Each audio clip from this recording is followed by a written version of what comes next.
Okay, hello. Evening all, and welcome. Welcome. Hello. D1, hello. Kaboom, hello, welcome. How are you two today? I hope you're having a good one. And how is everyone else who may or may not be here? YouTube is doing that wonderful thing where it's telling me there are -1 people watching the stream, which is fantastic. -1 people is the most people I've ever seen, which is a bit weird. Love the two first effort. Yeah, the map you make move is awesome. I'm enjoying that. That's a fun little challenge. I think once we get some metal down, it'll be fun.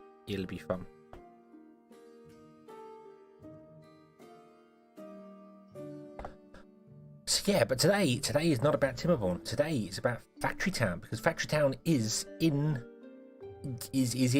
out. It's released. It's we have released. We have launch. We have liftoff, and we are it's out. It's no longer in early access. Version 1 has come out today. There weren't too many changes, which is fantastic, because you know the less you changed.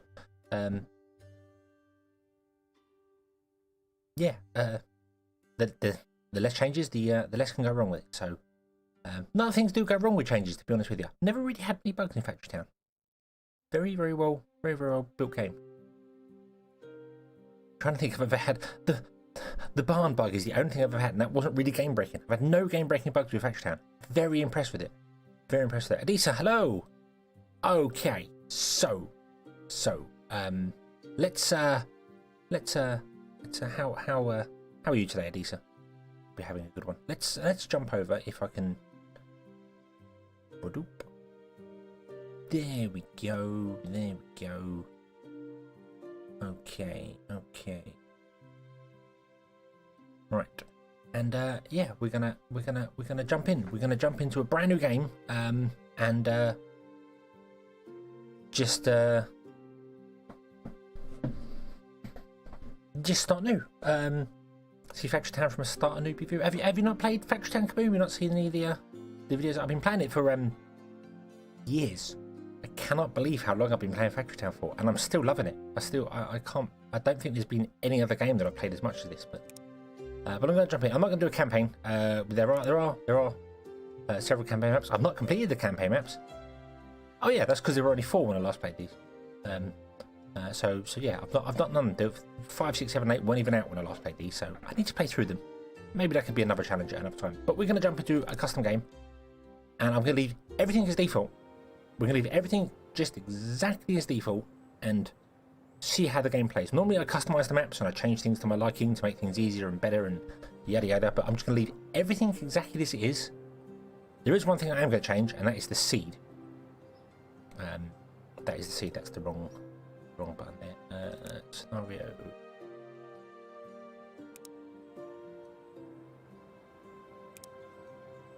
There's a random seed. It's been a long time since I've been in here.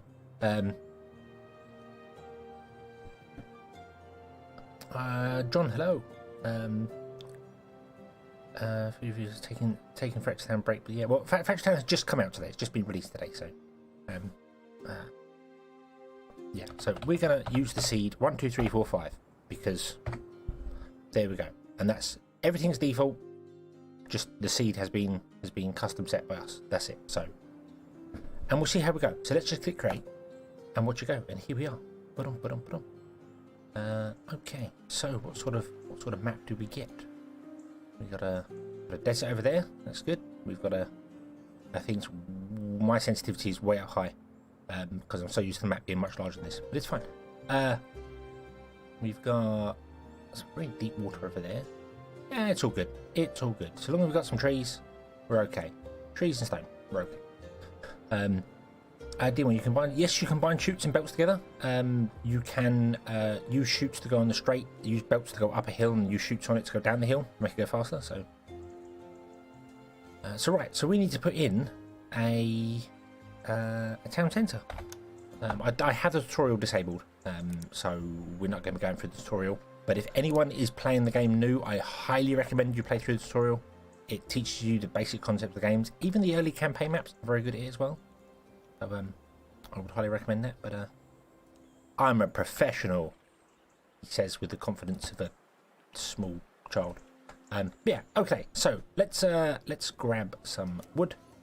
Let's grab some things there. Would people prefer I do this more like a tutorial? Would that be right? Or just shall I build and just get things done? I don't know. Because I do tend to aim my videos at tutorial sort of playthroughs. But I don't know how we'll go there. But yeah, so I will explain a little bit there. Obviously, when you can select your people, you've got. I love these people. I love that they're all different, and you can customize the people as well. You can customize people. You can make them look however you want to make them look. So it's great. It's fantastic. I love it.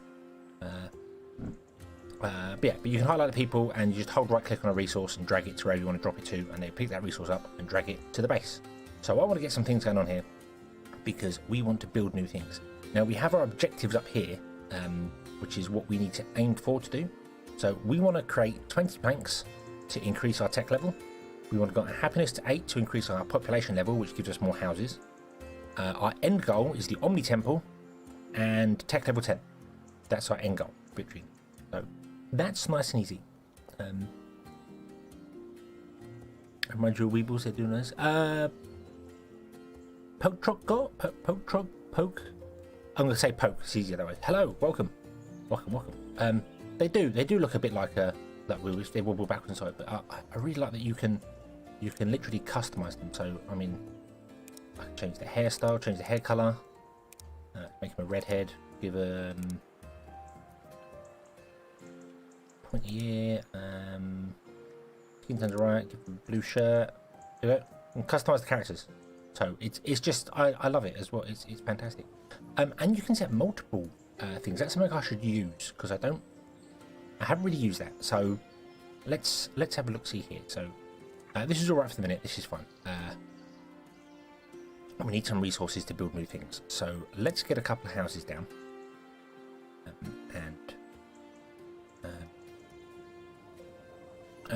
Uncle Odin, hello, welcome.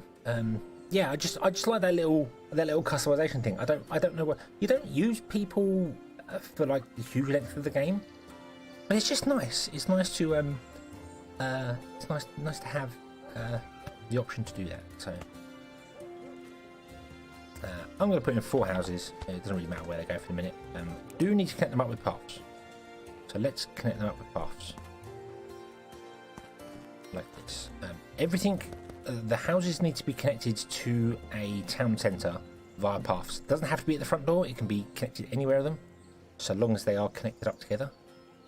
So they're all connected. So that means now when we click on this here, it says, "Hey, look, we have a house, and we have 4 of 8 houses here. We need 8 houses to upgrade this town centre.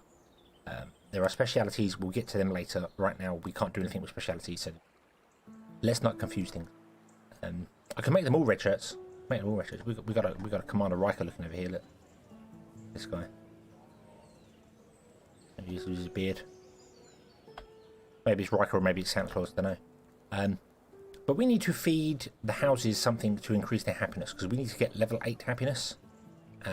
So let's do that. Let's grab our custom lady we made. And I'm going to say, come over here for a minute. Stop getting the stone. You are just going to grab grain and deliver to the houses. Now, the thing about delivering to houses is that I don't have to deliver to all 4 of them. I can deliver to one house, and the worker is smart enough to know once that house has got enough grain, which will take a little bit to do. Each house has got happiness. I'll go over that later, but see, that one's happy, so they go to the next house. They're smart enough to go to each house, so they will feed each house individually for the happiness. You don't have to worry about having 4 people doing it. So it's a very simple system. It works, and there is even ways to make it even easier later on, which is fantastic. So she's going to go around and deliver to all 4 houses, and then we'll go back to the first one and carry on. So we need to get planks, and planks are made, if we mouse over it, in the lumber mill. So let's build a lumber mill. There is E. There's a quick access. I'm going to try and use this, but I'm not familiar with it. as in I'm so used to pressing B for the build menu and going through that way. The quick access menu can be useful because you can just press E and then Q and then whatever you need for whatever buildings. You know, E, and then Q is a lumber mill. But I generally am going to go into the build menu and do it this way. So, as much as I love the new system, I love the quick launch menu. I just don't use it because I'm so used to the old way. I'm old fashioned. So we want planks. Let's go planks. And in order to make planks, you require logs. So let's grab one of our workers and let's go, hey, would you actually grab logs and dump them in there. Now I'm going to move that building over there to make life easier. There we go. Might as well be closest to that. You can move buildings free of cost. Doesn't cost anything. Which subject did I hate the most in school? I don't. Did I hate anything in school? I don't know. I mean, French I didn't like to start with, but then I did later on. Didn't really hate anything in school, if I'm honest with you. That sounds a bit strange, but I didn't hate anything. School was pretty good for me. Gotta be honest. I'm very blessed. Very blessed that school was pretty good for me. Okay, so these planks are items produced. It's not what we have in storage. So we've made 10 planks, and it says we've got 10 planks here. Now, if we use those planks to build something, this number doesn't go down over here. It stays up. It's just how many you've actually made. So you don't have to store 20. You just have to make 20 overall. So we could do with selling the planks because they can be sold. Now, double click on a house and you get this wonderful happiness menu pop up, which basically tells you how much happiness the house can consume and what they desire. So right now they have a total happiness of 7, maximum happiness of 7, which is 1 from basic water, 3 from food, 1 from hardware, 1 from clothing, 1 from medicine. The rest is all locked until the house levels up, you know, as the house is gaining experience. And the more you sell to it, the more you raise up the level of the house. So if we were to take planks and sell it to the house, that would be 1 happiness. So I think we should do that. Let's get another worker. Boom. There they are. And let's say, hey, would you take these and drop them here? And she'll do the same. She'll go and, I'm saying she because she's got long hair. The worker will go and deliver wood to the houses, and will go round the houses smartly, delivering to each one. Because each item has got a time on it. You see, if you mouse over planks, it's got right at the bottom. It says sellable. Sellable in the general store or directly to houses. It sells for red coins, 1 of them. So we're getting some red coins in. That's good. It gives you 1 experience point, so the house goes up very slowly. It gives you 1 happiness. Consumption times is 30 seconds and happiness duration is 60 seconds. Now that means that they will consume a plank every 30 seconds. If you feed them a plank every 30 seconds, they'll use 1 up. However, they only need 1 every 1 minute and 30 seconds, because once the consumption is finished over 30 seconds, they stay happy for an additional 60 seconds. So if you're just going for happiness, you can do it by figuring out how long a happiness duration and consumption is together, and that's the minimum amount you need to feed houses. So it's one of those things that confused me to start with, where I was thinking you need one or the other, but it's not. It's the 2 added together. So that's good. So if this house gets 1 plank every 1 minute and 30 seconds, it will remain happy. It will get a +1 bonus to happiness, which is awesome. And because we have produced 20 planks and we've got 8 happiness, because all 4 houses are now 8 happy, 1 for the grain, 1 for the wood, we can upgrade. So let's upgrade our population. Click that. We get 4 more houses. Awesome. And we can upgrade our tech level, boom, which unlocks all new researches and things and other bits and pieces. Civics research, we get grain processing, we get basic logistics, all this sort of stuff. Now, you don't just get this. You get these ones unlocked. You get the food market, the school, and the general store unlocked. But the other ones are researches that require actual physical research to do. And if we push R, this is the research tree, and it requires a certain amount of research. You get research by selling paper, books, or enchanted books to houses. So we need to do that. Okay. Poke, you like the stream? Thank you very much. Thank you very much. Don't forget to provide fresh water. That's true. That's true. Providing fresh water to the house is very easy to do as well once you get pipes. So we can do that. We've got plenty of water, plenty of workers, I should say. So let's get another worker, and you can literally just grab water from the stream and deliver it to the house.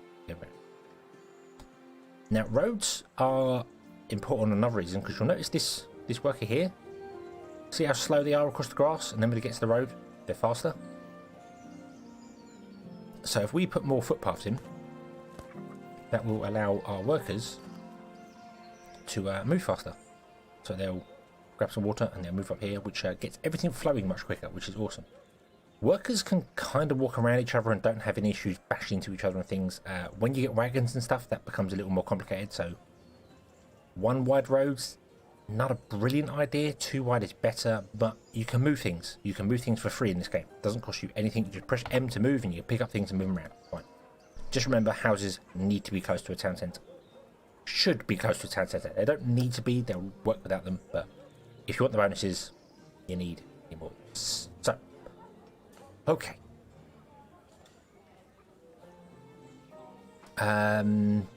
Susan, hello. Can you sell? You can sell anything that can be sold in a market. Is the best way to put it. I know the school, the general store, and the food market. Anything that can be sold there can be sold directly to houses as well. You can always put it. It's just much quicker to sell it to a single place rather than, because like here we're selling to 4 houses individually. If we had a food market, it would be so much quicker to sell things. So yeah, you can sell things directly to houses. You don't need the actual markets themselves. You can send stuff directly. Our houses have also leveled up. See, we have our houses leveled up. So these ones have gained enough experience to get to level 2, and now they've got a new. They can have a maximum of 10 happiness, and they have a new unlock, which is education. So they can take paper or books, and they can learn. You get research points for this. You don't get money. You get research points. It's up here. Research point. So we need those. We need research points to do research. So that's good. Awesome. Everything's coming thick and fast as well. The town centre. Do you remember earlier on I said it needed an upgrade? It needed 8 houses to be upgraded. Well, it doesn't need 8 houses. It needs 8 levels worth of houses. So now all our houses are level 2. They count as 8. So we can upgrade our town centre. So let's do that. Let's click the button. It costs us 20 yellow coins. Click. Put on. There we go. That increases its area of effect. So how the range of it.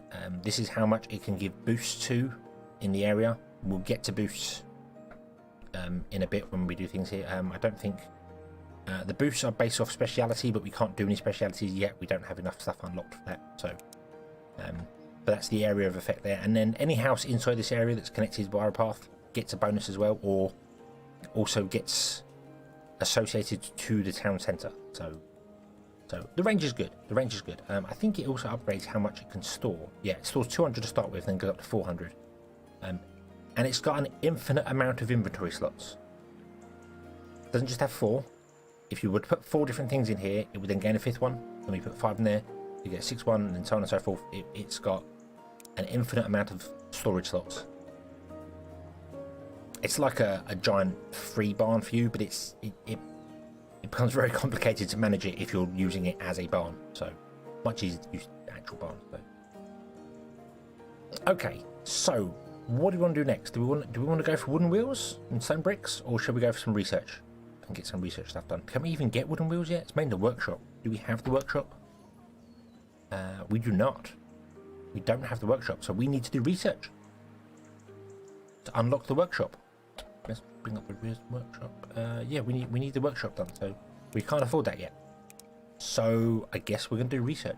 I guess that's where to go. The easiest way to get research, the only way to get research right now, is paper. We are in no fit state to get books because we have no way to get leather or cloth or anything like that. So let's grab another lumber mill, copy lumber mill, and I'm going to put it down here next to the water. Now, you notice if I put it next to the water, it turns blue. Now, turning blue means that it can automatically consume water from a water source. Rivers are infinite water sources, they never run out. You can also put wells and things in to produce water anywhere you want to go, but that requires planks and things. So now we've put him here, we can say we want you to make paper. Paper needs wood and water, so we put him next to the water. So if I click paper and then click on him, you'll see the water automatically starts filling up. Very useful, very, very useful. Goes nice and smoothly up there. So let's grab another worker, because might as well, and let's grab a tree and go, hey, would you take it to there? And I'm going to also put a road sort of here for the minute, so that this worker can walk down a road and it's just quicker for them to move. Makes life easier for everyone. We do want to store some planks as well, however, because we need planks in order to build other things. So let's grab another worker and let's go, hey, would you take planks to the base from here? So you're producing planks, and then the planks are being sold at the houses, and we're going to store some in the base as well, so we've got storage. In order to build things, right, if I pause the game here just a moment, if I want to build this well, as you see down the bottom corner, costs 25 stone and 10 planks of wood. Now I can't build it because I don't have 10 planks of wood. You'll see up here on the list, it tells me how much resources I have to build things. You can click on these and add new resources to them. There's a lot in this game. There's a lot. It's an awful lot. But it tells you what resources you have up here, and the main ones are sort of listed for, by default up here. Now we have 3 planks because we've got 3 planks in the base, right here, in the town centre. We have 9 more in here, but we can't use them in a building. They're not available to our pool in order to use for construction. So we need to take them out of there and either put them in a barn or in a town centre. So I'm going to put them in a town centre, and then once we get 10, we can build a well. We don't need a well because conveniently we have our lumber mill next to the water source, so it's fine. So with that being done, let's see here. You are grabbing tree and you're delivering tree to there, but you're taking a long time to do that. So we want to speed this up. This is slow. This is very slow getting over to here. But grabbing a tree, running around, come back again, it's very, very slow. There is a way to do that, but we need to do a little bit of research first. We want to unlock the chute. So right now we're kind of stuck for doing it the old-fashioned way, but that's fine. That's fine. Let's sell some of this paper. Grab another worker. Hey, will you take wood? Take refined wood refined into paper, and sell it. And you'll see he sells that, and we get 1 general research point. Now there are many research points. There's general, there's industrial, nature, magic, and then the 4 magic elements: earth, air, fire, water. The star coins are not a research point. They are basically the end of the game is star coins. So that's not going to change for a while. But anyway, we're selling everything, and everything is awesome, and things are going fantastic. But in order to upgrade the base, we need 24 levels of houses. So we've got 4. We'd have to upgrade these houses to 6. Yeah, we'd have to upgrade them to level 6, which is going to take a while selling the stuff we have. Or we could build 4 more houses and upgrade them all to level 3. And that would work. So let's go down that route. Let's grab 4 more houses. 2, 3, 4. And we'll just put roads around them. Now, you'll see if I click on this here, this says there are 6 houses currently connected.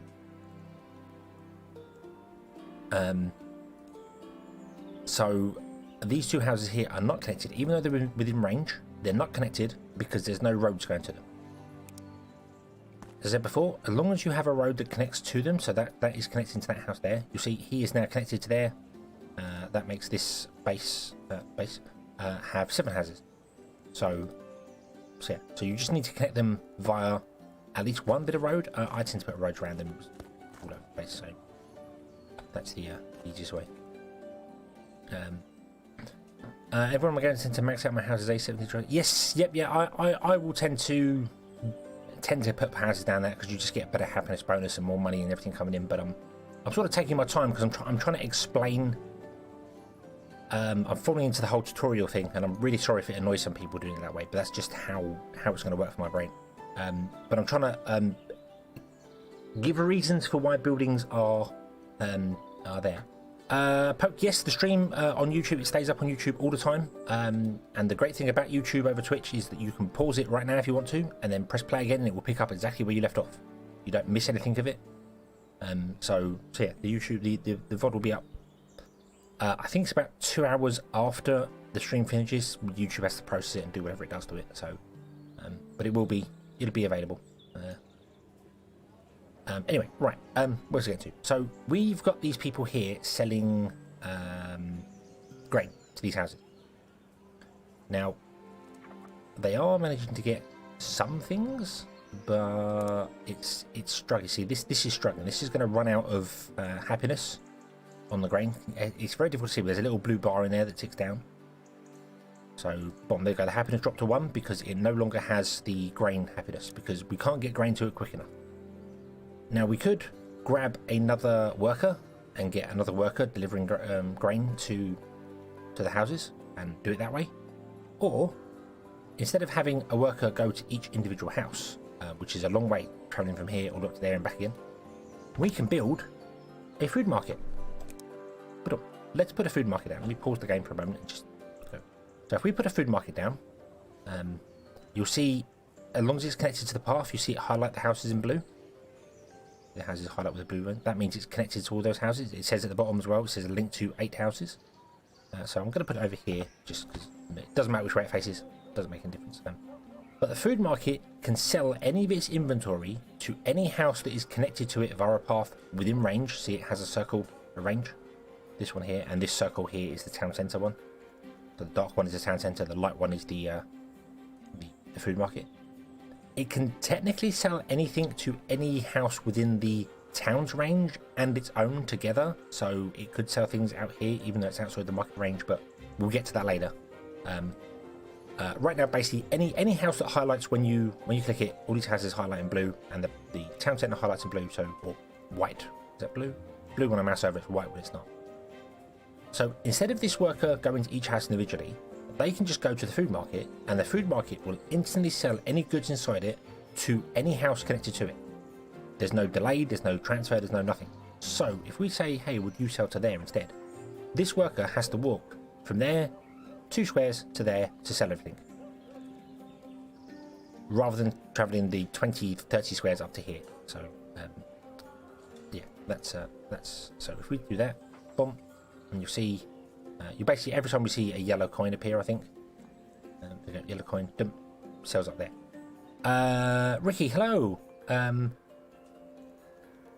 Unfortunately, the food market doesn't cover water. I don't know why. I was a little confused when I saw that. Water is its own happiness thing. It's very strange that you can't just sell water via the food market. But once you get underground pipes, you can build a pipe system to feed water into each house. So I suppose that's kind of a way to do it. But there is no central building that can sell water to every one of the houses, unfortunately. The only real way around that would be to build a well for each house and just have the well delivered to each house, I suppose. Or you have a well with a belt doing things, I suppose. I will try and set up the pipe thing. I'll show you how the pipe thing works later on, but we're a little way off from there yet. So right now, this worker's just got to carry on selling water the old-fashioned way. But hopefully what should happen is we will eventually get enough happiness. See, if I mouse over the happiness on the town centre when I've got it selected, it shows me what's getting happiness. So grains, we have, every house is supplied enough. It's just dropped down to 88%, but 100%. Every house is supplied with enough grain to keep it happy all the time. 25-ish% of houses are enough grain money-wise. The green is how often you can sell for money. The blue is for how often you sell for happiness. So as long as the blue is full and you don't have happiness, you're fine. The green's if you want to get more coins. So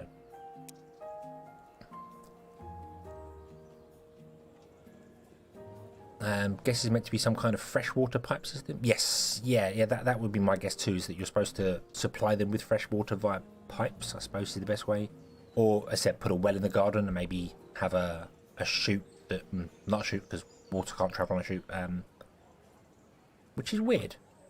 Now I think about it, water should kind of be able to travel on a chute because it's water, so a chute is half a pipe. But anyway, yeah, you could have a belt that transports it, but we'll get to that. I mean, you can do pipes fairly early. They are fairly early recipe, so we will get to pipes eventually. Just not right now, not right now. But now we're selling grain to everywhere. We kind of want to do the same with the planks. We're putting all the planks into the base, so we want to sell them via the general store. The general store does exactly the same as the food market. General store up here. It does exactly the same as the food market. It just sells a different set of goods. So it sells wood and stone and wheels and axes and pickaxes and clothes and stuff like that. Whereas the food market sells food and drink. It sells the drinks. You can sell milk and stuff like that, but you can't sell water. But yeah.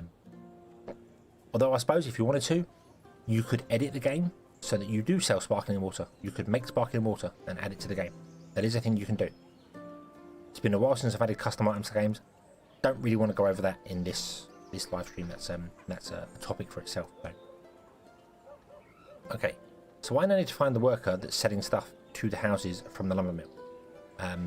There is an easy way to do this. You could either click the lumber mill and it will highlight in yellow, kind of difficult to see around the path, it highlights in yellow all the people doing their things, and shows you where stuff's going on. So we know there is a worker taking them from here to this house, or well, that indicates 2 houses, and there's a yellow one here which is the worker taking it to the base.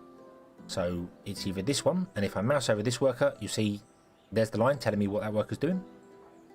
And if I click on that one, then this one tells me it's going over to there. So I want to grab this person, and I want to say, hey, rather than grabbing from the lumber mill, why don't you grab from the base, because we've got them all going into the base, and take from the base and deliver to the general store. Do that. So we've got one worker taking it from the lumber mill to the town centre, and then from the town centre to the general store to be sold.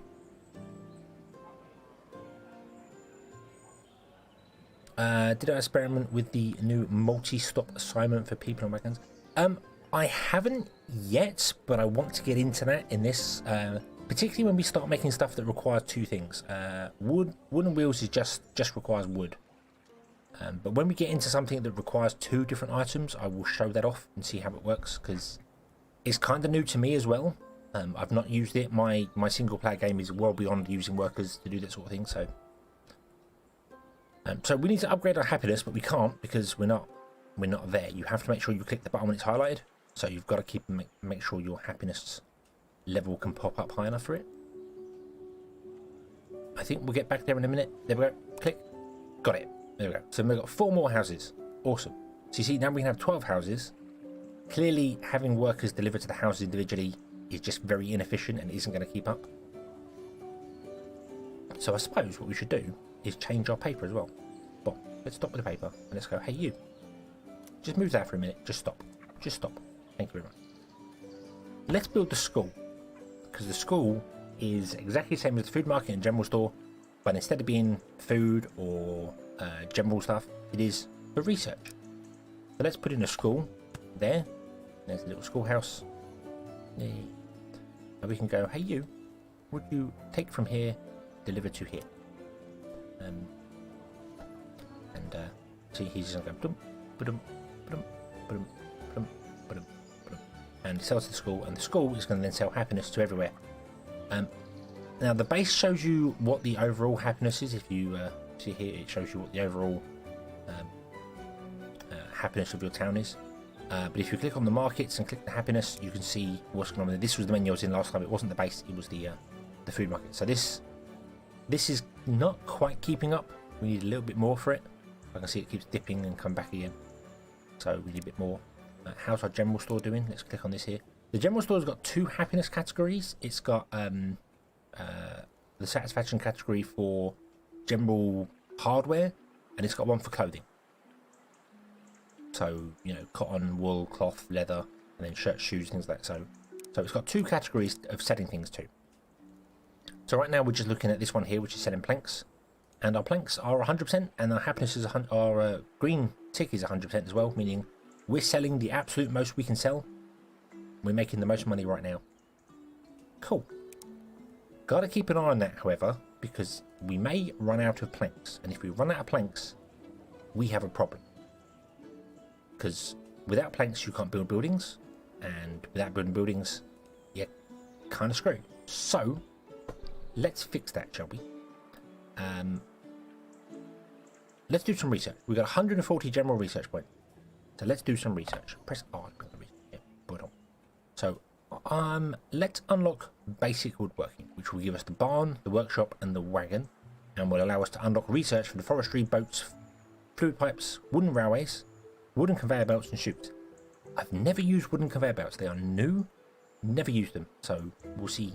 Where. So let's unlock woodworking. Click. Boom. There we go. The barn is a fantastic building. Fantastic building. That's what we're going to do now. So right now we have a worker chopping down trees and putting the trees into a lumber mill. But again, it's really hard to see. Sorry. Your name's blue on a blue background. But yeah, hello, welcome. Welcome to the stream. Hope you're having a good day.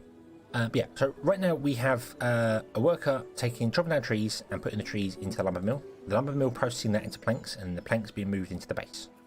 Then from the base, I say base, town centre. I'll use the word base interchangeably because it was once called a base. So I'm old, so old term. But yeah, and then from here we're selling to the general store, which is fine. But we will sell more than we're making, so we'll eventually run out of wood, and we need planks to build things. So let's change this. Let's build a barn.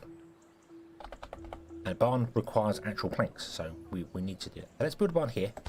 And let's change you, who's taking the planks to the base. Let's take planks to the barn.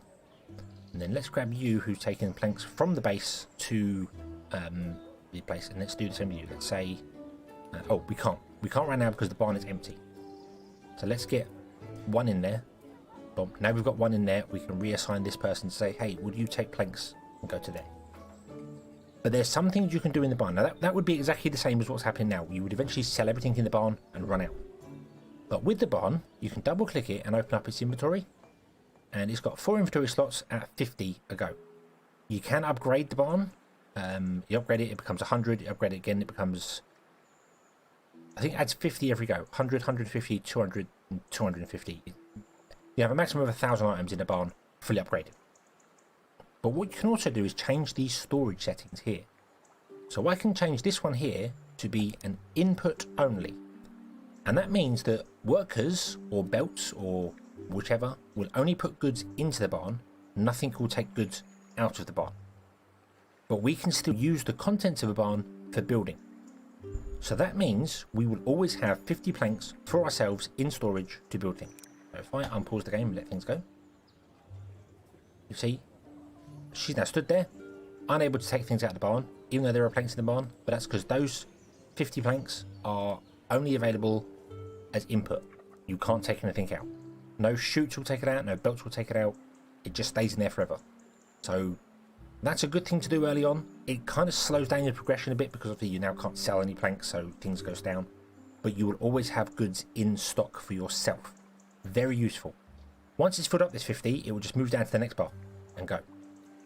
You can also filter items in here. So if you had multiple items coming in here, say you had the worker, instead of taking logs to the lumber mill, he was taken to the barn. You can click this here and you can go, hey, this is going to be a wood only. So anything that you put in the barn will go into these 3 slots, but if it's wood, it'll go into this slot here. If you don't filter the other slots and the wood one fills up, it will spill over to other ones as well. So realistically, if you're filtering things on a barn, you probably want to filter all 4 of them. Alternatively, you can also do an overall filter in the top right here. You can set this one to be whatever you want, and that will make the overall barn, the whole barn, have a filter. So if I set this to wood, for instance, the whole barn would just be a wood filter, and you see he stopped. He can't put anything in here, even though there are planks in here, because the barn now only accepts wood. So I'm going to leave that all open right now. I'm not fussed about having whatever we put in there. That's fine. There are some other storage settings as well. You've got input, you've got output only, which means you'll empty this row and it won't put anything into it. You've got disable, which just turns the row off, and then normal, which means it can go in or out, do whatever you want. And you can trash things. If you end up for some reason having something get put in a barn you don't want it there, you can just trash it, get rid of it. Nice and easy. Well, it's the same for the base as well. You can you can't, if you double click the base, it comes up with specialities, but if you click the inventory up here, it's the same thing. You can filter things what you want to do. You can change them to input, output, trash things, do whatever you want to do. So we're always now going to have planks in our storage, which is fantastic. Another key thing to actually build with is stone. So we probably want to do the same for stone. So let's do that. Rather than have this worker come all the way along and drop in the base, and we'll just build another barn down here for him. Boom, and go, hey, would you take that, put it into the barn instead? And I'm going to say, would you make the first one input only? So we'll store 50 stone for ourselves. Awesome. I think you can sell stone. You can sell stone brick. You can't sell plank wood or stone. You've got to sell wooden planks or standard wood. You can't sell logs. You can sell wooden planks or stone brick. So, speaking of stone brick, we need to do that. We need to get stone bricks. We have unlocked the workshop, so we can do that. But let's go back into our research and let's unlock masonry, because masonry allows us to make the stone bricks. So let's do that. Click. There we go. Research is just literally click it, you get it, job done. We've unlocked stonemason and we've unlocked the roads. Doesn't unlock any new research options, just unlocks 2 new buildings. The road uses stone to place down. The standard road uses wood, uses logs. The stone road uses stone to put down, but workers and wagons run faster on them. So it can be a good idea if you've got a long path like this central path here. Maybe I should make that a stone so this worker going backwards and forwards can run faster up and down it. Just it also looks aesthetically better as well. We don't have any stone bricks, so I can't do anything with it right now. But yeah, we'll look into that in a minute. Okay. So we want to make wooden wheels and some stone brick. Right.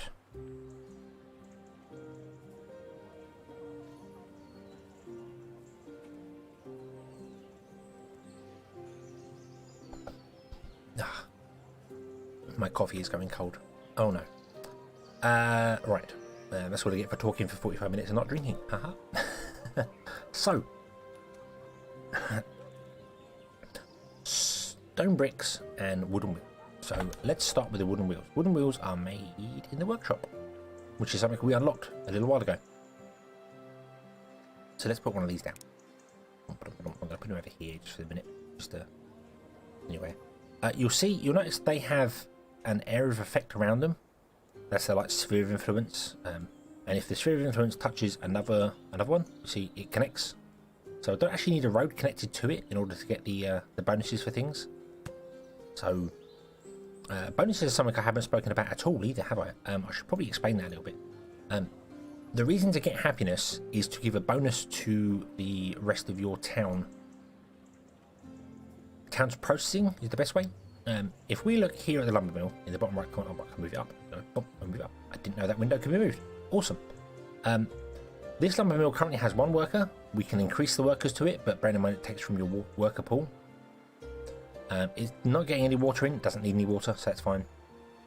And it currently uses it's producing 1.2 work units a second, and that is because 1 worker is giving it 1 work unit, and our happiness bonus at 24 is giving us a 10% bonus. I don't think you can click on these to find out what the actual there we go. If you mouse over that one there, between 8 and 25 happiness you get plus 10%, and between 26 and 59 happiness you get plus 20%. So that should be a 20% bonus. Yeah 1.2. So we're getting 10%, 20%.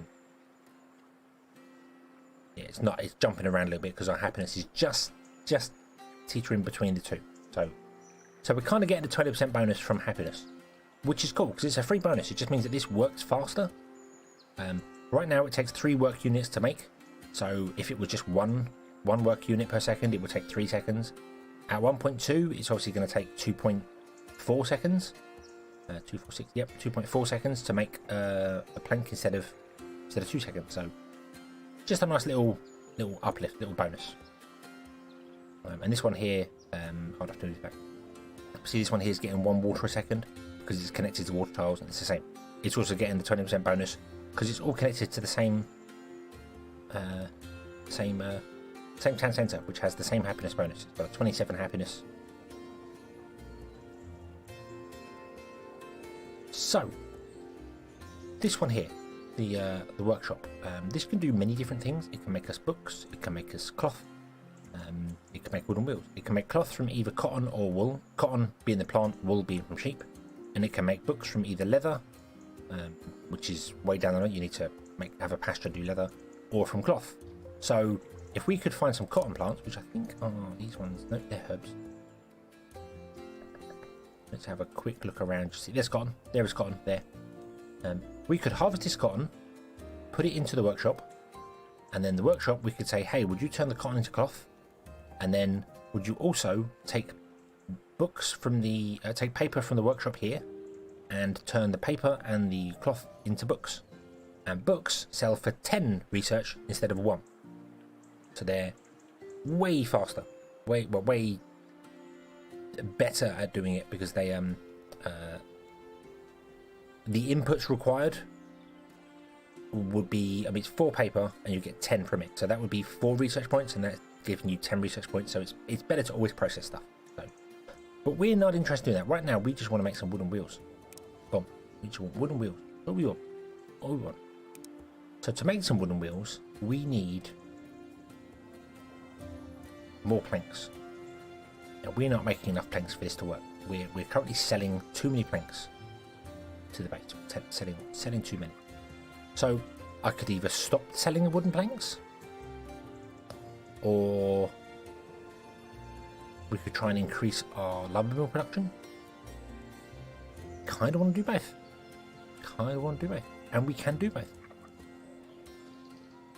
You could either increase the lumber mill by putting added workers to it to make it process things faster. That's not really going to work in our case because the reason it's going slow is because it's not getting enough wood in. So the quick fix is to build another worker and go, hey, would you take logs and put them in there? Now, I don't think we've got... Oh, we've still got somebody working on logs to the base. I think I want to stop you now. You can stop. You go over here. In fact, you know what? You can join them. So we've got 3 of them now. 3 of them taking logs and going to the lumber mill. Now, when they chop down trees, a tree has... This has got 44 wood in it. When it runs out of wood, a tree disappears and is gone forever. So you can deforest the whole area, and that would obviously cause problems for yourself. Don't really want to deforest the whole area. You can plant trees later on, but it costs wood to do it, so you need wood. Trees are in abundance, though. You can find them everywhere, and this is not the limitation of the map. You can buy new tiles. If massive, it costs 500 gold, but we can buy new tiles. So we've got enough here. We've got enough for the minute. So now we've got 3 going on here. You are going to start getting wood in, which means you're going to be producing more planks, and more planks means you're going to be putting more planks into here. But we're still selling loads. We're still selling far more than we're producing. So we could add workers to this and speed it up, or we could build a second lumber mill. I kind of want to build a second lumber mill, so let's do that. Let's copy this and let's put it there and say, hey, would you make planks? There we go. And let's grab one of these workers that was running to that one and say, hey, would you go to this one instead? So we've got 2 feeding this one, 1 feeding that one, and 1 feeding this one down. Awesome. Now, right now this is okay because the distance is quite short, but it's getting to be a problem. See, these have got to work over here. We could move them up to here, that's fine. But it's getting to be a little bit of a problem that they're having to work so far to drop things in here. So this is where our first kind of piece of automation is going to come in. If we go back to researching and we research the chute, we have a new structure called the chute. Chute is a fantastic thing. Let's pause the game for a minute and let's get these 2 workers out the way, because I need them moved away for the minute.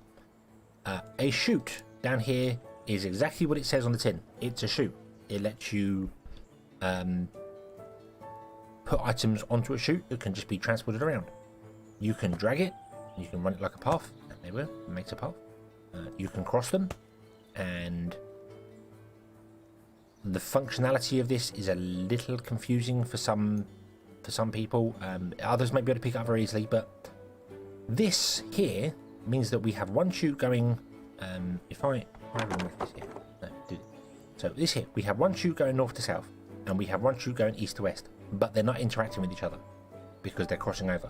They will block each other's path because they're both in the world, so they will block each other. If an item's coming along here and an item was coming down, it would have to stop until the item goes by, then carry on. However, if I was to drag from here down that way, you see it adds this little like twist here. That means that any items coming down here would be able to travel left on this build here. They always want to travel straight on by default, and then they want to turn right, and then they want to turn left, if that makes sense. So let me rebuild this slightly here. So if we have a chute going up this way, like that, put on, and then we had a chute go this way, and we had a chute go that way. Now, by looking at that junction there, a chute can go straight on because it's got, I need to go more of an angle. It's got the lines here, so you see this chute carries straight on very easily. You can see that. It also turns right, and it also turns left. But any item coming down the chute could only go straight on. It couldn't turn left or right because there's no path for it. It can only go straight on. So if it was travelling from south to north, it would go straight on until there's no more space going straight on. Then it would turn right till there's no more space going right. Then it will turn left. That's the order of operations for the game. So you'd never really have a function like this at T-junction, and if you wanted to spread them out evenly, you would use logistics for it. But we'll get into that later. But it's just very important to know that stuff will carry on straight and then turn right and then turn left, and it's the same for trains as well. When we get there, just a little thing to remember: they will always prefer to turn right than they will to turn left. So you give them the option, always turn to the right. However, that's not what we're doing here. What we're doing here is we want to use these chutes to prevent our people from having to walk so far. So if I run a chute from here and along, like this,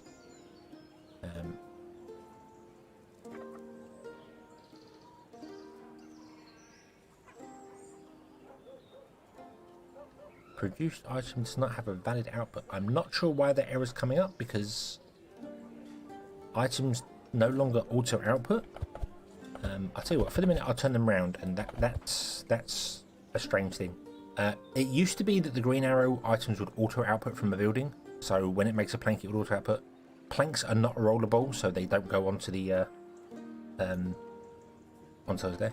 You can enter or exit from any point in the building, and they're no longer auto exit, so I don't know why that error is coming up, because I don't have a grabber. So that's a weird thing. But anyway, if I just turn the buildings around, it fixes it. Doesn't matter. The entrance should be on the path anyway. It doesn't matter.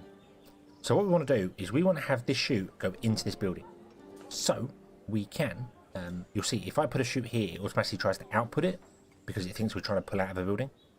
But if I remove that block there and I grab the chute and I go, right, well, I need it. Press R. I need it to do this. I need it to curve and go into the building. Now, it's smart enough to know that there is a chute I'm connecting to, so it kind of assumes you don't want to pull out. Whereas if I'm not connecting to a chute, it will put a grabber on there, and the grabber will automatically pull items out of the building. As I said, planks are not rollable, so they won't come out onto a chute anyway. No, D1, he removed that. Eric removed that from the game 2 versions ago, where items no longer auto output. Even though they have an arrow, they no longer auto output. So I don't know why it's doing that. You'll see when I'm coming here now, you don't even see the arrows to come out. So, but buildings no longer auto output farther from. That's been removed, which messed up my entire playthrough because I was expecting it to do that and it didn't. So. Well, it was doing it and then it got changed, so now it no longer does it. so it's a bit awkward. But that's why I'm confused why it says it can't output when it does that, because you're not supposed to auto output anymore, unless that's been reverted in the last version. Yeah, but it did once auto output, so that's why it's telling me there. That is telling me that this building cannot output its goods because planks are not rollable, but it can't auto output anymore, so I don't know why it does that, but regardless. So we've done this, and now if I tell these two to take this tree and drop it on the end of the chute, now you'll see it won't let me put it on this part of the chute. It has an X. Go, no, you don't want to put it in the middle, because if you put it in the middle, it could roll left or right. So you want to put it on the end, and then it will only roll, I suppose, left in this case, to come down this way. So if we do that, that means our workers now can drop it. They're actually in the trees. But you see, because they're dropping it on here, it's way quicker for them. They just pick a log and drop it down and go. And the log rolls down the chute, into the building, drop down. Now we want to have it into both buildings. Really? That's what we want to do. We want to put it into both buildings. I'm also going to put a little path here for this guy here, because he'll move quicker just on the path moving back and forwards. So we want to put it into both buildings. So what we can do is we can add another turn into the chute. If I press R and rotate it around to there, and then put the turn there. Okay, see, we've got 2 turns now. Now, as I said previously, items on a chute always want to go straight forward first, then turn right, then turn left. So now it's going to go straight forward and it's going to fill this barn. Once this barn is full, you'll see it starts stacking up onto the chute. And then when it gets to the point where it's here, it will feed this one. This one is full because we've been feeding it with another person. I forgot about that. But once it gets to this point here, it will then feed into this lumber mill as well. So that means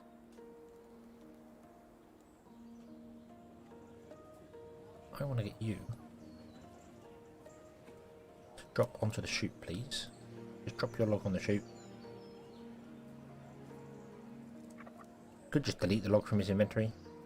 We'll do that. We'll do that. So I can click on him, click on his inventory, and go delete the log. Put on, and it just deletes it. Just gone. Boof.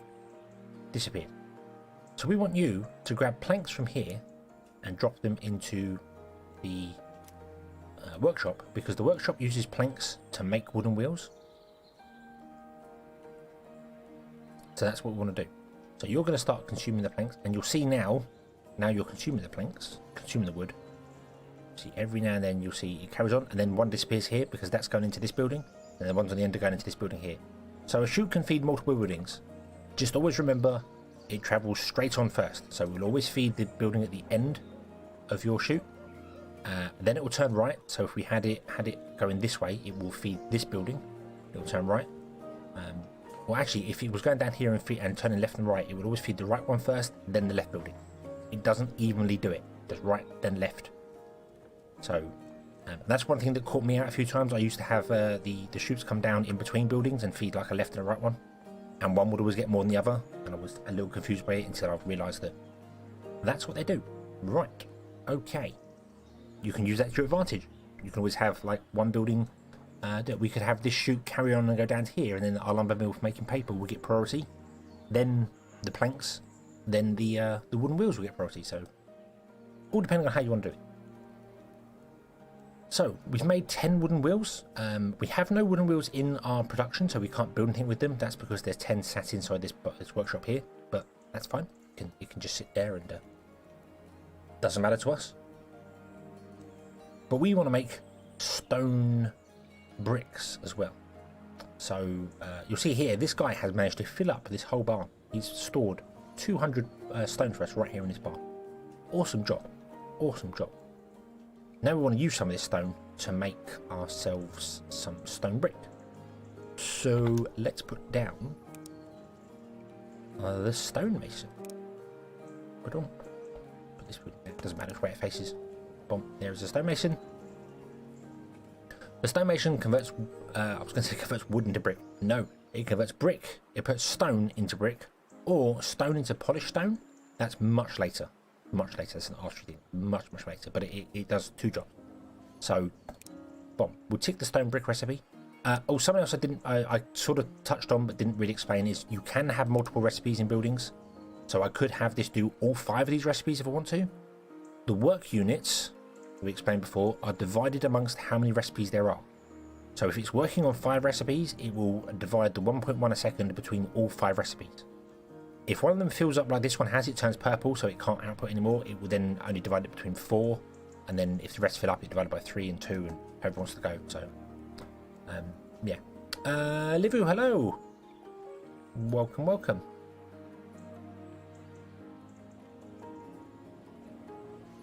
Oh. Right. So, stone brick. Stone brick. So this works the same way as a workshop. We just want to give it stone and it will make stone brick for us. It requires 3 stone to make stone brick. Now stone can travel on chutes. So therefore, instead of having a worker grab from here one at a time, we could have a chute take from this barn and put into the stonemason. Which I think I want to do. But there's this guy here. This guy here is running backwards and forwards, taking wood and putting it into the lumber mill. If we put a chute across here, between this bar and this one here, he'd have to go further around to get to the lumber mill. So we might need to look at that as well.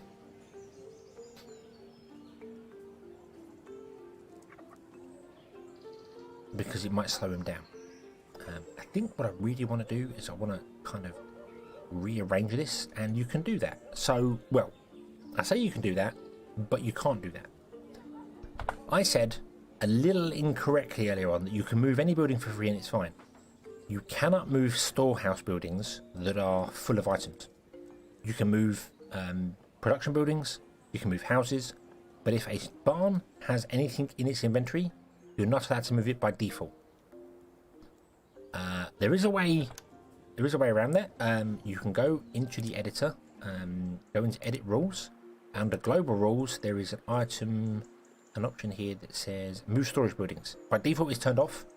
You can turn that on if you prefer to play with that on. I'm gonna leave it off because that's the way the game's supposed to be. Yeah, I'm gonna leave it off. So, as D1 is pointed out here, instead we can put the chute in the air. That's it. What I would do if you could move barns would be I'd move it out to here and then move this over here, and then we'd have space over there. But we'll leave it playing the way the game's intended, where right now you can only move barns if they're empty. I personally tend to turn that option on in the settings so that you can move barns, because it's exactly the same as moving this. I mean, this has got 10 planks in it, and I could move it somewhere and sell things, then move it back again. So, I don't know. Just it's a convenience thing, I think. But no, we could put a chute in midair. Now, if we did this, it's going to get confused and not know which way to put the grabber on there. Which is interesting because I always thought it did, but it's not going to. But putting the chute in is going to cause our worker to have to walk around. So what you can do is you can press page up and you can move it up in the air. But it says it requires a support block. We have to move it up 2, 1, 2, and then click, and you'll notice it gets a grabber. Let me remove the grabber just so you can see what's going on here. It gets a little pathway underneath it. It gets a little one of these. It gets one of those underneath it. It's quite difficult to see in there, quite small. These are wooden arches. You can put them, press some page up, put them at any height you want, and then you can build on top of them. And just like Minecraft, they don't use any physics. They don't. There's no gravity in this game.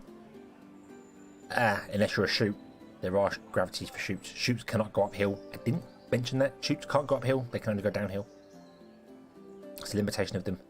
Should have mentioned that, but oh well.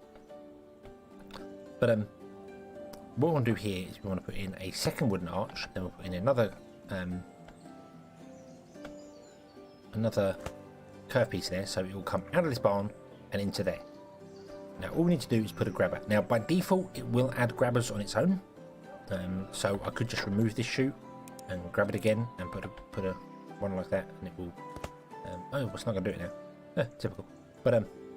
But you can also build them. You can also go to buildings, go to logistic box, grabbers, put a grabber, and it will grab the stone put it onto the chute, chute will go into the stonemason will start building its thing. That is so much quicker than a worker. So much quicker than a worker. Because it's just a chute. It's just so much quicker than having a worker in between buildings. Even if you're just doing something like this, having a worker in between a building with only one tile, chutes and belts are so much quicker.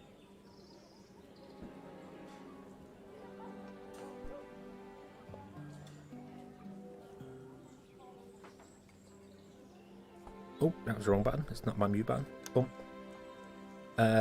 Another drop opportunity. Yes, yep. Everyone get replaced with automation. Tend to allow moving the story buildings. Yeah, that's the issue I have a lot of times. I want to move them like 2 or 3 squares, or I want to move them, flatten the ground, and put them back again. So I tend to play with it turned on as well. I just think it's just easier to play with. But I'm gonna leave them off for the minute. And if it becomes a problem later on, we can always switch it on again. I don't think that's a game breaker for the game. You can play however you want. I'd much rather show people how to do it so they can choose. So, yeah.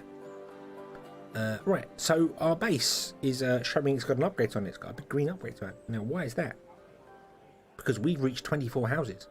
So all these 8 houses have become level 3. 3, 6, 9, 12, 24. So let's upgrade the base again. Only costs 100 coins. If you max out the coins, it tells you what you can sell. There's a lot of stuff to sell for coins. So, yeah, plenty of variety. Let's upgrade it. Boom. Our area has gone out a little bit more. Awesome. Now it needs 48 houses and 200 coins, or 48 levels of houses, and 200 red coins. So we've had red coins already. That's good. Okay. So, to upgrade our tech level, however, we need to actually produce 20 stone bricks, and we're only producing 10, because this can only store 10. So we need to store bricks somewhere. Now, we've got the town centre, we could just dump them in there, I suppose, for the minute. Or we could put a barn in somewhere and put them in a barn. The problem is stone bricks are not rollable. Now, anyone who's ever tried to roll a brick will know they're not very rollable at all. They're kind of a solid thing. If I was to go up here and try and drag this out here, it will actually go, hey, look, I've got a grabber with a stone brick, but nothing's coming out of this. Nothing's coming out because it can't grab onto a chute. It used to throw you an error telling you that doesn't work. I don't know why it's not now. It used to actually throw a little symbol up there going, hey, it doesn't work. But just know that if you put a grabber down and trying to pull something on a chute and it doesn't pull, then there's a problem. You can filter grabbers as well. You can actually turn off the filter on grabbers and it will grab whatever's inside there. By default, it grabs whatever it can find. If a barn had multiple inputs or outputs, it would put a symbol up saying, I don't know what to grab, and you have to assign it. So if I go to these filters here, you see it's got stone brick, it's got nothing, or it's got none. So nothing means don't grab anything, none means grab whatever. There's no filter, just grab whatever you can. But it won't do that. It's not allowed to because we can't pull out stone brick onto a chute. If I just very quickly go over here, see this is telling me it's got no chute or whatever behind it. But if I go to the filters and scroll down to the bottom here, there is it loose bulk? Yeah, not rollable, it's called a loose bulk now. Okay, so loose bulk lists all the items. If you ever need to know, put a grabber down anywhere, go to the filters, set it to loose bulk, and then mouse over the loose bulk here. Those are all the items that will roll on a chute, and I say roll very loosely because flour and fertilizer is very strange, and animal feed. Bags of animal feed are a very strange thing that can apparently roll down chutes, but they do. All the rest of them kind of make sense. The only one everything's missing is water. I really think water should be shootable, but it's not because it's pipeable, I suppose. But yeah, so there, all the loose bulk items can go on chutes. Anything that's not listed there can't go on a chute. You need actual belts for that. So our only option at the moment is a worker because we haven't got anything else unlocked. So let's hire a new worker. Welcome. You are going to pick up stone and just put it in the town centre for the moment, because that's the easiest way for us to do things.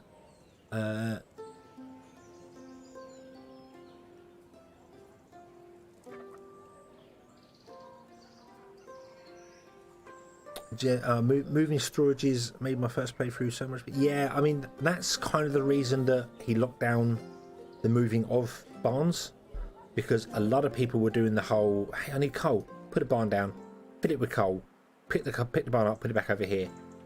It kind of, Factory Town is all about logistics. It's all about figuring out, how do I get that coal from there to here. And if you can just pick up barns, it kind of removes it from it. But you can play any way you want. You can play any which way you want to. I tend to not do the whole barn moving thing miles and miles, because it does feel a little cheaty. But I generally turn on the ability, because it's nice to sometimes be able to move a barn a couple of blocks. Or like here, like, this is not good. Maybe I should move the barn over here. Yeah, I could build another barn and empty all the stuff into the other barn, but it's just easier to pick it up and move it. It's not very realistic, but then, you know, I've got floating chutes in the sky. Who needs to be realistic? Right, so we can upgrade our tech level, because we have made 20 stone bricks. So let's do that. Click. Yay. We're flying through the tech level, and I've not really actually explained the previous tech level, but you get like this. You get to the point where you eventually unlock so much stuff, and you're looking at it going, help me, I don't know what's going on. So now we need to make some cloth conveyor belts and wooden rails. So that's later. That's later. I think we need something else a bit more important is coming up. I mentioned over here, when they chop down trees are gone. Kaboof, disappeared. Don't know where you're going over there, get a tree, come here, it's closer. So trees are gone. When they're chopped down, they are gone. Which means we will run out of trees, eventually, if we're not careful. Same goes for any other resource, like the grain, or if we were to pick up these potatoes over here. Once you pick them all up, they're gone. Remember, she was only working from here 2 tiles? It's gone. So we need to get renewable resources, and you can do that via farming and forestry. You can do it with stone and iron and coal, but that's magic. That's way later. Way later. That's like tier 8. So we're off for a little bit. So we're off a little bit on that. We'll get there. We'll get there. So let's look at getting some farms or something set up, because this is just not sustainable. Let's go to our research, and let's have a look at what we can research now. So we have farming available. We had forestry available previously. And we got a couple of other things available as well, like grain processing, which could be quite useful in the very near future. So let's unlock farming. Boom. Yay. We have farm tiles and pastures, which are the bane of my existence, because God, those animals in them pastures are really hungry. But also want to unlock forestry. Boom. There we go. We got tree planters as well. Awesome. Hopefully I'll remember that tree planters they've changed, because I tend to forget. We've got 182 points left. Do we want to unlock anything else? Civics would allow us to get another town centre.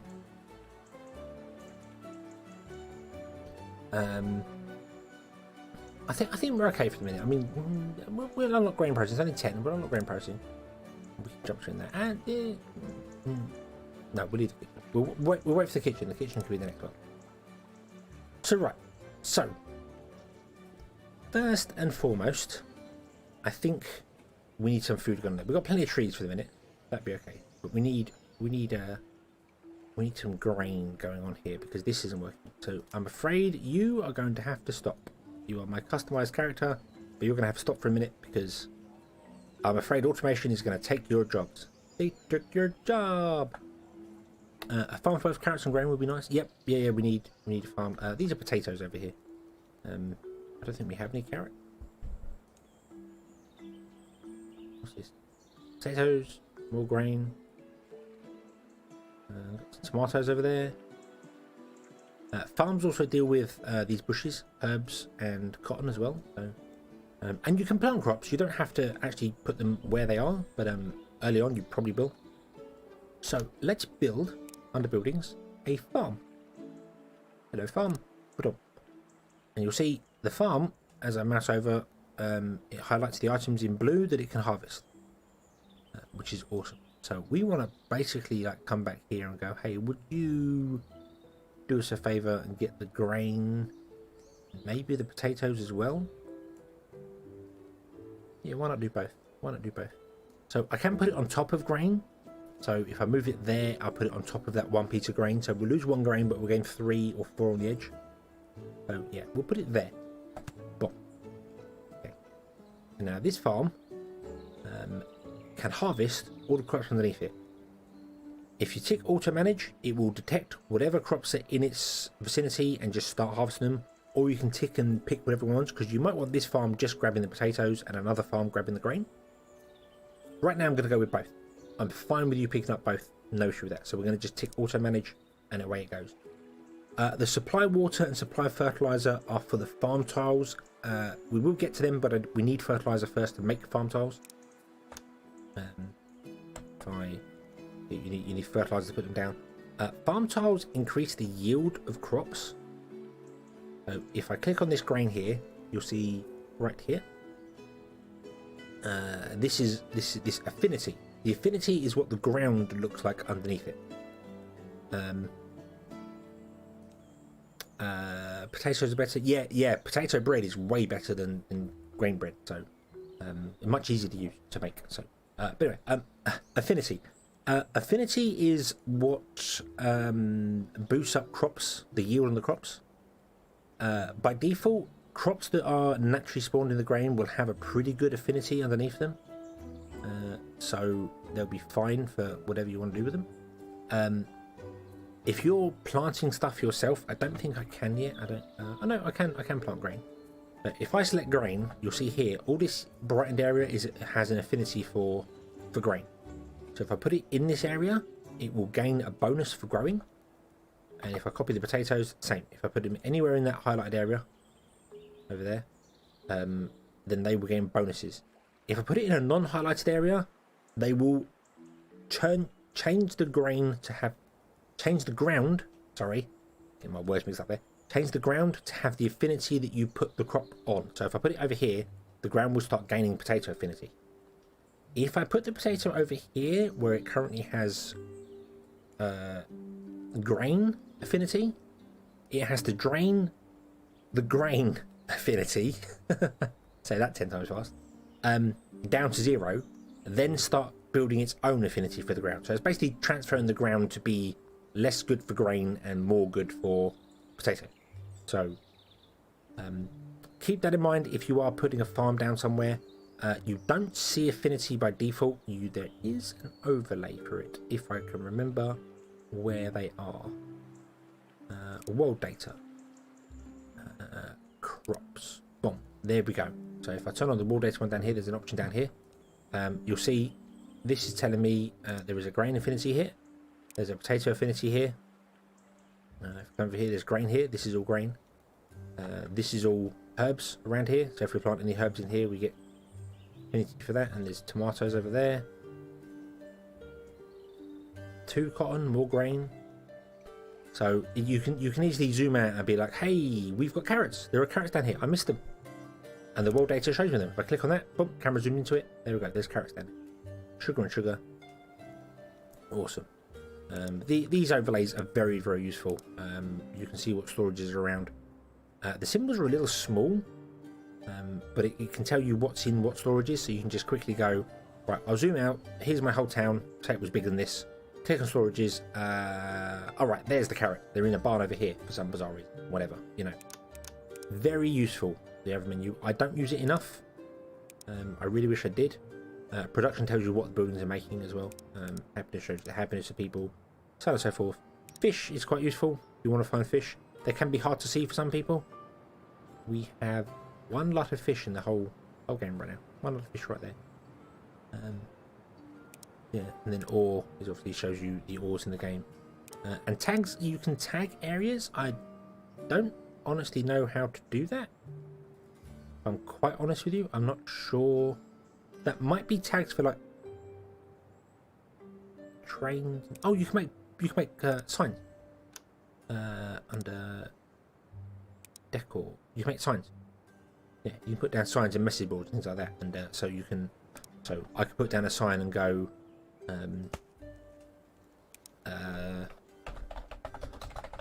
Build thing here. There we go. Boom. So then I can be like, right, what was it? I can mouse over it, or I think in the world data I can do tags. And there you go. It shows the tags. I can zoom out and go, all right. So this is, you know, if you've got an area going, what does that make again? Oh, I put a signpost here telling me it makes potatoes, whatever. You know, be like, all right, there we go. Tells you what's what. Very useful if you have a plan, which is very, very rare for me. Let's move that back to there. But anyway, yeah. So you can see the world data, what's going on there for it. So affinity is just something to make. You don't have to worry about actually putting things on the affinity squares. You can put them elsewhere, and it will gain the affinity. Affinity itself increases the yield. So you see the affinity down there is 2 times. So the default is 10 grain, and the affinity is twice. So that means this grain, when it grows, gets 20 grain in it, and then the farm can harvest 20 grain from it. Default crops that spawn in the world have random amounts in them. So although the affinity may be a certain level, it doesn't really. This is what happens if it gets chopped down by a farm and regrows. If it gets picked up by a worker, it doesn't regrow. That's why farms important. Farms allow you to chop down crops and then regrow them from seed. So, and it's all done automatically. You don't actually have seeds. It's all done. Yeah, and you'll notice here, over here, I'm not getting the affinity because there's no farm. These ones out here doesn't show me the affinity. These 3 here, it does. Only shows me affinity where there's a farm, because affinity only matters when a farm chops down. When it's not, doesn't matter. So I could expand the grain all down here. Grand. I could expand the grain all down here, and I'd get more affinity for it. And I could spend the potatoes a bit around here because there is a bigger area for potato affinity around there. It's very interesting. It's telling me that is got both potato affinity and grain affinity. I'm not sure how that works. Didn't think they were allowed to do that, but I don't know. We'll see. I also notice every now and then, I don't know if you're noticing in the top corner, every now and then it tells me that the potatoes have a yield of 8. Yeah. See, that's telling me it's got a yield of 8, when that's wrong. Because if I can't cancel off that and then click on it again, yeah, the affinity is 4 times for potatoes. So I don't know why it's saying 8 there. That's a weird graphic thing. Anyway, enough about affinities and grain and grand and grouse and all the other words that aren't correct. We want to output the grain and the potatoes from here to be sold in the food market. So we could do that easily with chutes, because we know that all the grains, all the crops are shootable. Yeah, basically better fertility is more crops, but you don't have the kind of point that I'm getting there, which I should have just got to straight from the beginning, is that when you put the crops down, you see the highlighted area.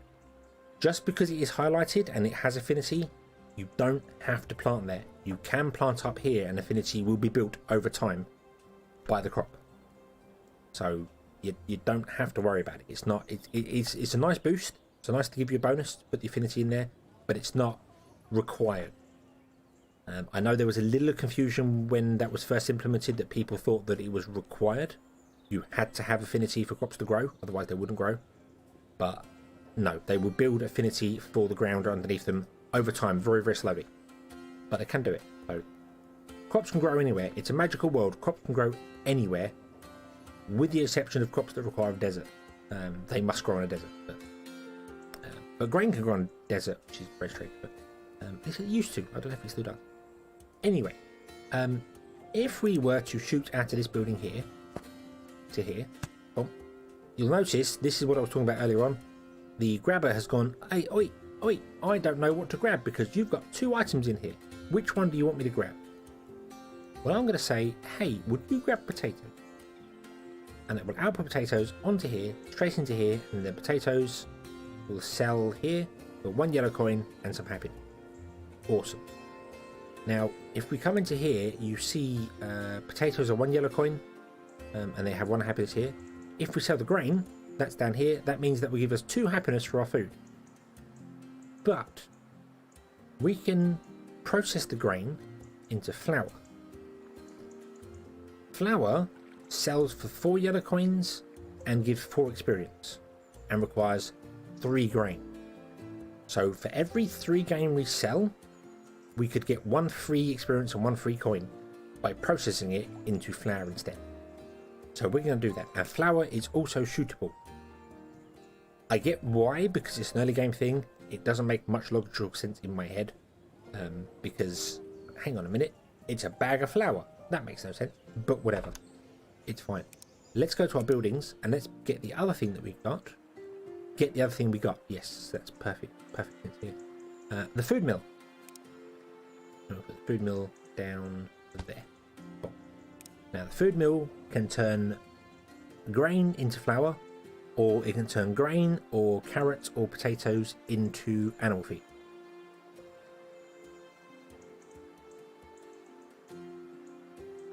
I'm surprised they're all still the same. I thought that was going to be changed. Hold on just a moment. No, it's all the same. I thought that was going to be changed because grain apparently only takes two work units. Potatoes take 3. So it's still better to use grain for animal feed than the other 2. But grain is also used in flour to make things later on. So I suppose it makes sense having them like that. So just that stuff I saw on the Discord server. Sorry, I'm digressing. Let's just say, hey, we want to turn 3 grain into a flour, and that will give us 4 coins and 4 experience instead of 3. So it's worth doing. Worth doing. So we'll output you to there and go, hey, would you be grain for us? Thank you very much. And then from here, we'll output to here, and then we'll do a corner. Boom, like that, and that will go into there. And that can output flour because it knows that flour's on there. Flour is shootable, which is weird. So that'll work for us. Unpause the game. There we go. There's our potatoes and our grain going. And you see all our happiness. Boom, boom, boom, boom, boom, boom. There we go. And see, he's got 3 grain and he takes 4 seconds or 4 work units. It's not seconds because of the happiness bonus. He's getting the happiness bonus because the actual path is long enough to connect to him. The farm is not. So we probably want to fix that. We probably want to get the farm the happiness bonus as well.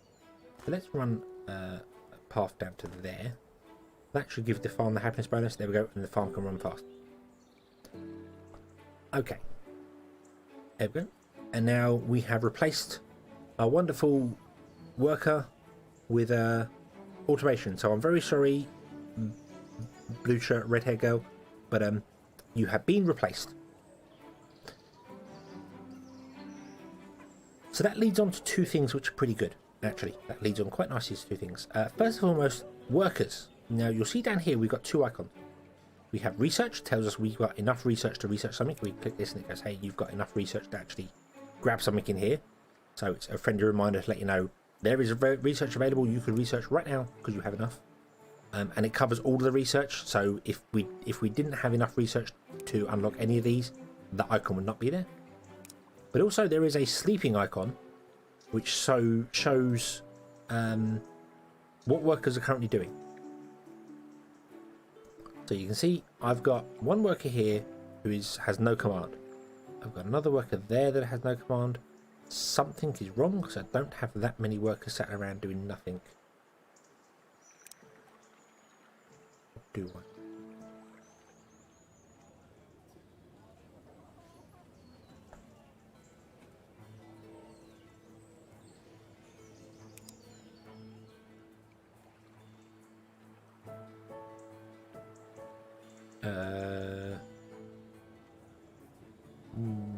Now I'm confused. No, you have orders. I'm not sure why that worker's showing up as being no command. Because he does have a command. As does that one. And that one. And that one. I'm not sure why they're showing up as no command. They should be showing up as this here. Even if they're not doing anything right now, they shouldn't be showing as sleeping. Sleeping workers should be ones that don't have any commands of doing things. That's very strange, and I feel like that is a bug. Because they do have commands, so that's weird. But it tells you that workers aren't doing anything. So we know this worker isn't doing anything. Oh no! So I suppose we want to assign her to do something. So I'm going to assign her to water. Go and help purple shirted lady do water. And you'll see the icon has disappeared. Even though apparently we have 4 more doing nothing, the icon has disappeared. So very. I'm not. That's a strange thing. That's a strange thing. The workers will rise up and seize the mean of production. Well, it's okay, because although we have replaced her job with automation now, and yeah, we could delete her from the world and she'll be gone. She could find a job in a factory, because all buildings require workers. They're not free. They're not free. So this farm takes a worker, and this building takes a worker, and you can increase the effectiveness of a building by adding workers to it. So if I was to turn up the workers here, you'll notice that says 2 workers, and our production says we've got 1.5 bonus from 2 workers. Add another worker, we get a 2 bonus, because you get 50% bonus per worker. So if we go up to 5, you're getting a 300% bonus from the workers. So they work 3 times. You get 300%. Instead of 100%, you get 300%. Generally, it's not worth doing. It's not worth adding workers to buildings unless space is a problem for you. Really what you should do is go down to 1 worker and build a second food mill, because a second food mill or stonemason or whatever building you want to build, a second one will give you 100% bonus for 1 worker, not a 50% bonus for 1 worker. So it's worth building a second building, generally. You might, if you're min-maxing, you might figure out that it's a sweet spot having like 2 workers in a certain building somewhere for a production change, but generally you don't do it. The exceptions to the rule are gathering buildings, farms, mines, foresters, and there's one other. Sure, there's a 4th one that I cannot now remember. They gain 100% bonus from workers. So if I put that in there, you'll notice it goes up to 2.4. If we mouse over this here, boom. They can have 10 workers in, and they get 100% bonus per worker.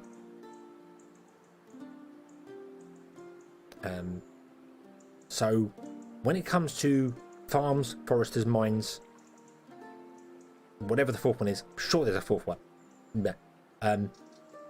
Fisheries, yes, fisheries. Well done, thank you, Susan. Fisheries, they gain 100% bonus, so it's worth having more workers in them. That's kind of done on purpose, because with these buildings you can put multiple around. With farms, they have an area of effect around them. You can't really put multiple farms in here, because then you're using up the space that you want the crops in. So we can increase the amount of people in here. So let's go up to 5, for instance. That's given us 6 a second. Actually, if we go down to here, 4.8 a second, which is almost 5 a second, which means because this is 2 and this is 3, that's 5 work units required. Every second we're producing 1 grain and 1 potato, just under.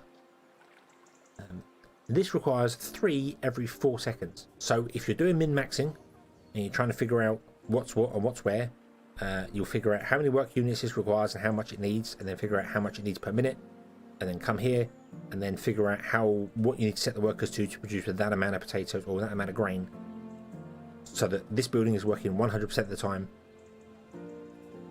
It's not that important, because workers are fairly easy to come by. You get 4 per house, and we can already put 4 more down, so it's not that difficult to do. And getting happiness bonuses, it's not hard. It's not hard to do. So yeah, it's worth doing. And also you'll see here now, it will happen in a minute here. This is going to start filling up, and our output is going to start filling up with 10 storage, because this is full of 20 storage. It can only produce so many. The farm is producing too much for it, but this will fill up. And when it does fill up, what I can actually do is if I pause that and emulate this filling up, you'll notice the speed here. Suddenly potatoes start going way faster, because all the work units are now on potatoes, because grain's no longer required. So you don't waste any of the resources unless both bars fill up. Then no one's working, so you've got 4 workers in here doing nothing. But as I said, workers are pretty easy to come by, so don't worry about it. Makes think the stopwatch is for workers that are standing still. Yeah, I think so. It's odd though, because if I click on the worker overview, it's going to tell me there are workers here doing nothing. It actually does say no command, which isn't true, because this worker has a command. His command is take stuff from here. So he went and did it.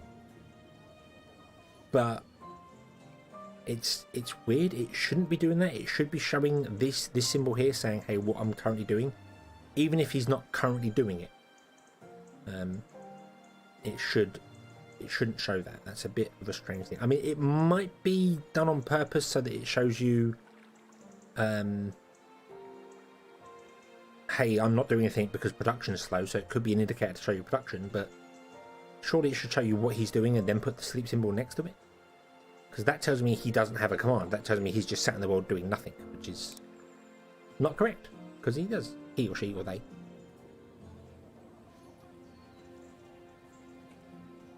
Yeah, it's the same symbol though. It's a little speech bubble with three Z's in it, indicating they're sleeping. And it says no command. That's the bit that confuses me. I think that no command thing is the bug. That's what I mean there, not the symbol. I think the no command thing is the issue there. But okay, so that's that there. So speaking of forestries, we're going to get a forestry going, which means I'm afraid you 3 are out of the job. Boom, delete you. Delete you, and we're also going to delete you, even though you're delivering to a different place. Well, there we go. And we're going to adjust some things here.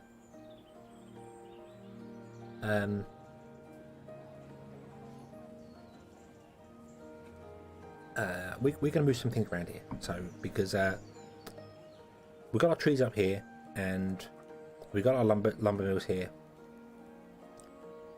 And I really want to move some stuff around so that we can get the chute going down to here. Now, chutes can't go up in the air, so that's a bit of a problem. But we can adjust this and make the chute go up in the air. That's not a problem.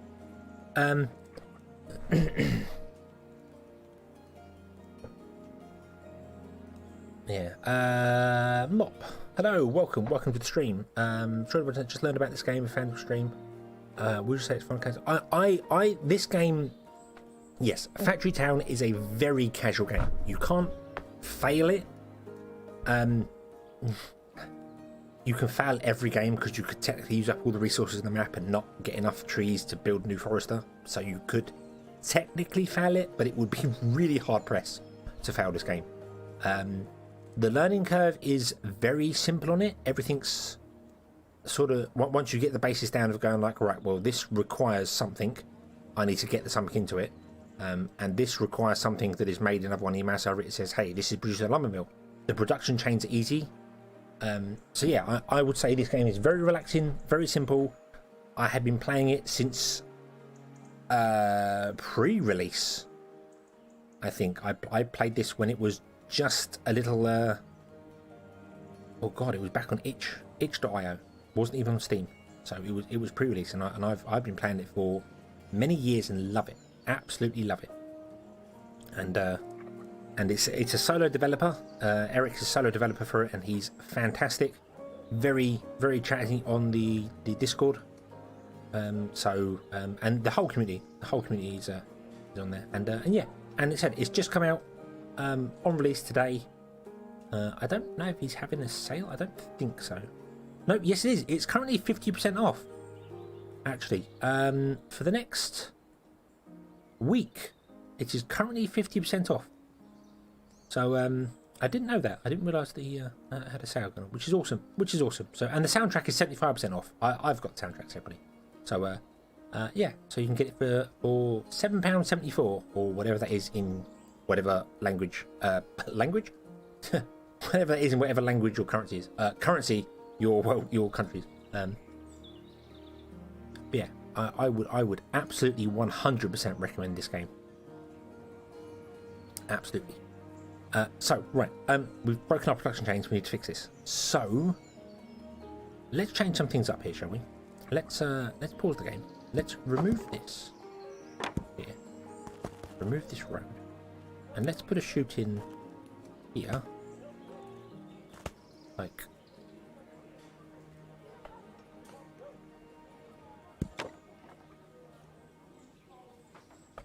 that. That way around. Boom. There we go. You're doing that weird modi thing. That's fine. Sounds like about $15. Yeah, I mean, I don't know. American dollars. Yeah, it's just under half for us. It would be. I don't know. I don't know. Whatever. The exchange rate changes every day, but yeah. But it's on half price sale. That's the important thing. If you're interested in it, between now and November the 24th, you can get it half price. Highly recommend it, even at full price. So yeah. But yeah, okay, so the stone is now coming into this barn and is going to go into this stonemason via the chute on the ground. We can put a chute up in the air to feed all these buildings here. And that's going to work for us pretty well, because our forester, if we put him up here, is going to be up in the air. That's going to work pretty well for us. Let's remove this here. Let's build a forester. Forester works exactly the same way as a farm. Just for trees instead. Boom. Take a forester down. Double hit the forester, and it automatically adds the wood because it knows wood's there. I think if you had wood, apples and pears, it doesn't automatically pick the thing because it doesn't know what you want, so it defaults to just nothing. Because you wouldn't want your forester picking up apples if you designed it for a pear system, so that makes sense. Again, auto manage, if you tick that and then you put down an apple tree, it will farm apples. Now, apple, pear and dragon fruit trees, it doesn't chop the tree down. It just turns it into apples, and then the tree regrows. Wood, it chops the tree down, but regrows the tree. The trees end up mini. We actually used up any of our grain? Yes. Yes, we have. See the grain here? See it's turned green? That means this is growing. So it's used them all up. If you use up all the grain in the area, the farm will stop working until the grain grows again and carry on. So if you end up noticing that your farms are using up all the crops in the area, you need to plant more crops around it. Or you need better yield of crops, which is where the farm tiles and things come in, but again, we don't have any pastures yet to do. So you are going to grab trees for us, and then you're going to deliver the trees all the way down here, past the forest, past the 2 lumber mills, into this lumber mill, and then we're going to have you feed that one, and then we're going to have you feed that one. That's the plan. So I'm going to rearrange a little bit of our roads here. Let's do this. Let's move you to there. I just want a gap between them. Okay. Oh no, you want your road because you're outputting to there. So there we go. So sorry. And then what we'll do is we want to have a chute that goes to all of them. Now chutes, as I said, chutes will go downhill happily, but you can't go uphill. So if I did this chute could go downhill fine. And chutes are gravity fed, so by going downhill will actually make the item travel faster on them. So even right at the end of the game, when you've got all magic omnipipe stuff moving around, that's a bit of a spoiler for the game, but you get magic to move things around. Chutes can still be faster. The very earliest tech can be faster if you're going downhill, basically. So yeah, but stuff can't go uphill. If anything came the opposite way on this, it would start going up and then stop and then roll back again and stop your whole production chain. There is a small example of if you can get stuff traveling fast enough, so if you go down like 3 blocks, it can manage to go up by 1. But if it ever backs up, it will never go back up again. So there's no like knock-on effect, there's no pendulum effect in it. So generally, chutes go downhill, don't make them go uphill. But we don't want the chute to go downhill. We actually want the chute to stay above. Because if we make it go downhill, it's going to run across this worker here, and it's going to run into here, and it's going to cause problems. We want the chute to be up in the air. So there's 2 ways of doing that. Push X and remove this here. Well, either we could grab the... There's a couple down here. It's very small, this bar. I do apologise about that. They shrunk it down, and I don't know why, but there's a couple of different things. You've got the wooden block here, and you've got the wooden arch here. Now the difference, as you'll notice, if I do that and then do that, the scaffold block is just a solid scaffold block, whereas the wooden arch doesn't have the bottom row. That is important. That is important. There is also pillars as well, which you can stack up and do things with. These two different things are important for doing different things. So we're going to have this come along, go past this one, and then to here. So it's going to travel above this chute. So I'm going to do an example over here where we're not stuck in between buildings, so I can show you what I mean. We've got a chute that travels from one building to another one, and we want to have another chute that travels above it across, because if we did that, then one chute would block another one, and we don't want. So we need to go above it. So if we go up, if we go up by one, like that, and were to run these scaffold blocks along, like this, and then put the chute on top, that would work fine, except this chute underneath, all the items would get blocked. They'd travel along, they'd run into this block here, and they would stop, because they can't travel underneath here. So that's where the wooden arch comes in. Because the arch has got no wood at the bottom, it allows items underneath to travel past, and will carry on happily, and then the items on top will travel back again. I personally use arches for everything. I don't use the scaffold blocks whatsoever. That's an aesthetic choice purely for myself. Also, things float, so you can literally just have things in the sky. You don't require supports for it. I am one of those people that will put in supports for stuff, just because I think it looks better. I think putting a support in, I can't afford it because I've got not enough planks, but I think putting supports in makes stuff look better. And the wooden arches on supports, I think, look better than the wooden scaffold blocks. Not much of a difference, but I just like the arches. I just think they're good. You can do it. The other thing about this as well is if I was to come up here. Now, if you drag a chute, it automatically goes down to ground level. Oh, excuse me, I've got hiccups. If you hold control, it stays at the proper height. And you'll notice right there, if I hold control and build over it, it's smart enough to know, hey, if I put in a scaffold block, I'm going to block that. So I will put in a wooden arch. It's smart enough to know that. The other thing you can do as well, if like me, you just want to use the wooden arches, is you can start with a wooden arch, and if you drag out and hold control, it will use the support block, whatever you chose to put underneath it, it will use. So because I started on a wooden arch, it uses wooden arches all the way across. If I started on a scaffold block, it would use that. If I started on a stone brick, it would use stone brick all the way across. It just does that. By default, it will use wooden scaffold blocks. So like here, if I grab this and I hold control to keep it at this level, it will use scaffold blocks by default. So it's purely aesthetic, it doesn't matter. There is a trick you can do with wooden pillars. You can stack wooden pillars like this, and then you can put chutes in there, which is only one block above. But a chute does not block the chute underneath it, so that legally works. So you can output multiple things that way. You just have to build the wooden pillars up 2 point every time. So you can get multiple outputs and inputs. That's a bit more advanced than I really want to go with this. We might get into that. We might need that in some places, but so if I grab this and just drag it out and I hold control, it will stay at the height I want it to stay at. We'll go to there. We'll then go this way, and we can't afford it. We don't have enough.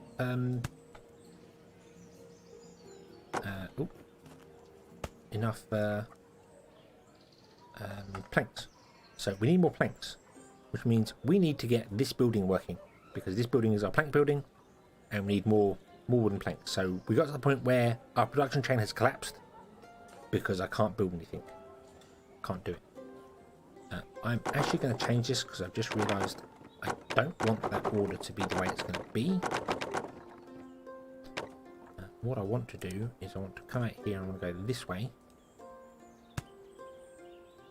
And then we want to go this way. When holding control as well, if you mouse over the top of a building, it would automatically add ramps and things in to get over the top of the building, so you don't have to worry about going up and over things. It does it on its own. which is quite useful.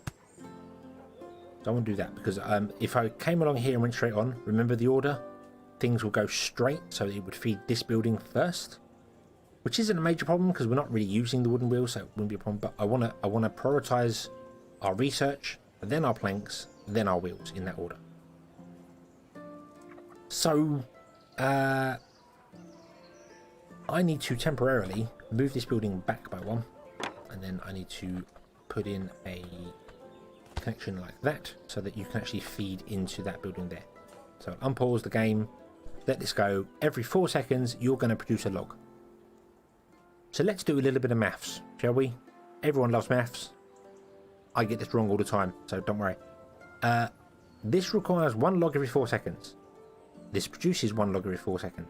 I'm saying seconds here because work units is 4 work units. I interchange them with seconds. It's not technically correct because the happiness bonus here means that they're using more. But we should get our happiness bonus to our forester as well. So the happiness bonus is like a universal bonus. So just look at how many work units you need. So if you require 4 and you need 4, that means working at one person, you're only going to be able to feed this building here. You require 1 every 3. So that means you need to go faster. And you need 1 every 3. So we have 3, 6. That's right. It needs 3 wooden. We need to produce 3 wood every 3 and a bit seconds, basically. So that means we need to speed this up to being running at about 3 seconds, 3 per second. I do actually have a little program. I don't really want to push it too much because it's old. I haven't updated it for a while. I have a factory town calculator, which can tell you how many buildings of which type you need to do things you want to do. So, like for instance, if you wanted to produce planks and you wanted to produce 5 a minute or whatever, you could set it in there and it would tell you exactly how many buildings you need. It doesn't really cover having multiple buildings on one end at the moment, so yeah, it's not really appropriate for this one here. Let's just do it the old-fashioned way with hard-working brain power. And probably a calculator. I should probably bring up a calculator. That would help. But I'm going to run a road up to here to get you the happiness bonus. And the happiness bonus is a percentage bonus, so it works on all 3 workers. So,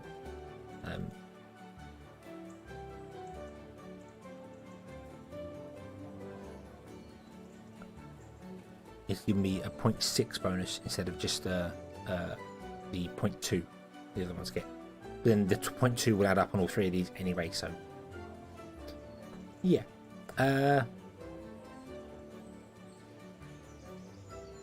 I do apologise as well if I repeat myself when it comes to adding things up a lot of times, because I mess this up all the time. Absolutely all the time. I completely mess up adding things together and mixing them up that way around there. Not adding things together. The maths is okay, but the issue that I have is when converting things into seconds, I very much confuse myself.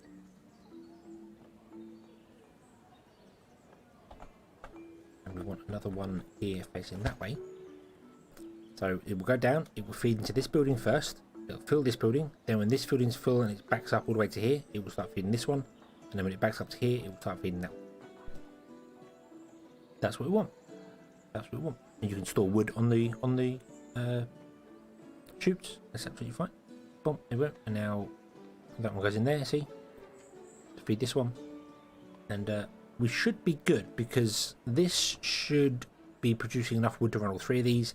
And the other one isn't working because we're full on wooden wheels. So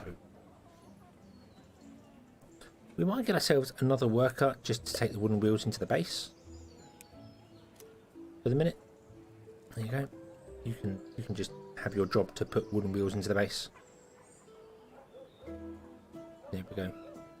and we'll see whether this keeps up or whether my math is wrong and I need to speed this up. I think I probably need to speed this up. Because you'd have to add all of these together. So we need 3 wood every 10 divided by 3, which is 3.33 seconds. Need 3 wood every 3.33 seconds. And we produce 1 wood every 3.6 seconds, which actually means, yeah, this should be producing enough wood to run all this right now.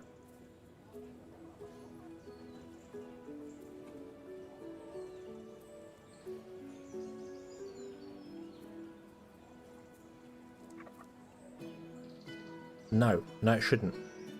Because it'd be 3366, it'd be 0.99, it'd be 3.9. We need this running at 4 a second, basically, to feed all of these here. So,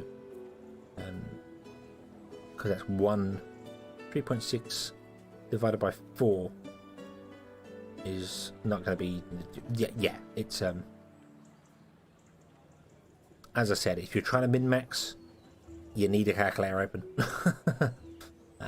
But what I generally do is this, I sort of wing it, trying to figure out the numbers, and then if it's not right, I just add another worker to it until it is right. I don't mind the lines backing up, because that's fine. If the lines back up, that means we're producing more than we need, and more is better than less. So there we go, nice and easy. Okay, so this is a typical sort of starter town that is terribly inefficient. I'm moving things around, moving things here, there, but as I said, you can pick up and move things later, and you will pick up and move things later. You'll decide, right, this town is an absolute ginormous garbage mess. I need to redesign something now. My plank system, I need more planks than I'm currently producing for whatever reason. I need to put more in, but I can't put more in, so we're going to go over here and build a new plank system with new trees and things, and so on and so forth. Right. Okay, so I suppose I should put down the other 4 houses we got. Didn't think about that. Really should put down houses as soon as you get them unlocked, because then they can upgrade to higher levels and they can be getting you more money in. Money, particularly yellow coins, disappears very quickly if you try and terraform. You can flatten the land down, costs lots of yellow coins. Lots of yellow coin, like loads of them. So yeah, it's surprising. I'm trying to think what else. What's next on the agenda? What else have we got that I don't want to research anything new. I want to make sure I've covered everything we've got. I suppose the only 2 buildings we've got right now that I haven't built are the well and the crate. So they're easy to explain. The well produces water. You put it down anywhere you want in the world, boom, and it every 2 seconds produces, or every 2 seconds produces water. I don't think it gets a happiness bonus. Nope, it's not affected by happiness bonus because no worker requires to work in it. It just magically creates water, like a well does. Every 2 seconds it produces 1 water, so that's that. A crate is like a mini barn. It's a mini silo, but we haven't got silos unlocked, so that would confuse you. But a crate can store 20 items of whatever item you want. Is 2 blocks high, and it looks like it's 1 square by 1 square. But this game works on half blocks. It works on slabs, if that makes sense. So you see there, this is 2 blocks high, which means you can do the wonderful trick of having the 2 things here, and you can have chutes pulling out there and chutes pulling out on top. You can get 2 lots of chutes coming out of it. You can use what's in its inventory for building. That was another change that was done recently. Previously, anything that was in a crate or a silo you couldn't use for building. That's now been changed so you can. So if I needed a quick tiny amount of stone, I could put a worker down, put a crate next to it, and just get the workers to dump stuff into a crate. You unlock the crate before the barn, so really I should have explained that back then, but it's a mini storage. Very useful for doing this sort of thing. So we'd have a chute come into it, and then you want to output things around it. Very useful for doing that. It can spread things left, right, center, and do things, because although you could do it just with a chute, you could have a chute come into it and then a chute split 3 ways. Like I said, the chute goes straight on, then right, then left. With this one, you can hold control and you can turn on and off grabbers as and when you need them. You can also like double the output from a single input. Not that would work because you wouldn't have the input. Or you could double inputs into it, into a single chute out. Again, you can merge things, but it is useful for jumping up a single height. Does that make sense? Because you can put in like things like that, and you can move it up 1 height. Even with chutes, you can jump a single block height with it. So a crate will let you do that, and then there's no reason why you can put a crate there, and then do the same again. So that's how you go uphill with chutes. You can do it that way. Not very efficient. Because obviously crates cost a certain amount to make, but yeah. So that's the only 2 buildings we have that we haven't explained. What else should we research?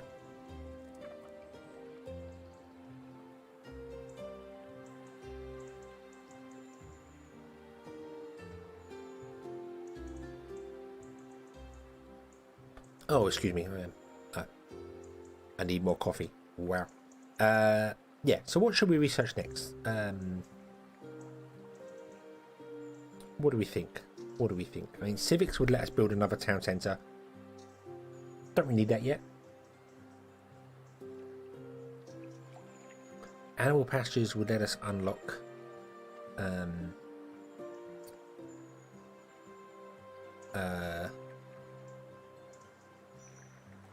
Go with pastures and go with milk by pipes. Yep. Yeah. Boats are a good thing, but boats are really for water travel, and we're okay for that. We need conveyor belts and wooden rails. That's hidden behind basic logistics and basic logistics, so we should definitely get basic logistics.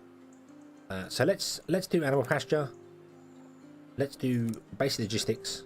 This is something I need to explain because there's a fair bit in here. And let's go with boat building as well. Boom, we've unlocked the boat, and then we've unlocked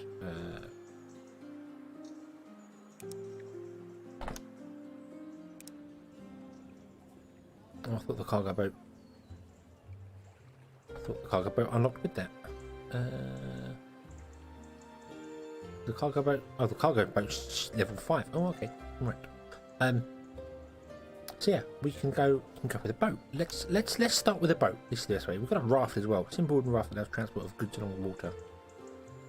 Right, and a boat is a worker unit that can travel on water.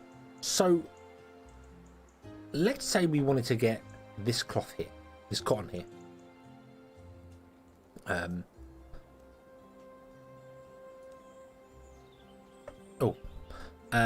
Yeah, we want to get this cotton here. Now we could build a bridge over here. That's doable. Now we've unlocked the scaffolding. You can build a bridge. That's fine. That's doable. Not a problem. But you can also use boats to transport things along, which is kind of where the crates come in as well. We could put a crate on this side of the water and put a crate on this side of the water. We could build a boat and then have the boat transport whatever goods from there into there. And then we could just have people done there. That's not a very good use for boats, to be honest with you, because it's fairly simple. Boats really come kind of into their own when you're dealing with like water like this size up here. And you want to move things around like from there all the way down to here. Boats become much more useful because they are, well, it will cost a lot in belts to get a belt to go along there and down again, or a chute to go along there, whereas a boat's just a very sort of simple way of doing that. Boats can also gather fish, so I think we should probably get our boat gathering some fish for us. That's not a bad idea. Let's do that, and then we can sell the fish. We can sell the fish to the food market. Fish, I think, are rollable. Let's have a quick look here because I can never remember. MK, hello. No, this is nowhere near as complex as Factorio. It's got the same sort of premises of the whole, right, you need to make this item here. It requires so many of these per minute or per second or whatever. So then you need to build whatever behind that, and then this requires that, and that requires the other. Standard production chain style stuff. But it's much more chilled. Much more chilled than Factorio. Let me have a look on here. Right. Fish are not shootable, which does surprise me.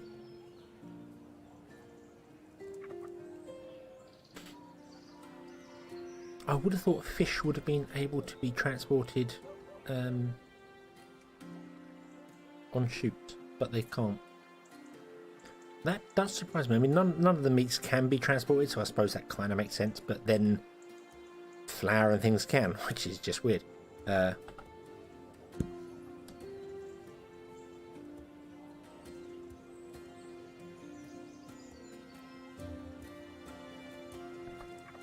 Just missing the natives and artillery for Victoria. Well, you say that. This game apparently started life as a tower defense style game.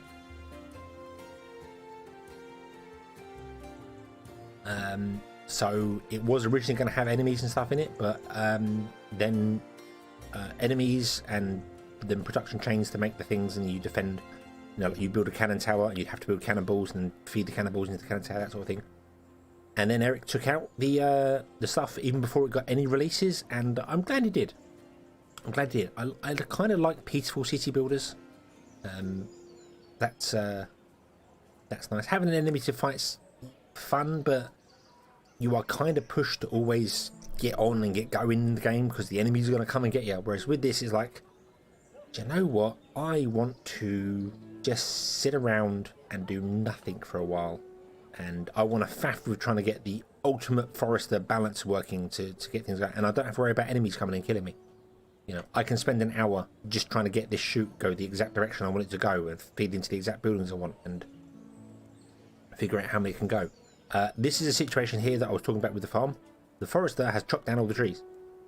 All the trees are now regrowing, so it's not producing any wood, which means none of this is working right now. So we can fix that by planting more trees around it, or we could move the Forester over here where trees are.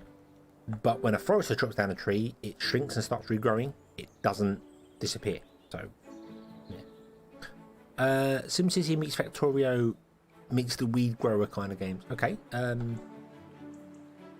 SimCity meets Factorio, kind of, I suppose. Meets a production line chain. There's lots of them out there. Anyway, let's put a crate down. Let's get our fishing boat. Wait, it's a boat. It's not a fishing boat. They used to be called a fishing boat, but they're now called a boat. Let's go, hey, would you deliver fish to there? And he'll sail around the island. And they do this. Pathing on water tiles is fun and exciting, especially when things go wrong. Because at times you'll see the boat fills up with water, and at other times he sails on the land. Did you see that? He sails on the land. I love that. I love that because that tile is technically underwater. He sails on the land. Great, fantastic. You kind of need a path, a way to put like a path in along here, so that they would follow the center of the river. But it's fine. But see, he picked up 10 fish and put fish in there. So now we can get another worker and go, hey, could you sell raw fish to the food market? And you know what? I'm going to give you a path as well because I'm nice like that. Let's do our first bit of terraforming. I want a path to go along here, but this isn't going to work because if I do that with a path, it's going to go, no, this is all wacko and broken and so if I go into tools and go into there is a couple of options here. You've got terrain block up, terrain block down. Terrain adjustment uses red coins, not yellow coins. I was wrong on that. Why do I think that uses yellow coins? Remove resources uses yellow coins. So if you want to clear out trees in the way, you use yellow. Yeah. Anyway, so you can move the terrain up or down. Once you get below a certain level, you just get water. So if you ever need water, you can just dig down. There's water down there. Flatten terrain up and flatten terrain down. I don't know what the difference is. I've used both of them. They don't seem to have any distance to them, so I just use flatten terrain down. click somewhere you want the train to be, drag, and boom, there we go. We flatten the train down in that area. We can then put in a path there. Then our worker will go along. And you see this one here looks like it's connected because this tile is technically underwater because it's sloping down. So that's why that looks connected there. But there we go. And now that worker can walk back and forwards on a path, and she can take fish out of the box, sell fish to the food market. The food market will sell fish to all the people, making the people happy. The food market is not getting enough flour by the looks of it. Come over here and look. Flour is oh no, it's getting enough for the happiness. It's not getting enough fish yet. That's okay. Just started. Getting enough potatoes. It's full on potatoes, so potatoes usage has stopped. That's fine. Let's have a look. See here. What's going on? Now you may also ask why am I not selling grain and flour, because you can get money for both of them, and happiness for both of them to get the happiness bonus. Oh, we just kept it there. There is a maximum happiness for basic food. There is a 5 happiness maximum. So if we sell flour and fish and potatoes, that's 3 out of 5. We could sell grain as well. That would give us 4 out of 5. But we'll turn grain into flour and then flour into bread because it just gives us more experience and more money in one hit. Much easier to do. And then we'll come down and we'll sell something like cooked beef, for instance, which gives us 2 happiness. Or cooked fish gives us 2 happiness. So that's 1, 2, 3, and 4 there. We need 1 more happiness, which can be another cooked item. You don't have to supply everything. You can. There's nothing stopping you supplying everything that's in there, but you will only get a maximum of 5 happiness from this tab, and a maximum of 3 happiness from this tab. These numbers do change as the houses level up and they unlock new things. So I think basic food gets a maximum of 6 happiness, if I remember rightly. So you want to be selling essentially cooked fish, cooked beef, and cooked chicken is your 2, 4, and 6. You sell the cooked meats. And that gives you your 6 happiness. You can sell other things. You could sell bread, you could sell herbs, you could sell whatever you want to get the money and get the experience into the house. You just won't gain a happiness bonus for it from this here for your town. So depends what you want to do. If you're going for how much money can I make, you want to sell the lot. If you're going for how much happiness can I do, you want to sell individual things.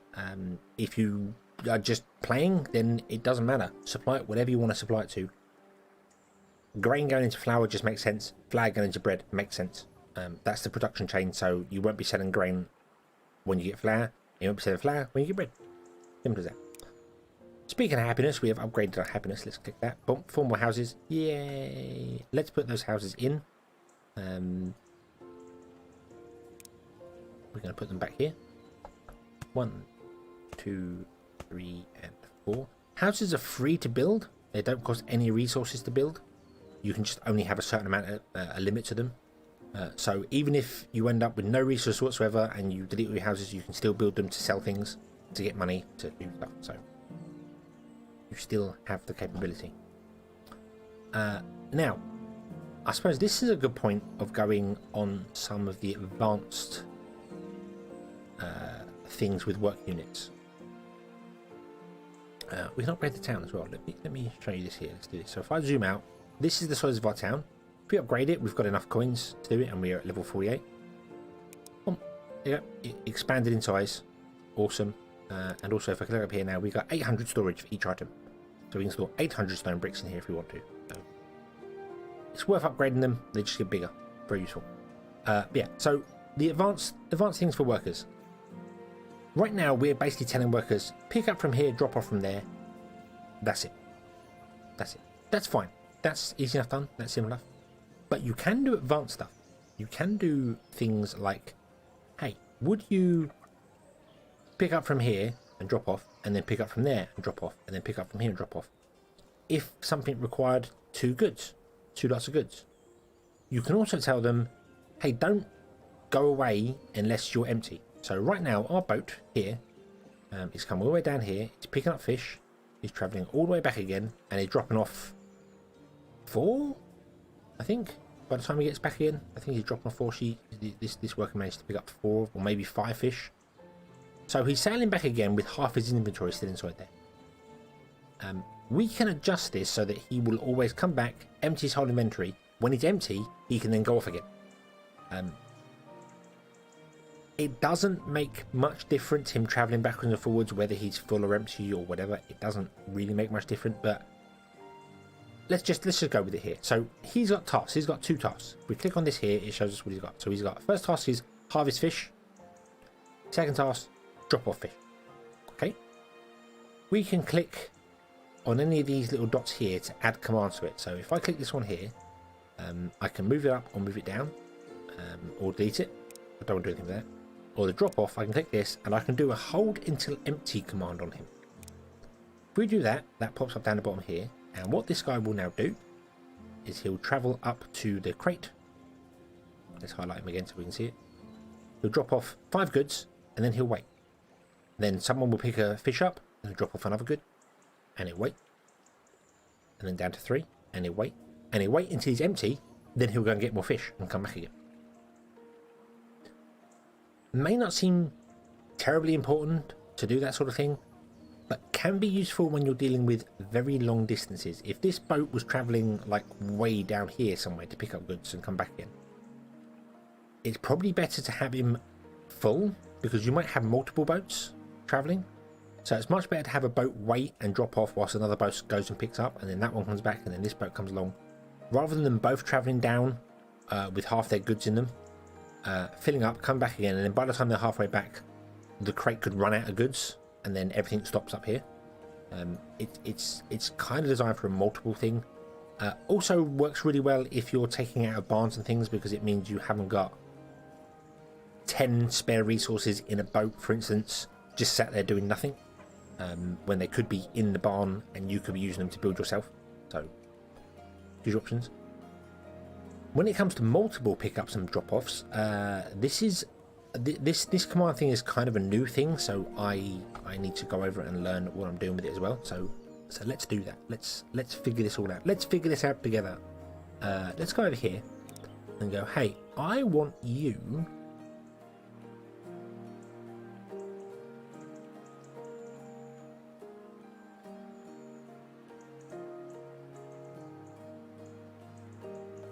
to make, let's make some books. Let's make some books. I did unlock the pasture as well, but we'll get to the pasture in a minute. Let's make some books. So if I put you here, actually, if I pause this for a minute, let's move the school up. Let's put you over here, and let's go, hey, we want the lumber mill to supply paper to him, because he wants to make books, and he's going to make books from cloth. Okay, and we want to make cloth from cotton, because that's the only thing we currently have to make cloth. So Clarice, hello, welcome. So we want to make cloth from cotton. In fact, you know what? We don't want to make cloth from cotton. We're not going to do that in this. We're going to say, hey, would you make books from cloth and from paper? So we're going to grab this guy here and go, you're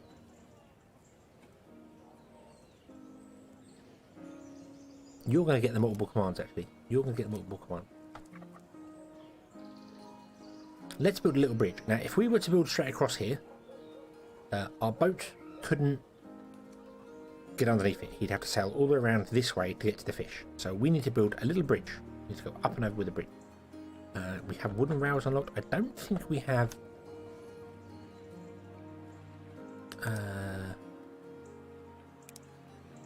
we have the log bridge unlocked.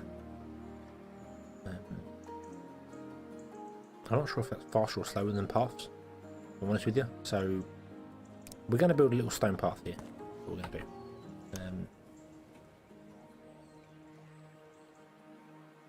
Structural blocks. So these are all the structural blocks which I haven't shown off yet. The wooden scaffold blocks, ramps and arches, you can make them out of wood, you can make them out of stone, you can make them out of frame stone, which requires planks and stone bricks. Make them hedges, which requires fertilizer. Brick, which requires stone brick. Cheese, which is interesting. Also iron, when we unlock iron. Reinforced iron, gold, mana crystal, fire crystal, water crystal. It's aesthetically, it's an aesthetic choice. You can make them out of anything you want to make them out of. So, yeah. Dan, hello, welcome. Welcome. So I'm going to go with a stone path here because I want to make it out of stone. And what we're going to do is, I believe, cheese is the superior. I have never made paths or anything out of cheese because I've never had enough cheese spare for it. I'm trying to remember whether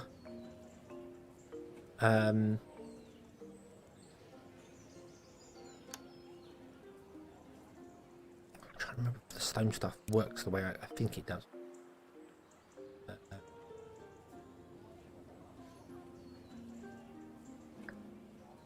Bear with me just a moment here. That one?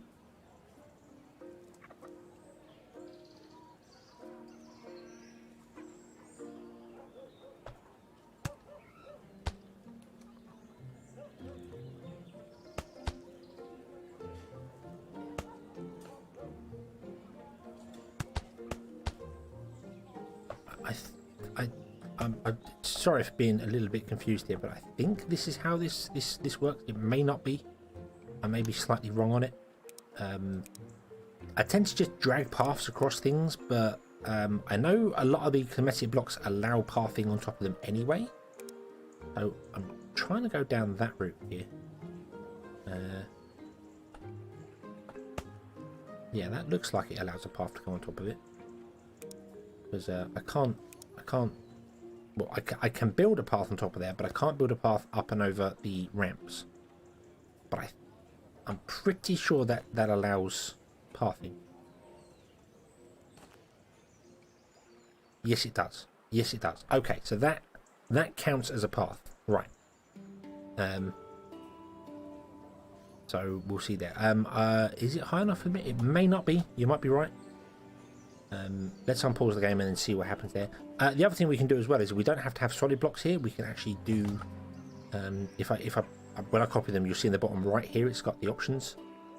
So we can go down the whole route of having the arches instead if we want to build a bridge out of that. Yeah, no, the boat's going the other way. You're right. That's wrong. Okay, so let's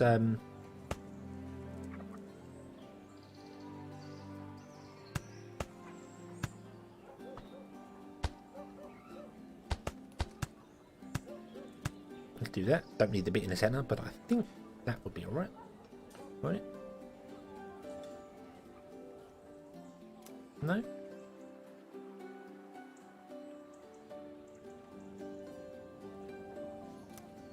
Nope.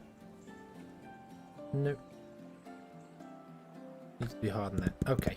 Okay. I can never remember how it works underwater. So, whoa. Whoa.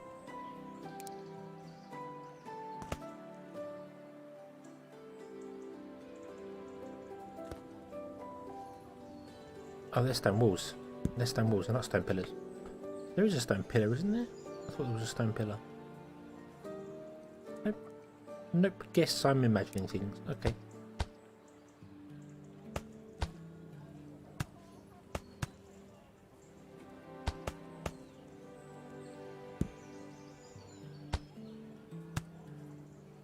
That should work.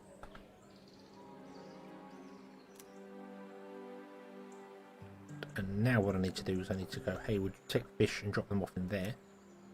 And you're still going to go around the other way.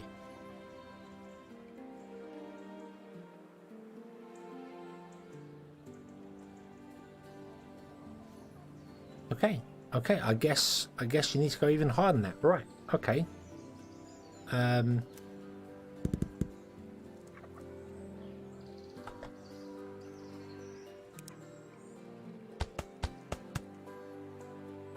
Because that in my brain tells me that's too high. Two chutes could get underneath there. Maybe boats are just fat and I don't know about it.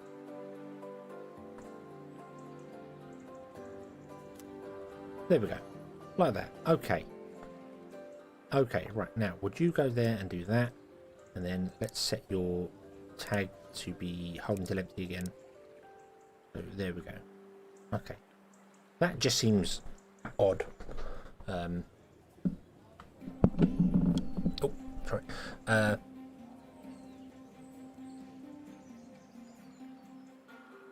Yeah, that just seems a little odd to me, that one there. The other thing that kind of gets me with this as well, if I remember correctly, is if I get the scaffold ramp like that.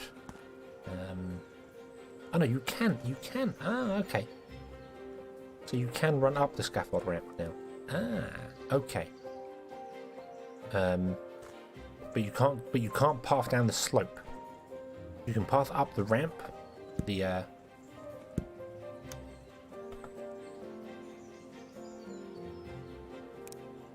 scaffold ramp, but you can't go up the slope, which always confused me, because you can path across the top of these, which is just what? Why? Why? It just makes no sense. Don't understand it.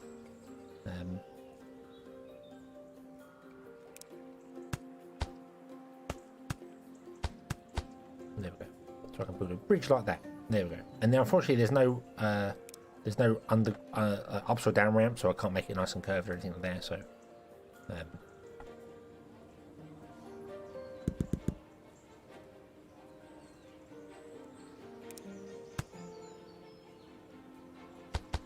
does that do the same thing?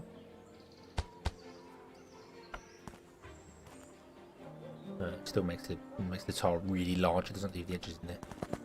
Okay, but I think I'm going to go with a solid stone ramp because I think stone is faster to travel on. I'm so used to just building roads and things over things, so yeah, stone does get faster. And the annoying thing with that, I've just noticed, if I copy this stone ramp, I get the option of everything down here to build. Whereas if I copy this stone pillar, I only get the option of the stone pillar or the arches. That's a little strange. Don't know why it does that. But oh well.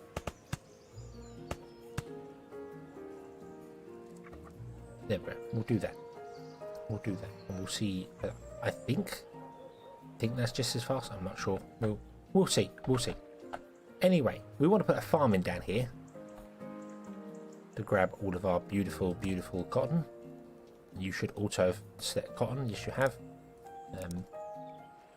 Cool. And we're going to actually put in a crate for this as well. And a little chute there. And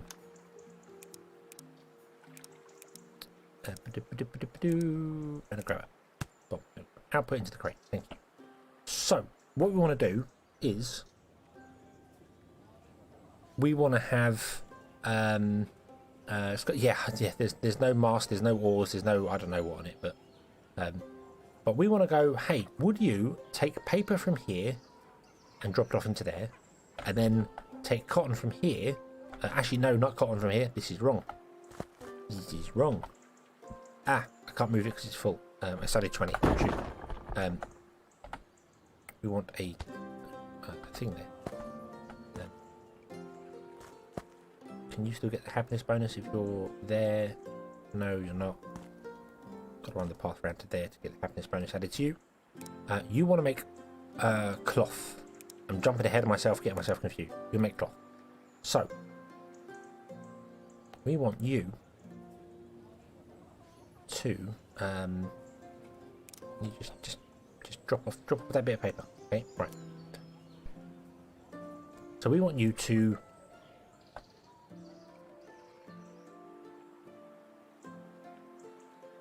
grab cloth from there and drop it in there, and grab paper from there and drop it in there. But we need 4 paper and 2 cloth. So I'm going to hold shift, and you'll notice if I hold shift, I get a little plus symbol up here. So I want to go pick up by clicking, drop off, click, and then pick up, drop off. Okay. And then when I click normally, he starts going and doing his thing. So there we go. Boom. So he's now got 4 tasks. Pick up, drop off, pick up, drop off. There's no point in saying hold until full or anything like that at all, because you can only carry 1 item at a time. But what we actually want here is we want 2 cloth and 4 paper. So I'm going to select you again, and I'm going to hold shift and then click paper, drop, like that. So you'll now got 6 commands. So you're picking up 1 cloth and drop it off, 1 paper, drop it off, 1 paper, drop it off. And then a second cycle will be 2 paper, 2 cloth, and 4 paper. Not superly efficient, because he's just a little worker and he's not going to be going as fast as if we had wagons or someone else moving things. But he seems like he's moving the same speed on top of that bridge. Oh, I don't think it affects workers. I don't think the different road types affect workers. They're fast enough. It's wagons and things like that work faster on stone road. Okay, so there we go. So he's now grabbing 2 paper from there and dropping it off, and then 1 cloth, and then 2 paper and 1 cloth, and that means you're getting your 4 paper and 2 cloth very easily. Very, very easily. Now,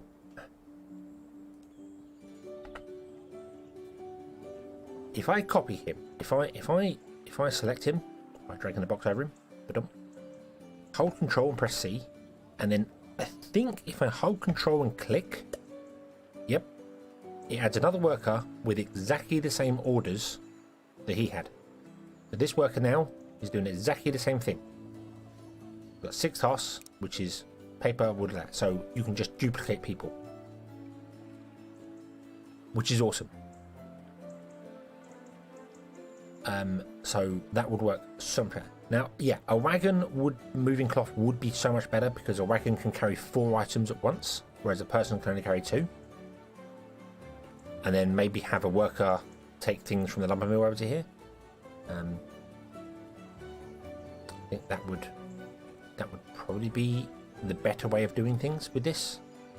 There are caravans later which have even more types of things to do.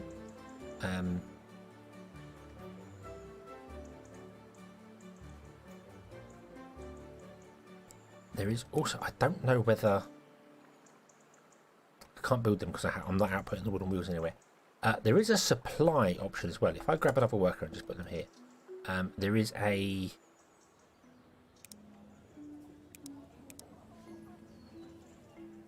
oh, there isn't a supply option anymore. No, that's been changed. Okay, so there's just pick up. There's a bit in this button here, basically means pick up everything or pick up just books. Deliver book, deliver everything to there, for instance, and then that will, that won't deliver everything. No commands. Okay. Yeah, there used to be an option where you could just say, hey, would you deliver everything to this workshop? And then it will go, if the workshop right now you had delivered to, it will go, right, you're lower on cloth than you're on paper. I will go and find some cloth.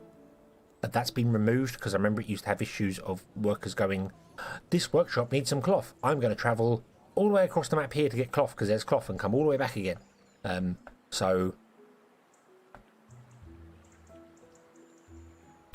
Yeah, it would be better to have a longer bridge, although workers don't actually travel any faster on it. Wagons do. Let's grab a crate, generic crate. Let's get a worker and go, hey, would you just put those in there, please? So we can build a wagon. I need 4. Oh no, we are. Stop. That can actually get. Oh, that's something. If you delete a building with items inside, you don't lose the items. The items get magically transported to the base. You'll see we have 20 cotton in the base. That was from the one I destroyed down here. So you don't lose the item. So we can build a wagon because I've been putting the stuff in there. So if I build a wagon, put it here. If I go, hey, would you take cloth and deliver it to there? See, a wagon travels a little bit faster on a normal road, but travels way faster on a stone road. Way faster. And workers can walk through wagons. They don't bump into each other. They used to, and it caused all sorts of problems. But wagons cannot pass through other wagons. So a one wide stone bridge here would destroy the network if you had two wagons moving around. So I'm going to change you to be paper. Just grab paper.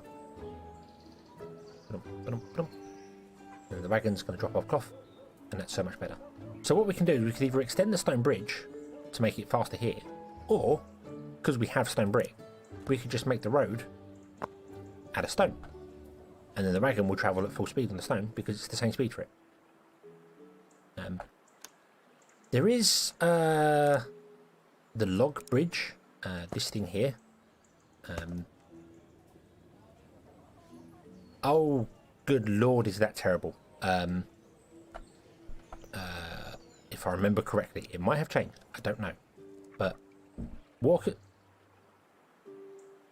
Wait, what? What did you just do? What?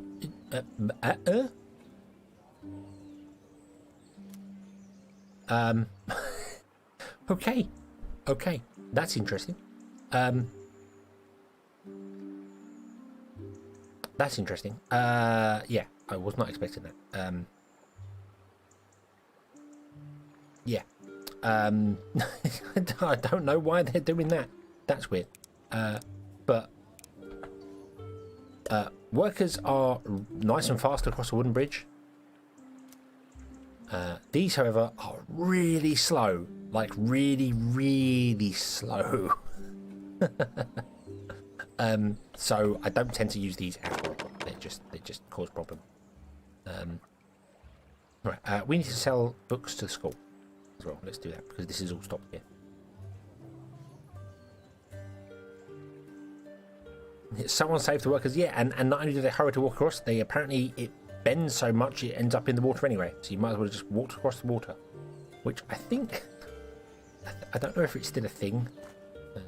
No, it's not. No, it's not. You used to be able to path underwater, and workers would walk underwater, kind of like they do in Timberwall. But that's obviously been fixed a long time ago. That was a really old thing. But yeah, the wooden bridge. I think the wooden bridge that I showed there, you open up very early in the game. It's like one of the earliest things. So we could have been getting this cotton like straight off, with workers going back and forwards before you unlock wagons. So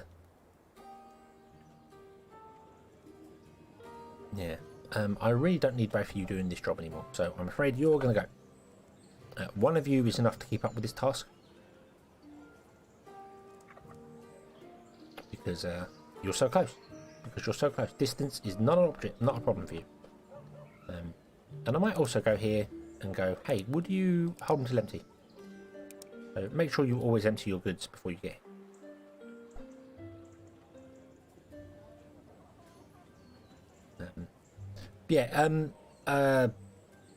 As you point out, Kaboom, the bridge or the stone paths are very useful for that. I have in the past actually had stone bridges like up in the air, because you can access buildings from up a maximum of 3 blocks up. So I've had stone bridges in the air with wagons and things going around delivering to things, and chutes and conveyor belts underneath paths. It's a little awkward to get in there and modify them if you need to, but it does work. And of course the wagons on stone paths are very quick. Very, very quick. I don't know how quick they travel on cheese paths. I've never built a cheese path.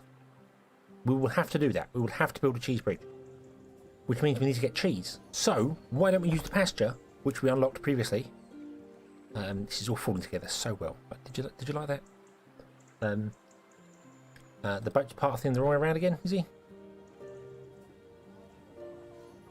How bizarre. Oh well. I mean, it's not like this is running out or anything, but I don't know why he's doing that. Maybe he still thinks the bridge is there. Ah, we can fix that. Boff. There you go. Now he's going to go that way. I think they only negotiate a path when they have to. So obviously he negotiated a path when that was there, and then this path was always clear. So in order to save on repathing every time, because A-star pathfinding is expensive in computer terms. So. Yeah, have a cheese bridge with a stinky troll underneath it. Yes. Right. Are these houses upgrading? They are. They all have potatoes. Everyone's loving potatoes. Great.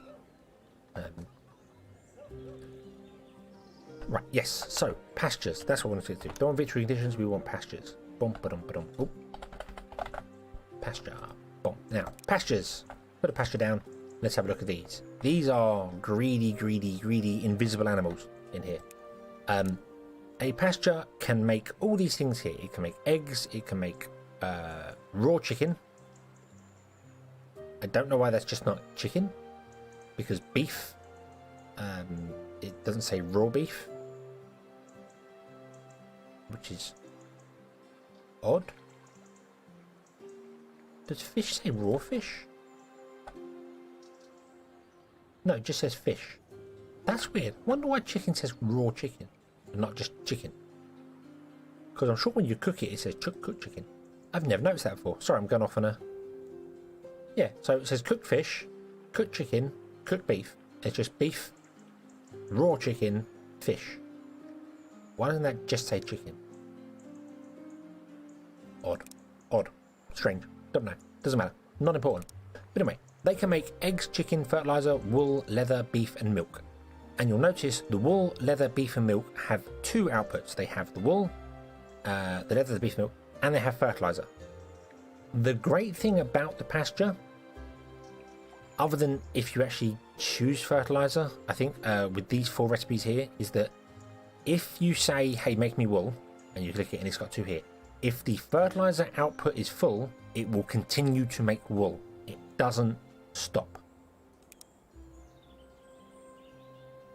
I kind of wish there was an option where you could toggle it, you know, like auto destroy or something like that. You know, if it fills, just auto destroy it, but there isn't. But so you don't have to worry about dealing with fertilizer if you don't want to, because fertilizer is just a byproduct. So you can just leave the fertilizer in there, but when it fills up on the wool, it will stop working. It won't just carry on using the resources. So that is good.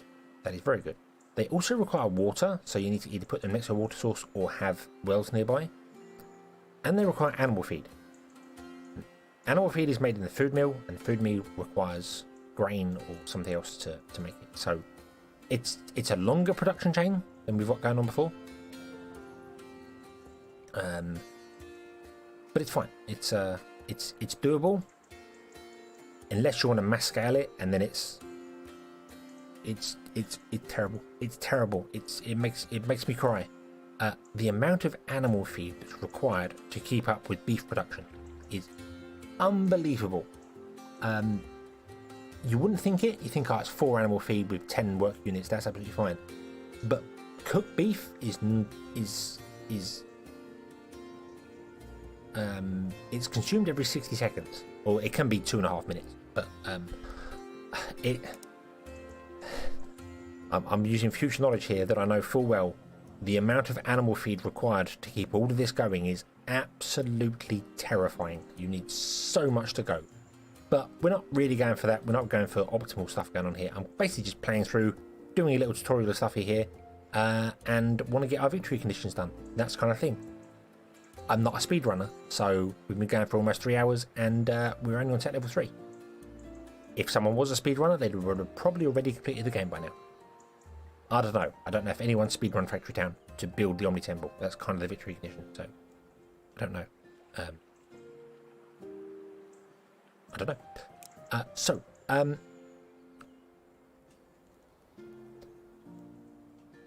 what do we want? We want some fertilizer because we want to get our farms up and running better. But fertilizer is a byproduct. There's no point in making fertilizer on its own when we can make it with something else and get it for free, essentially. Milk is a good early one because you can pipe milk into buildings and have it just sell to the houses or sell to the food market, I should say. So we might go with a milk setup early on and see where that takes us later. But I'm talking about piping stuff, and we don't have pipes open yet. Push the right button, that would help. Let's unlock fluid pipes. Oh, there we go. Hey, fluid pipes. And we need a lumber mill to make fluid pipes. So we need one of these to make fluid pipes. And you're all kind of full doing your thing. But that's fine. That's because you're not making enough trees because you don't have enough trees. Now, we can plant trees. So they cost 50 gold each, basically. So I think we're going to plant some trees. I think that's what we're going to do. Yeah, let's plant some trees. You can just plant trees anywhere you want. You'll probably remember earlier on we unlocked a tree planter.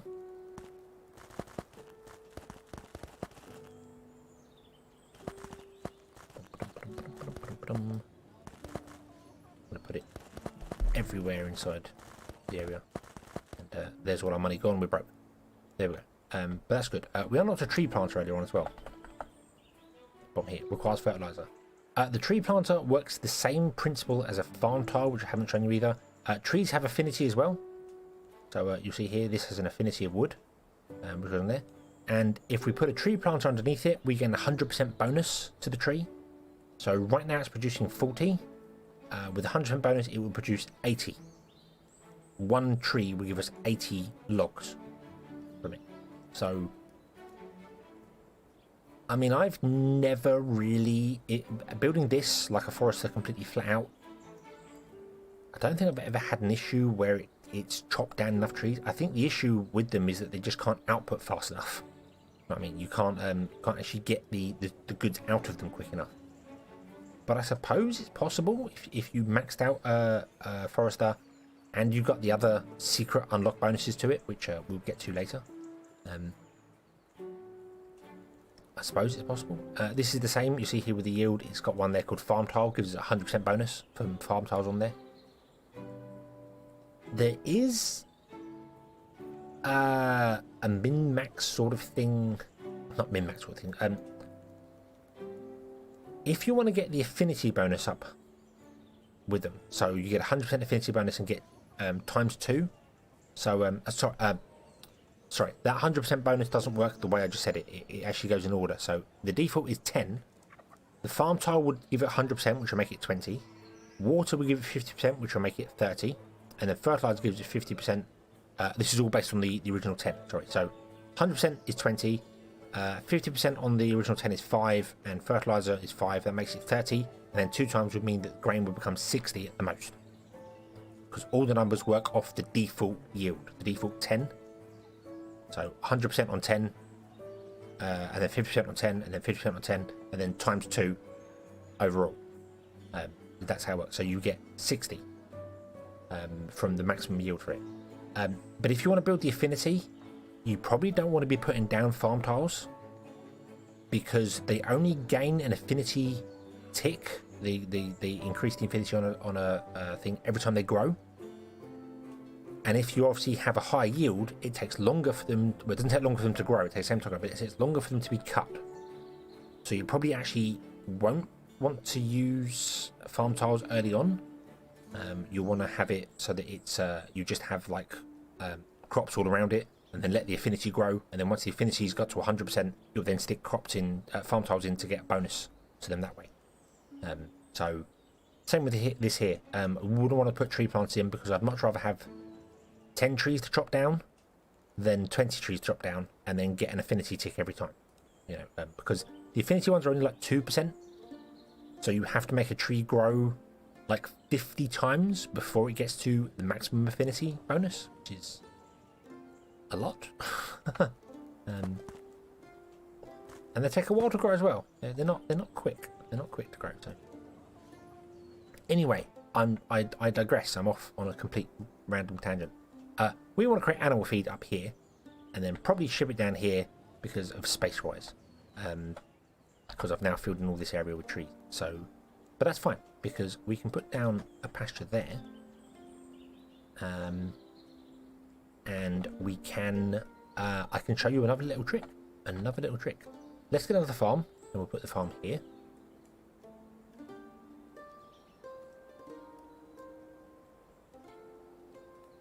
If I move it back one, it goes up to 44, but I can't put it on there because the ground isn't level.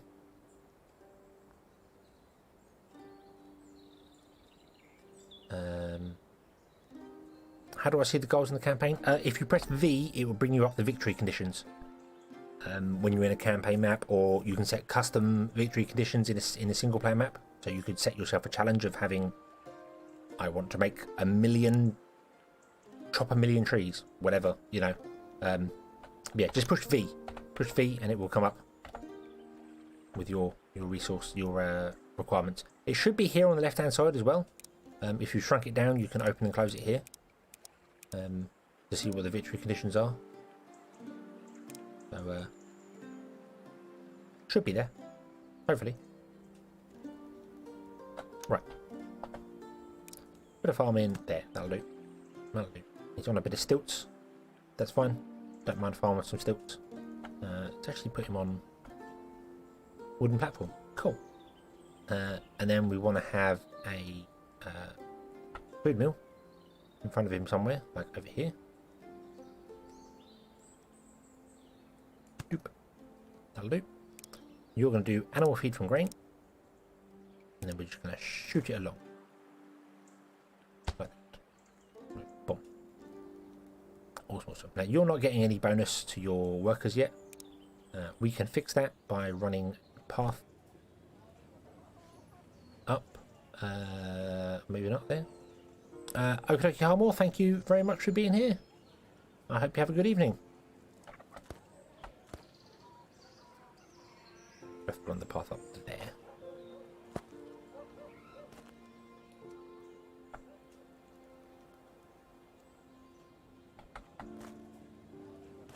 Pathing to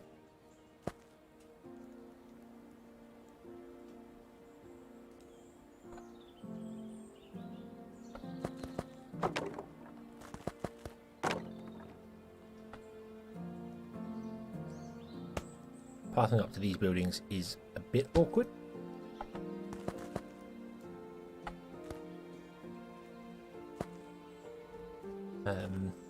Nope, it's not a flat map. You do generally start in a nice flat area, but it builds up there. I'm also going to try and not terraform too much. We might do a little bit of it, but not too much. Yeah, and then I want to path down here because I want to have I want these to have the like here. I'm going to terraform this little bit here. I need to change up some stuff down here. What's this? Remove layer block. Select columns. Select columns. I don't need select columns down here. So I'm going to grab terrain, flatten down. I'm going to drag it out to there because it's one I use a lot of. Boom. Flatten down the terrain there a little bit. Just so I can get the roads in. Roads do weird things on corners and stuff. So yeah, it's just much easier to have it go flat down. Like if you run a road along here, it can do, I mean, that's not so bad, but sometimes it can do some very strange stuff. So sometimes you have to terraform a little bit. That means you're going to get the bonuses. Yep, you've got the happiness bonus. You've got the happiness bonus. You've got the happiness bonus. This is all good. Awesome. We then want to shoot out of here. So I'm going to put in a little thing here. We are going to shoot out of here and down here. It's a custom map. It is default settings. If you go back to the start of stream, you can see it's just basically I clicked custom game, and all I did was go in and change the seed to be 1, 2, 3, 4, 5. That was it. All these hearts here are happiness. That's affinity. See, they've all gained 2% affinity now. Yay! And it does work. So next time this tree has grown, it's got 11 instead of 10. So because it's got 2% affinity. But yeah, it's the default map in the game, and just the seed is 1, 2, 3, 4, 5. So because I haven't changed anything with it, just the seed. If you type the same thing, if you went custom game, went in and just edited the seed, you should get this exact same map. I believe you should get the same map. Some things over here are very interesting looking terrain. I don't know. But when you set up a custom game, you can make it really hard for yourself. There are some biomes you can start on which are absolutely terrible. You could start yourself in a hilly district where basically the whole terrain would look like this. So you don't get any flat areas to build in. It would be very complicated. Right, so we've got this. Now we want to have a well to feed the pasture. But we don't have any belts yet. Our wooden conveyor belts are locked, our cloth conveyor belts are locked, and wells cannot go onto chutes. So we kind of need to pipe it in, which means we need pipes. And that I'm okay with. There's a little thing that we'll explain. That I'm okay with, because I'm going to come to this barn here, and I'm going to set the bottom filter to be fluid pipes. And I'm going to change all these other ones to be planks.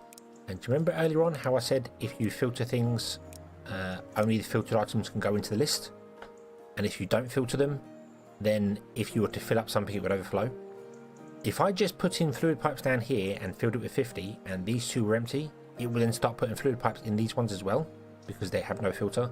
And we could potentially fill up a whole barn with planks and break our selling with them, which isn't something we want to do. So I'm going to adjust.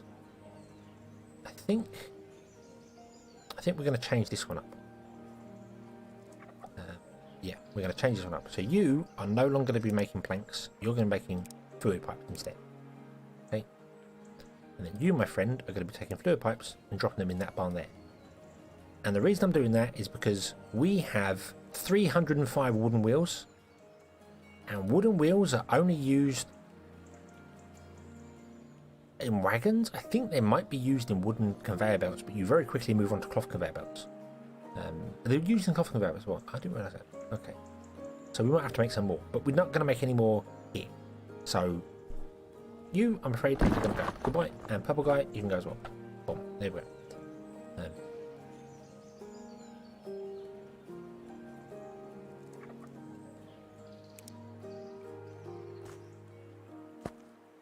I do not know what that guy was doing. He was doing something very strange. But anyway, there we go. So now we're going to get some fluid pipes. Fluid pipes are an interesting... I will get to that star in a minute. But fluid pipes are the first underground thing you'll use. But they don't have to go underground. This is the bit where it becomes very interesting. I will do them underground first to start with, because that's just easier. So if I put a well in, and I'm going to put the well in back here. Boom. Now, we can't shoot out of the well. It says no, can't shoot out of the well, because you're not allowed to take water on shoots. So you need to use fluid pipes. Now, conveniently, fluid pipes, you can either place them above ground, and they work just like chutes. So we'll come here, and we will do that. And you'll see we get little connected symbols there. They look huge. I think that's so that you know they're there and you can click on them to do things. But that will output the water from here into the pasture. And there you go. We've got water going in there. Now, fluid pipes.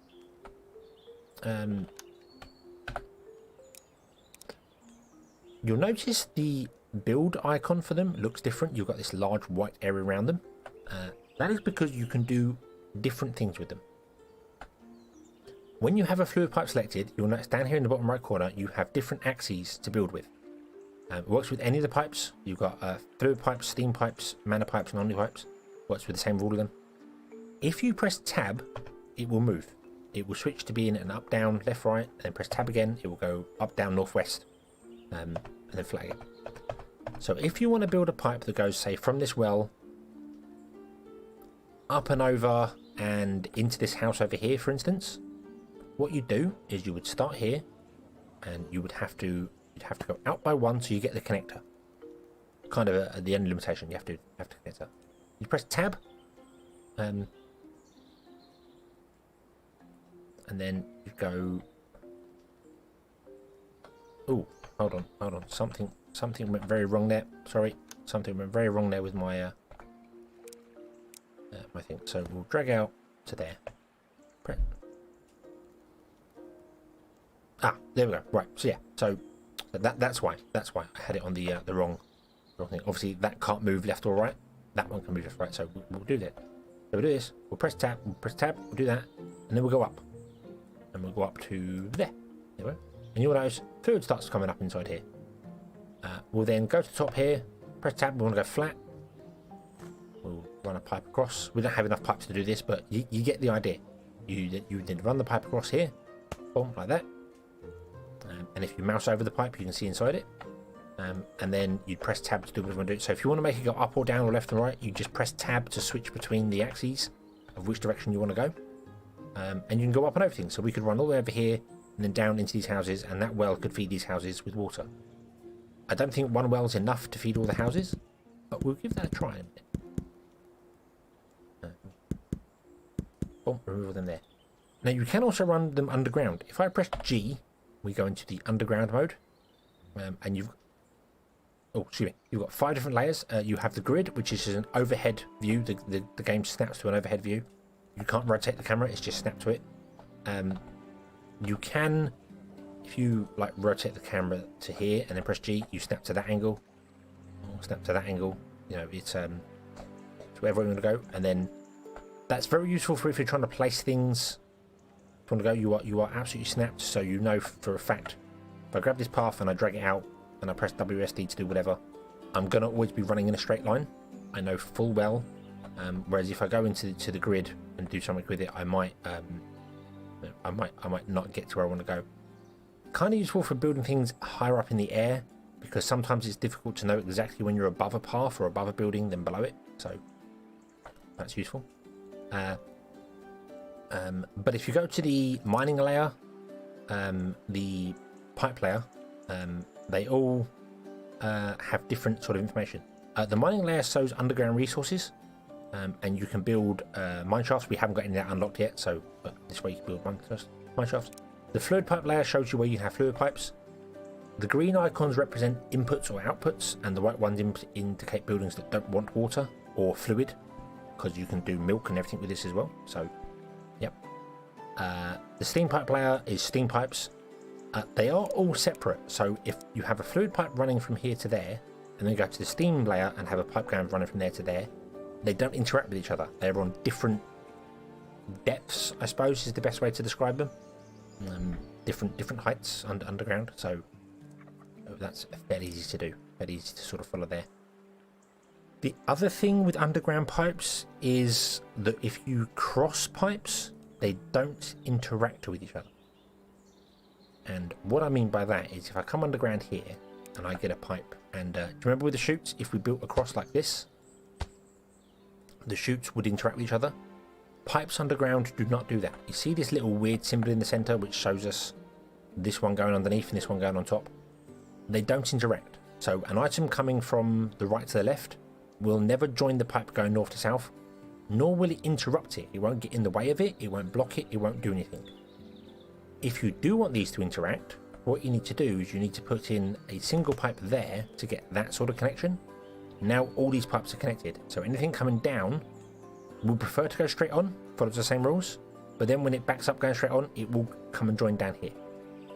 So that's the thing. You can cross pipes. See, if I do that, anything traveling from north to south will not interfere with that pipe going from east to west. So yeah, they also have a direction shown by the arrows. It's the direction you pull them in. So if I pull it up or I put it down, it's the direction you put them in. You can't rotate them. There's no way to rotate them. If you need to move them around again, you just need to drag back over them again. Different way. You do see the little green symbol as you're dragging, shows you which way you're going. So that's kind of all needed to know for pipes. Pipes follow the same principles. All 4 different pipes follow the same principles. They can be built above ground, below ground, however you want to build them. Vertically, you can go above ground to below ground with them. So it is possible if you build a connector here, and then we go above ground, you'll see there's a little white symbol, and we build a connector there. This fluid pipe connector connects to an underground system. So the water could come from this well to this here above ground. I then go below ground, and I can run it underground as well. Very, very versatile system. So we want to build some fluid pipes. We have 52 available. We want to basically run fluid to here because we want to sell the milk in the farmhouse. And you think, sorry, in the food market, this building here. So you think, oh well, I should run a pipe from here across. Well, you could. That would work. Or you could build a second food market, and you can build it over here. Providing it is within the sphere of influence of the town and connected via a road, it will connect to all the buildings that town is connected to. So you see, I connected to this road here. The second I put it on the road, all the houses over here highlight. So that means even though they're not within its own sphere of influence, he can sell to those houses over there. And he can sell to them because they are within the sphere of influence of the town centre. And it's sort of a pass-on effect. The town centre works as like a central hub. The odd thing about this is that you can actually sell to houses outside of the town centre's sphere of influence. So if I put that there, and then click it, you see this is the town centre that he's covering, so he's covering all these. This food market can sell to buildings outside here, but they won't add to the happiness bonus of the town centre. So you could still sell to buildings and get money for it, but you wouldn't get any happiness bonus for it because they're not in a town-centered area. So something to bear in mind, you aren't just limited by town centres. You could put houses outside there and still use a food market to sell to the houses outside. You don't need a town centre for it. You're just limited by the food market's area of influence, not the town's one. But because we can put this here, we can grab a pipe. We can go on the ground, we can grab a pipe, and we can literally just go pop. There we go. And we've only used that many pipes. We haven't had to run a pipe all the way over here to this one. And this one is selling to the houses, and you'll see the houses are getting a tick, tick, tick, little. Every time the 5 gold, that's milk. They're getting milk from all the way over here. And that works for the general store. It works for any other, the school. It works for everything. You don't have to have them so by. I mean, the whole school thing we could move over here if we wanted to, and have it all on this island, and it would still be able to sell to there because the island, this is still in the sphere of influence of the town centre. So yeah, nice and simple. I like that. That's a very welcome change when town centres come in. Very welcome change that adds things to it, makes things so much simpler for logistic purposes. Okay, so let's do a little bit of maths here, shall we? You require 2 every 2 seconds. You're producing 1 every 2 seconds. So if we double you, you're now producing 2 every 2 seconds. So you should keep this running at 100%. Yeah. There we go. Very simple. Very simple.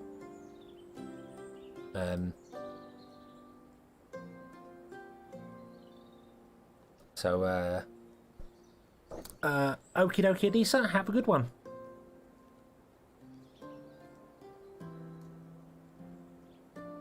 Oh, I hope you enjoy your homework, which I don't know anyone that enjoys homework, but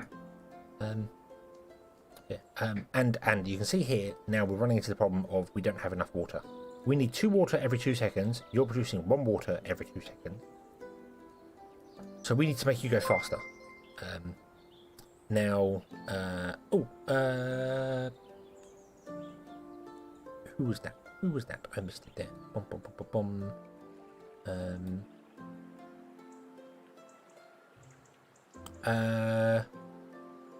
Shishi, thank you very much for becoming a member. thank you, thank you. Am I planning on playing through the Omni Temple today? That was the original plan. But we are 3 and a bit hours in, and I'm not really progressing very far because I'm kind of explaining everything as it goes. Yeah, Shishi, thank you very much. Thank you. But we're going to play through until you'll get bored of me. So either that or till my throat goes, because my throat is very dry. So I might have to get more coffee in a minute. Although, I did buy a drink. What did I do? What's over there? So I have drink, actually. But yes, Shishi, thank you very much.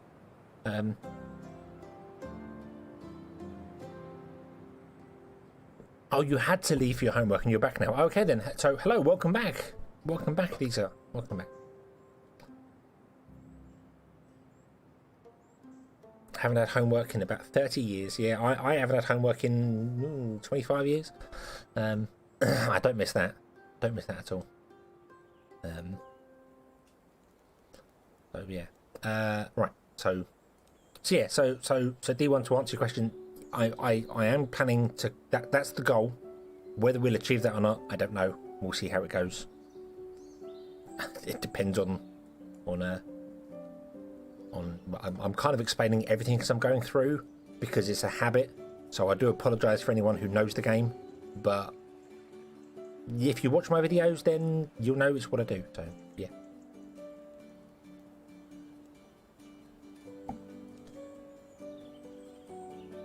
Okay, so speaking of explaining things, let's explain this star here. Let's get on to this. These are specialities.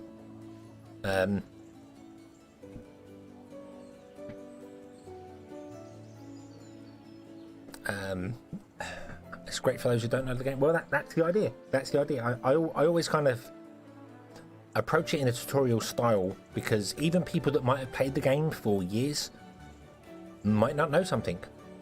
And they might learn something from it. And I know full well people who left comments and I've learned something from the game. So, or I've done something really stupid and forgot that I was packaging stuff. I think that's the biggest thing I had an issue with. I honestly spent hours trying to figure out why my numbers weren't adding up, forgetting that when you package goods, you get 4 of them in one go. So, no. But anyway,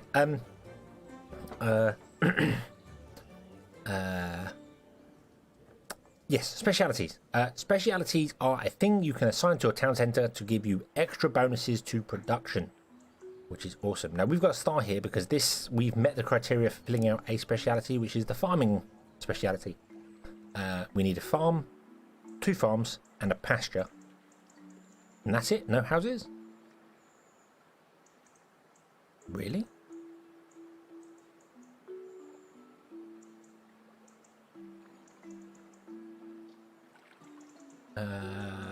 Okay, I'm surprised it doesn't need any houses, but whatever. I suppose we might as well tick this and get a bonus to it because it's yeah.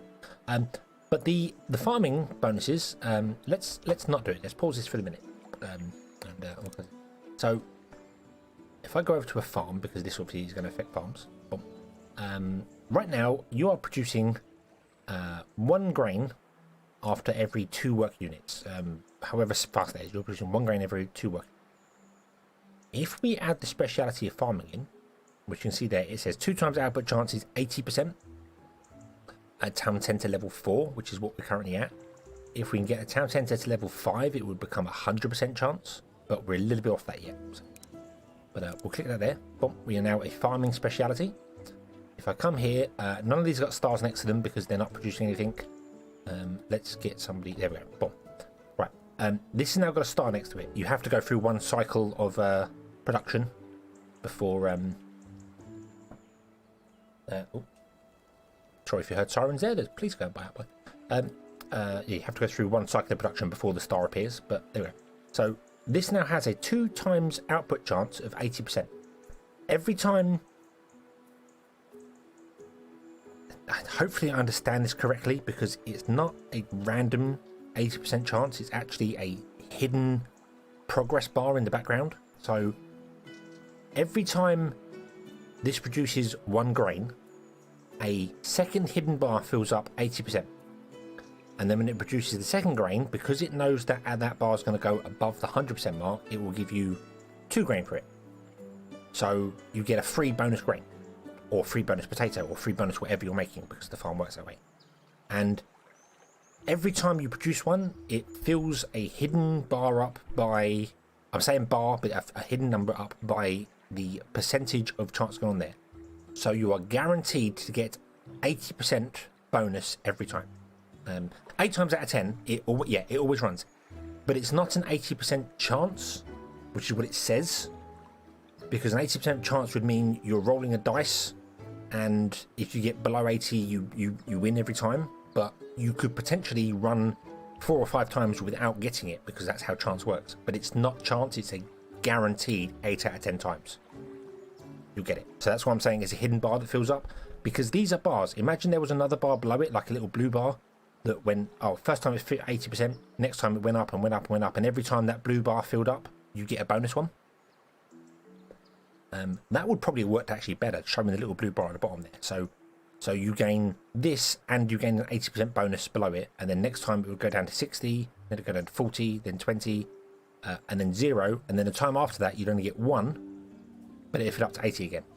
So every 8 out of 10 times you are guaranteed to get it. The farming bonus is quite a nice one, because once you get to level 5 you get 100%. I believe the forestry is the same, and mining, but when it comes to processing and commerce and all this sort of the other ones here, you'll notice it says 10 to level 4, output chance is only 40%. So for the farming, forestry and mining, you get 20% per level. For all the rest of them, you get 10% per town level. And that is simply because normally you don't have as many farms in an area as you would the other buildings. A farm actually takes up a very large area. You can potentially get 9 buildings in the space of a single farm. So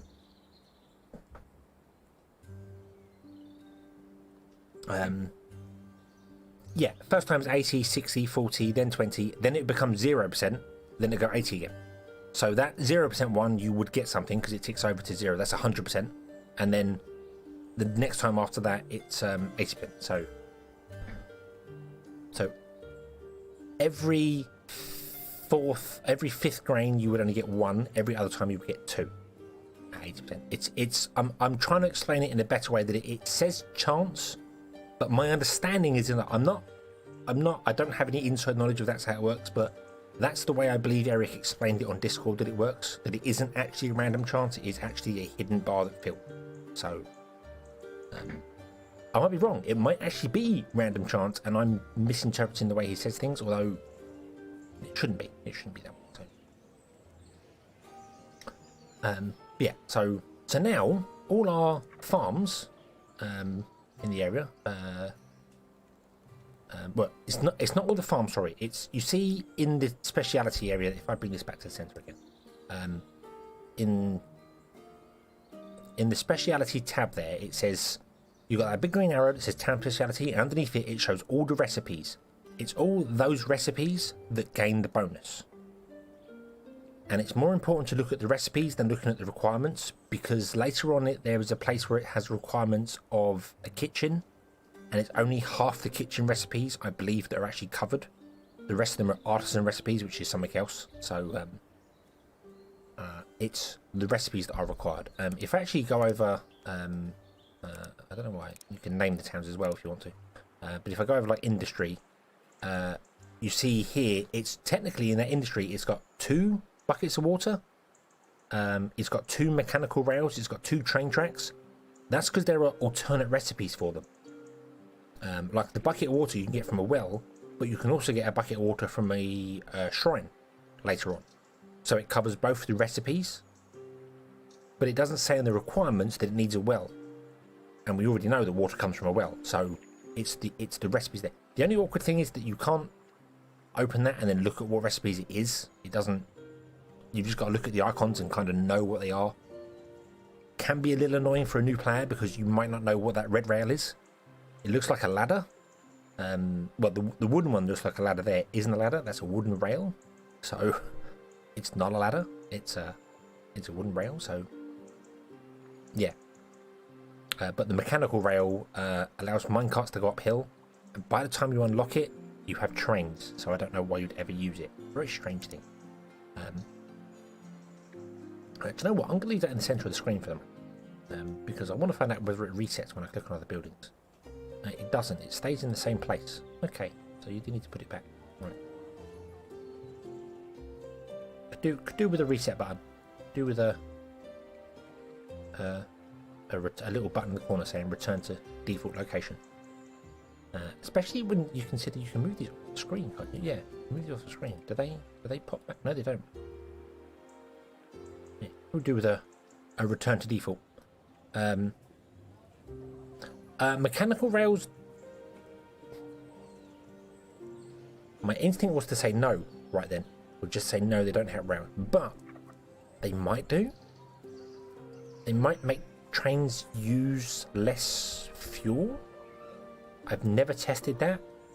Their whole purpose is that minecarts, later on when you get them, minecarts don't go uphill. They only go downhill. And a mechanical rail allows them to travel uphill. But again, that's a setting in the game you can change. You can make minecarts go uphill if you want to. Yeah, mechanical rails allow minecarts to go uphill.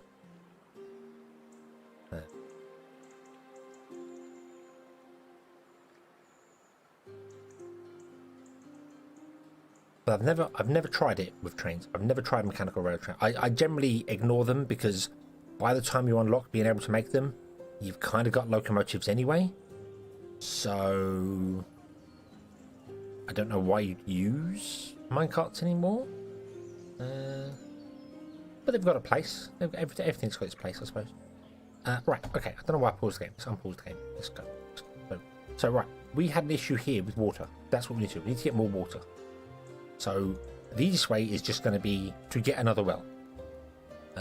Yeah, it might be fuel saving if you put a mechanical rail near a train station. It's possible that it would use less fuel if you push it along that way. Don't know. Never tried it. We'll see. Right, let's put in another one of these here. Let's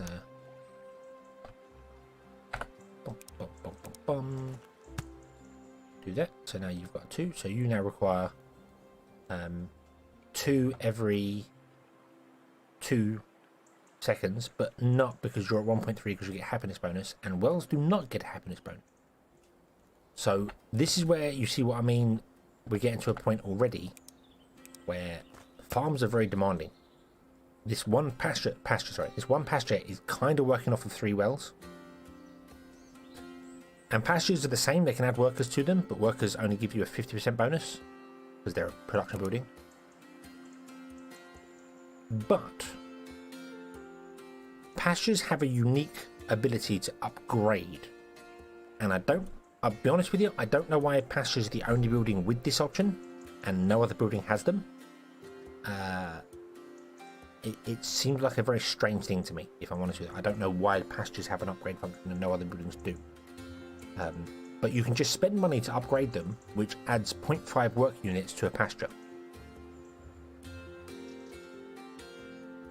So you can make them just work faster through magic, through throwing some more money at them. It's a very weird thing. It's the only building in the game that you can upgrade just with an upgrade button. Other buildings do gain upgrades later on. You gain like steam upgrades or magic upgrades and stuff like that, but a pasture is the only one that just has an upgrade function. But right now, you can see this one pasture is requiring 3 wells and more than 1 food mill. So upgrading them is just it's. I think it's something like if you upgrade them all the way through Omni Temple stuff, which is Omni Stone stuff, which is way later for it.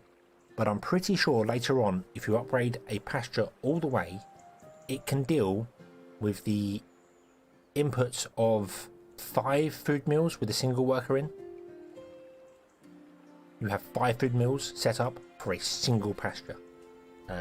They are logistically a pain in the rear end to supply goods to. So, yeah.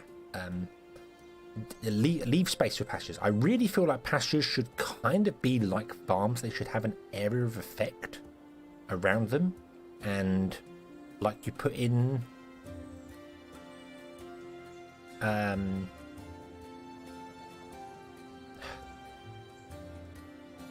fields, not fields.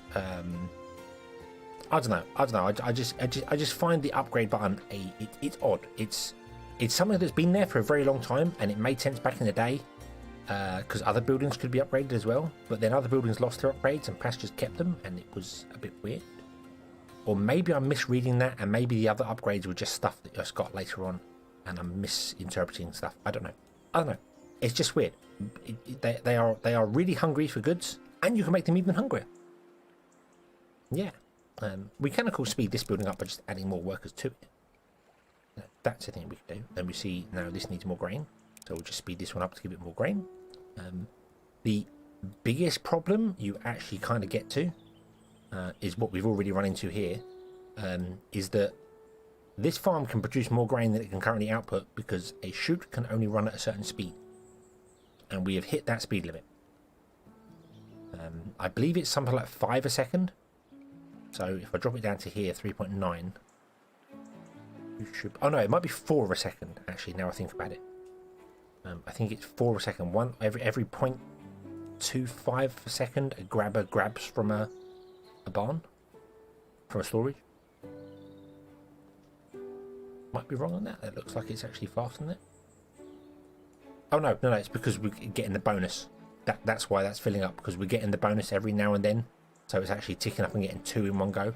I can't remember exactly how much it is. We can figure that out by just cutting that off. Now you're no longer connected to the thing. You're not getting the double bonus, which is affecting ourselves. But I've got with 4, 5. Maybe it's 5 seconds. Maybe it's 0.2. The tick rate on the game might be 0.2. I can't remember. Been a while since I've had to do this. Yeah, see, that's filling up now. That's just getting one there. So it's 5. So a single chute can deal with 5 items per second on it. So a grabber grabs at 0.2 a second. The tick rate is 0.2. So for those who want to try and min-max stuff and figure things out, you end up running into chute speed problems very, very quickly. But that's okay. We can fix that because we can just run a second chute along, like so. Oh, went a bit limp at the end there. There we go. That's better. And then you can fill up there, and now you're happy, and you're happy, and everything's happy, and now you're happy because you have enough goods, and you're full of milk because you're no longer selling milk because we're full. Our happiness, our milk, the milk event horizon has been met. We have done everything we can for the milk. Yay! Let's upgrade our town centre again. Boop! Woohoo! Now we should be getting 100% bonus on these. Yeah! So all the time they're now producing double goods for free, just because we had a speciality added. So that's awesome. It's not affecting these buildings because they're not in the list. This is good. So you're not on the list. You're not coming in.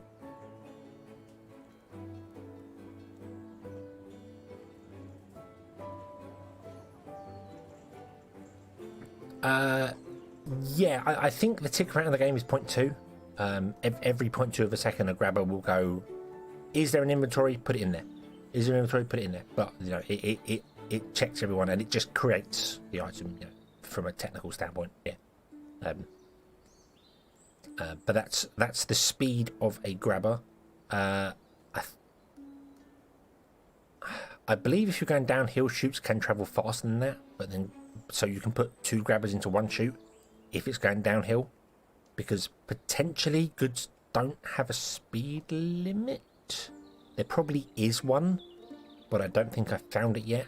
I remember testing a chute that was 100 blocks sky to floor, and I could actually input, I think I managed to input 11 barns worth of stuff going into 11 other chutes into this thing without it filling up, because it just doesn't seem to have a speed limit as it's going down. But that's impractical. That was just a fun little thing on the side to do. That's very impractical, thinking you'd ever get to that point. But okay. What's next? Watch next. Have we built everything? Oh, that is not the build menu. That is the build menu. Ooh. Let's see here. Now, something is wrong.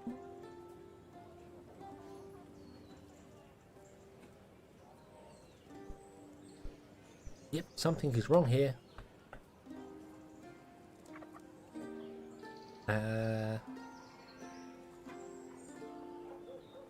Right, you are going to be wood.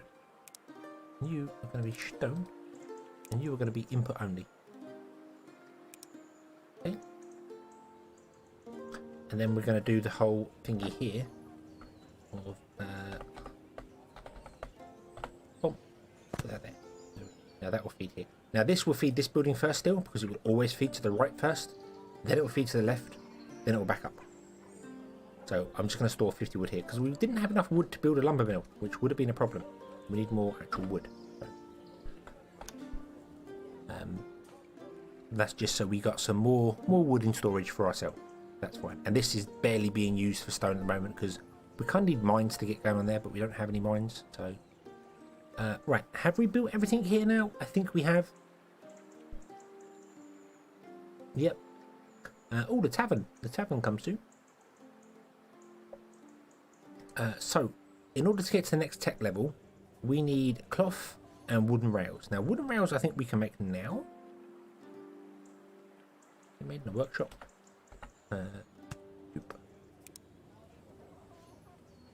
No, we can't. Wooden conveyor belts. Wooden rails are made. Requires wooden railways. Okay, let's have a look at wooden railways. Let's get this, shall we? Let's go into the next thing. Although we could also get a kitchen and start selling better goods. Oh, and we get coin boosters. I'm going to go with coin boosters, and I'm going to explain coin boosters. They are exactly what you think they are. They are upgrades that make buildings go faster. Make building go faster. And every building can have a coin upgrade. Yep, every building can have a coin upgrade. There might be one or two that can't. Wells can't have coin upgrades. Wells can have no upgrades. Wells are slow as anything. Yeah. Obviously the markets don't, because they're just distributed. But yeah. So a coin booster basically adds work units to your buildings. So let's go over here actually, where I added more people to this. So I added 5 people to this to get 4.5. So let's try and figure out the required numbers here. So this wants 2 every 2 seconds. So you need to be making 1 a second. You make 1 every 2 seconds. So you need to be at 2 speed. So you need to be there. And you should still be producing enough animal feed to supply this place here. So you're 2 a second. That should be right. 2 every 2 seconds. You're now producing 1 a second. Well, just over 1 a second. So that should be fine. Which means you need 4 every 2 seconds. So this should be running at well, you're getting double bonuses for things as well. I'm ignoring the double bonuses from that. But this can be running so much slower now anyway. But the point is, we're using another worker here, and that's inefficient because workers only get a 50% bonus.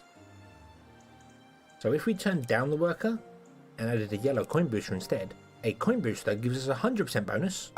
Boom. And uses coins.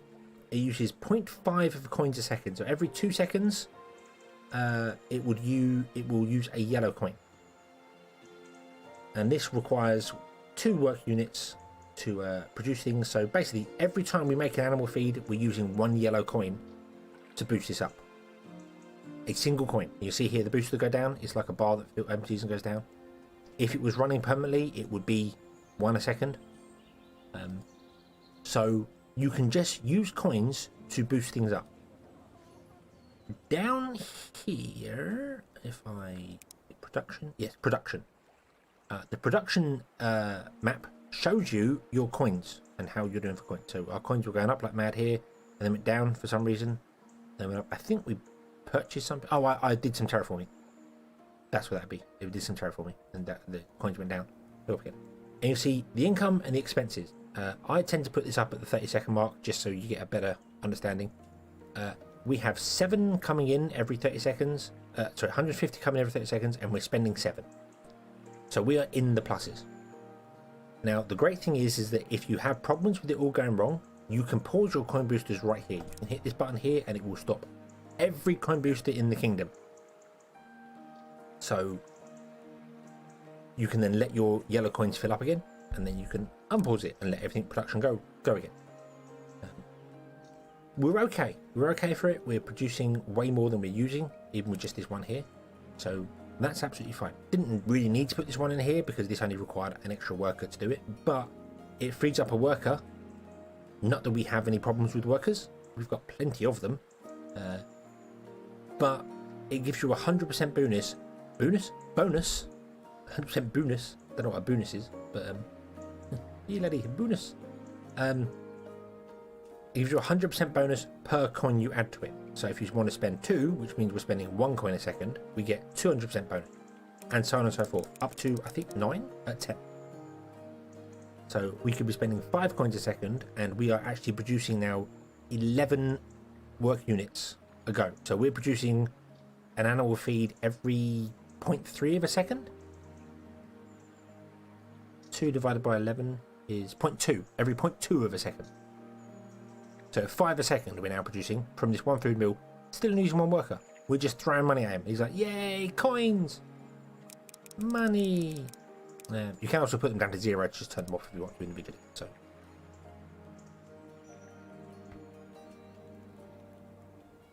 a ghostly perk, a bonus. A bonus. But yeah, so coin boosters are very powerful, like really OP powerful. The map is kind of infinite on size. There's no limit. You can set the map to a limited size, but the map is infinite in size, so you haven't really ever got to worry about space. It's just kind of logistics, because your town centre can obviously only give bonuses to stuff that's within its range. So you want the farms inside the town centre to do things. What was it? 1, 2, 3, 4, 5, 6, 12, 18, 24.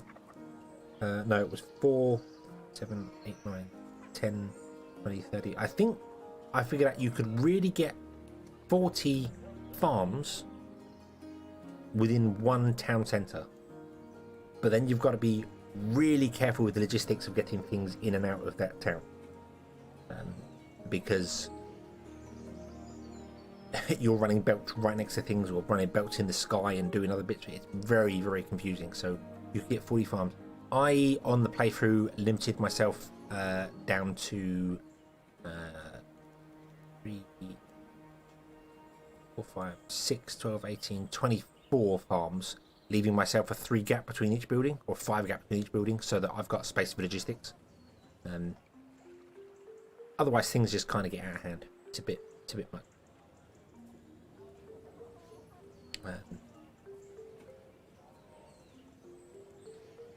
But yeah, right. Okay, so yeah, coin boosters, very powerful, very, very powerful. Can actually make farms stupidly OP. As in, you can put 10 workers in there, and then 10 coin boosters in there, and have it running at 20 work units a second, which means you're producing 10 grain a second, which is madness. It's a bit weird. If you place a second town centre, is that the same bit? The limit is global. The housing limit is a global thing. It's not like per town centre. A second town centre basically just means you get another one of these, so you gain a second influence area.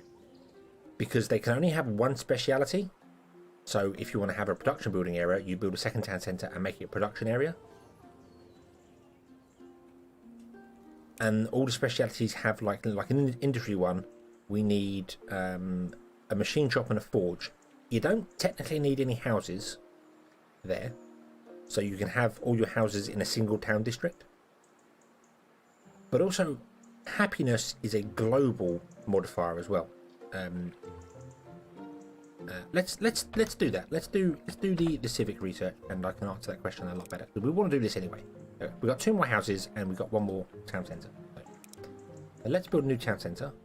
We'll just put it over here for the minute somewhere. It doesn't really matter. It's not important. Boom. So if I was to put in a food mill, and I run a path to the food mill, you'll notice, is getting the happiness bonus, even though there's no houses in this area. There's no houses at all. He's getting the happiness bonus because he's connected to a town centre. If he wasn't connected to a town centre, he won't get the happiness bonus. So you must connect him to a town centre. But you don't actually need the houses in there. So you can have one town centre with just houses that you feed all the goods into, giving you the happiness bonus, and then all the other town centres could be just purely production building. But the house number is determined by your happiness level. That increases your populace basically, and each town centre gives you like 2 or something. So it's not major. But yeah, so you could just literally have a town centre with no one living there and all the production buildings, and I guess people magically commute. I don't really know how that works, but they do. But of course, this if we look at the recipes here, see, this is all. Actually, if we go here, see, town speciality says processing. So if we made the speciality processing, it could get the bonuses to processing in this area, while getting the happiness bonus from this area, and then we could ship the goods. Yes, total houses in your civilization, not per town centre. But we would ship the goods from the farm, which is getting the bonus from the farming speciality, out to the processing area, process it in the lumber mill, so you get double the goods from the speciality here, process it here, get double the goods from this one, and then ship it back somewhere to sell to houses. Which is fantastic. I really like that thing. The only drawback is that you do require a town centre in order to get the happiness thing. So I could do this and do that. Boom, there we go. Oh, actually, if I move this over here just a minute, I need to test something just to make sure my information isn't old. If I do that, you are connected to this. Okay. We get a worker and start selling goods there. Right, so right now we are on 92 happiness. 91, 92, 3, 1.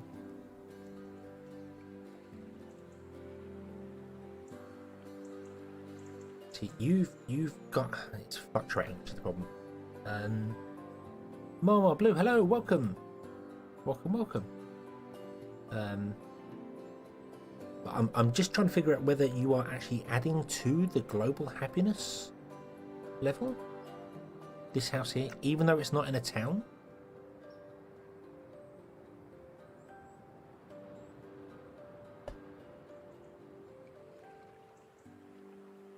Are you having a good day, or have you had a good day, Mama Blue? You've had a good one.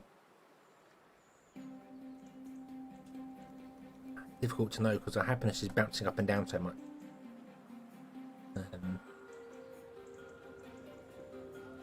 Oh, hold on, I can click on supply, can't I, here?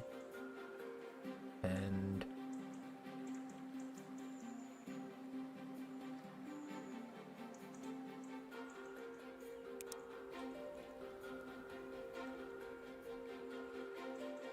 ...17 houses built. So you're saying 6 happiness because I feel we're only supplying grain to one building right now.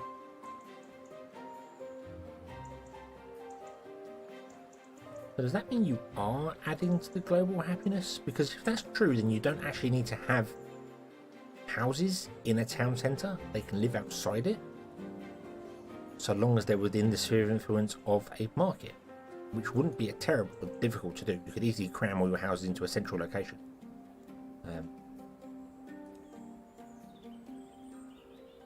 Because I kind of thought they had to be connected to an area to get a happiness bonus. Because you're right, you've got a 91 happiness bonus here. Yeah, you've got a 1 happiness bonus. This has got 91. Our global happiness is 92. If I click on here and have a look, yeah, 92. Okay. So my information is a little bit out of date. Video kind of skips. I'm sorry about that. You can in YouTube. You can change the quality. It gets auto processed, so you can actually change the quality down to a lower resolution if you need to find out whether it works. But unfortunately, it's some internets just unfortunately aren't good enough for live streaming. I'm very sorry about that, but you can try and drop down the quality. I've just kicked the plug to my computer and everything's still on, so that's okay. Yeah, so that means that you can actually have all these houses outside of a town and then just feed the goods into the markets, which you could put like in the center. There are 6 markets in total. You'd have to figure out a way to get all the houses into 6 markets and somehow manage to pipe all the stuff into them.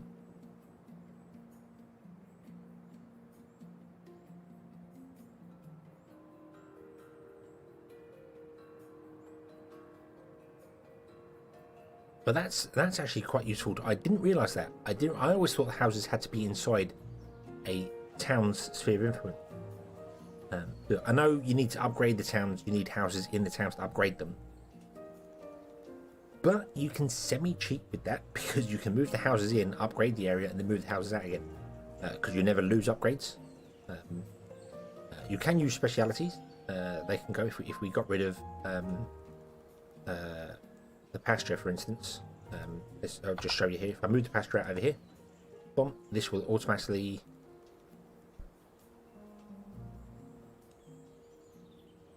totally not lose its... Oh, because...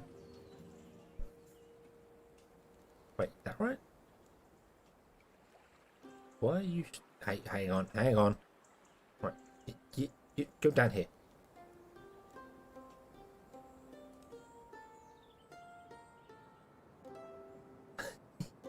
That still says it's connected to that. See that? You see that highlighting up there? When I mouse over it over here, see all this highlighting up here? That's not supposed to happen. That is supposed to actually say, hey, this pasture's not here anymore, so I'm going to lose my speciality. So I don't know why that still thinks it's connected to the town. It's still getting a 94 happiness bonus. Yeah, that's not supposed to happen. That's a loopsie. But a reload would probably fix that anyway. But yeah, but upgrades. All I'm getting at here, upgrades you don't lose. So you could get a town up to. In fact, you could have a town centre somewhere with just houses around it. Upgrade the town centre all the way to level 10, and then move the town centre out somewhere and use it to influence as a bonus. There's no reason why that's not a thing you could do. So yeah, so that's cool. That's cool. I didn't know that. That actually is a useful thing. Even I learn things every day. I didn't understand how the system worked well enough. So yeah, the houses just instant upgrade when they get here because the food markets and things are full of goods to sell. So, yeah, that could be potentially very useful later on because it leaves more space for, like in here, we don't have to worry about putting houses in. You could just cram farms into an area if you're min-maxing. Who knows? Right. Anyway, that's not what we're really going for. We're going for something else. So yeah. Oh, we've got another town centre over there as well now. We can use later for whatever. Also, town centres can't cross. Well, they can. They can cross influences. I can put it here. But buildings or houses that are connected to two town centres will just connect to the closest one. So if I put this town centre here now, see, this is going, hey, I've got no houses because I am connected to this. I can't reach across to here because this town centre is not. This I just connect to the closest one. This one here is not getting any more bonuses because it's now connected to this town centre. So you don't really want them crossing. They don't share resources. They steal each other's resources. So come in and beat up the other person and take their lunch money.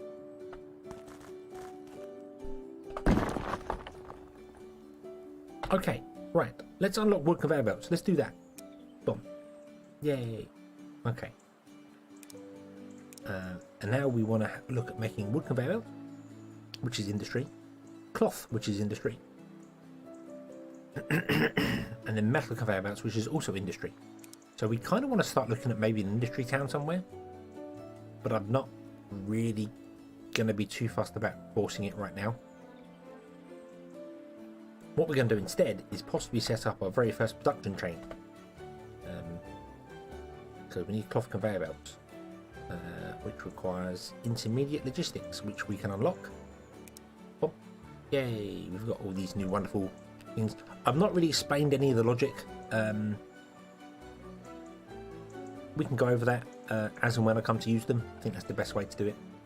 Showing you practical examples of it works a lot better than just going, hey, this is a thing that does a thing, and then we don't use it again for an hour. Let's unlock cloth conveyor belt as well, because this can be the start of our very first folding production chain, I suppose is the best description for it. So, we have a workshop, and this workshop wants to make wooden conveyor belt. And then we want to have another workshop in front of it, and this workshop wants to make cloth conveyor belts and wants to use the wood conveyor belts to do it. Now there's two recipes for this. You can either make the wooden conveyor belts and then upgrade them to cloth, or you can just skip the wooden ones and make them straight with wooden wheels. There are advantages and disadvantages to it. I mean, we need cloth. We don't need wooden conveyor belts, so we could just skip it and go straight to cloth conveyor belts. But you wouldn't have to make wheels for it, so you're missing out a workshop making the wheels. And also it's quicker to make them this way. Although it's not, because you've got 4 and then 4, and this one would just be 6. And well, wooden wheels are 5, so actually it would be quicker to make them this way. You've got 4 and 4 instead of a 5 and a 6. So yeah, and potentially you could put them all in one building as well if you really wanted to. You could put wooden conveyor belts, cloth conveyor belts, and cloth conveyor belts and wooden wheels. You could do all 4 of them in one workshop and just pump in planks and wood and cloth and let it go. and it would produce what you want in the end, and you just take out the cloth conveyor belts at the end. That's a convoluted way of doing things, and I don't know whether that would be faster or slower than having separate building. Well, it'd be slower than having separate buildings doing it, but then you're making stuff internally, so it would use a lot less space. If you were very limited on space, you could do that. I really do want to play a limited space map. I've never really done that. But okay, so this is what we're going to do, and unfortunately we need some conveyor belts first before we can do anything, because we're going to have cloth conveyor belts in here. So I'm going to filter this whole thing to be cloth conveyor belt. There. And you don't use cloth conveyor belts in anything. They might be used in metal conveyor belts. I don't know. We're not worried about them. But this is our first production chain where we need to have stuff being made here, which is stuff being made behind it, and then stuff being made here as well. So we've got cloth being made here. I just don't know if I want to use this cloth here.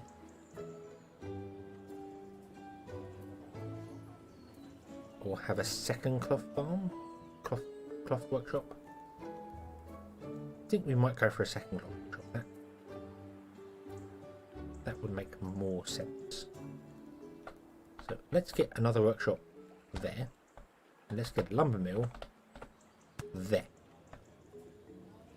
And I'm going for efficiency of space here right now, to see whether I can actually do this correctly or not. Let's level down that ground a little bit there. Don't mind. Thank you. I'm going to road all the way down, just so we can get the happiness bonus to everyone. Yay! So you want to make planks.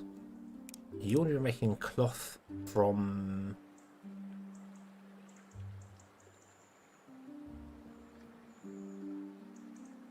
cotton. Yeah, no, wool's confusing to make. Right, and then we want to output the cotton from here into this here. I'm going to do that via a chute in midair. 1, 2. No, nope, wrong. Go up by 1.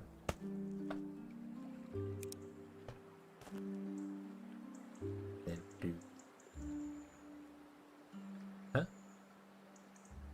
Oh yeah, I've only got.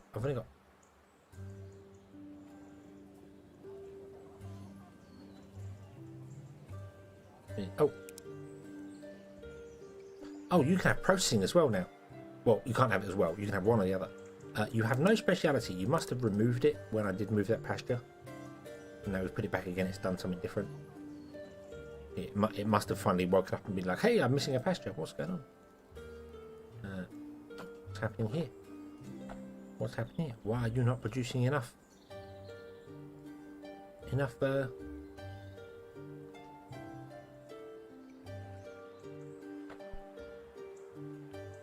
Did I get my numbers wrong? You require 2 every 2. At 2 workers, you should be making 2 every 2.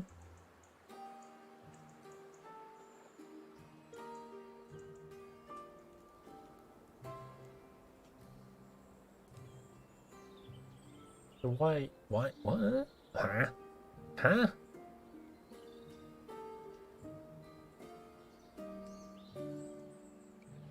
What? Oh no, hang on, no.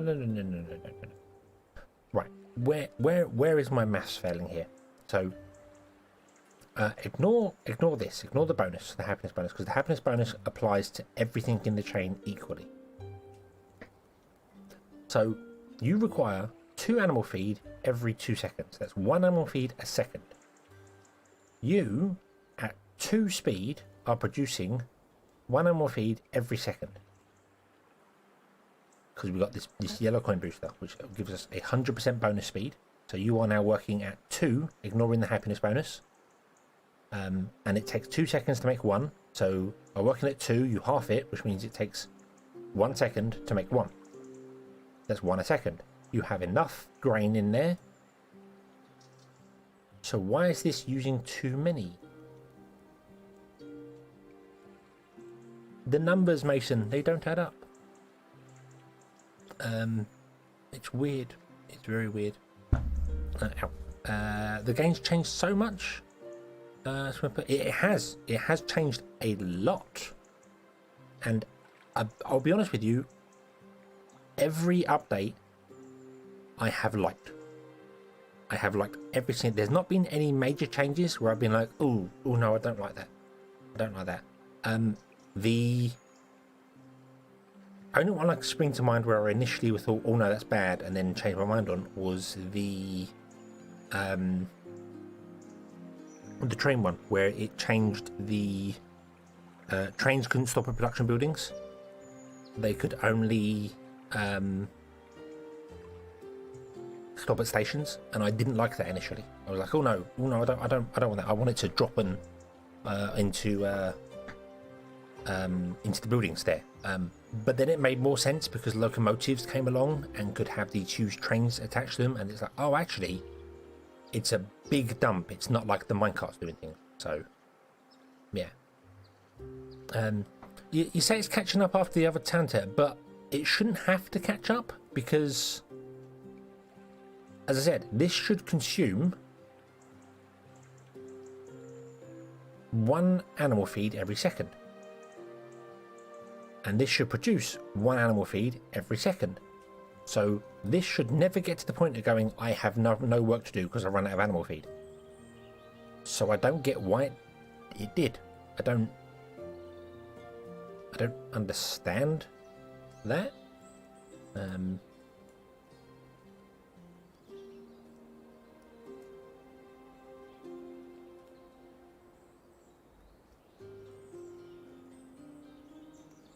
Oh, no, yes I do.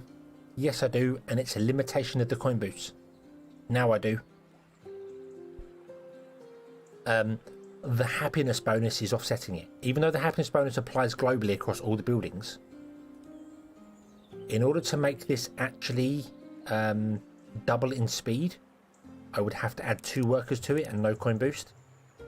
So that it's getting 100% from there, and then it's getting 0.9 from happiness, because the happiness applies to the workers, not to the coin boosts. So a coin boost is adding 100% to it, and the worker's adding 100 plus the 30. But this is using 130, but this is only getting half a booster from it. It's getting 230 instead of 260.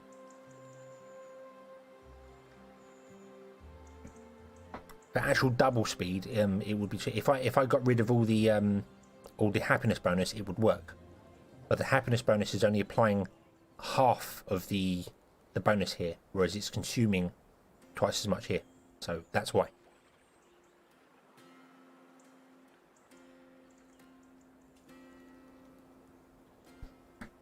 Yeah, well, it's caught up now because the houses are here, but I think that's the issue. I think that this is consuming 1 every second plus 0.3 because it's a double one.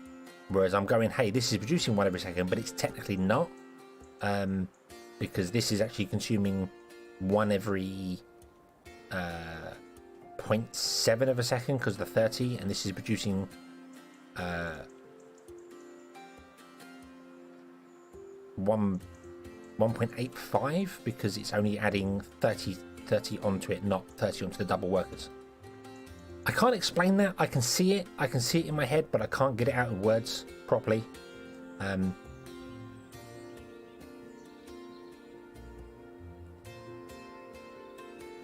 Yeah, this uses 2 every 2 seconds. This produces 1 every 2 seconds. Adding a yellow coin booster adds 100% to the base, not the bonus. So it's losing a 0.3 somewhere.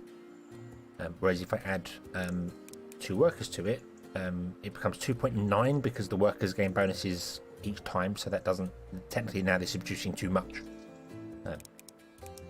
So yeah, that should be 2.6. If it was 2.6 a second, it would keep up with this 1.3 a second every 2. That makes sense. That's the number I'm after there. That needs to be 2.6 a second to balance the 1.3 there. But anyway, that's the happiness bonus doesn't apply to coin boosters. Broken my maths. That's the problem. Not that it matters. It is good. It's fine. Right. What was I doing here? I need to store more planks. I probably need to stop selling planks. And start selling something else. What else can we sell?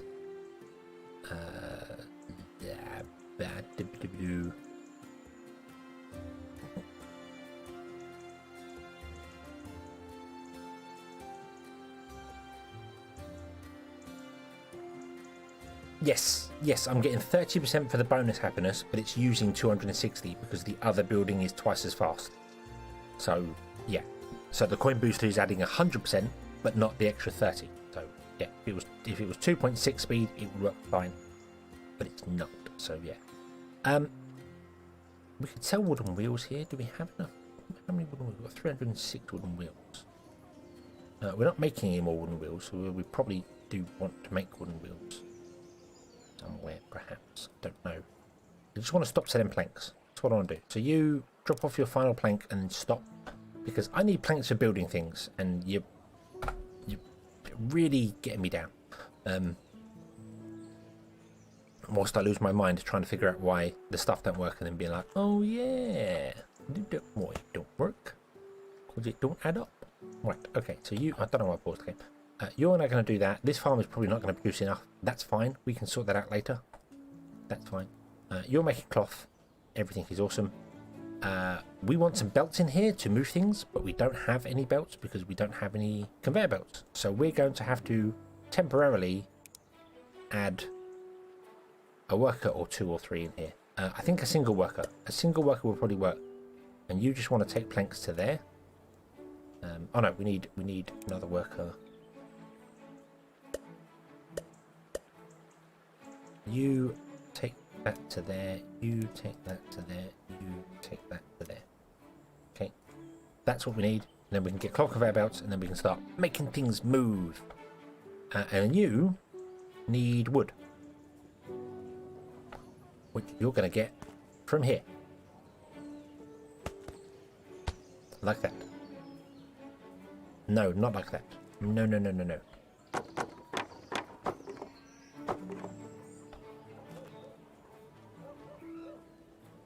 Can't afford it. God damn it. I feel so broke. Ah. Oh.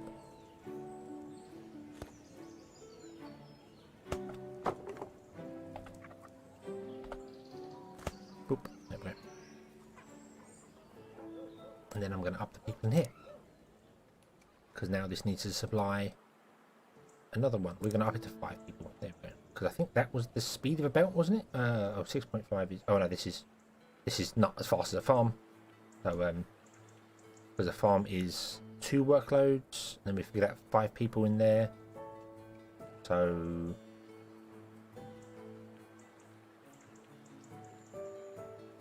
Yeah, 5 people. Yeah, it was point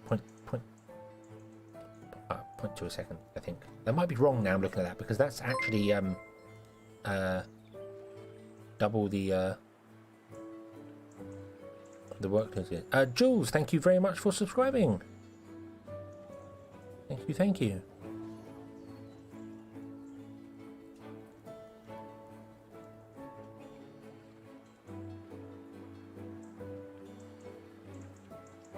Oh, I've just clicked on something random. There we go.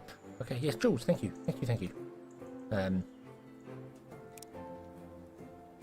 Don't know what, we've got enough people. Let's just throw 10 people in there. That's fine.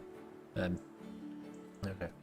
I think the only way to test the speeds of things is to do it without the happiness. We did do it without the happiness bonus, didn't we? And it was 5 and 5 workers. Yeah, that's 0.5. Yeah, we did do it without that. Oh, we've forgotten what we was doing. What a numpty. Hey, we got some cloth conveyor belts. Hey, that means we can sack all these people that are working here. I'm really sorry, but you're losing your jobs. Get out of it. And then I'm going to go to paths, and I'm going to go to cloth conveyor belts, and I'm going to replace the wooden conveyor belts down here straight away. I've never used wooden conveyor belts ever to move anything, and I'm not going to start now. Basically, I've never had to. So, oh no, don't pick them up. Trouble.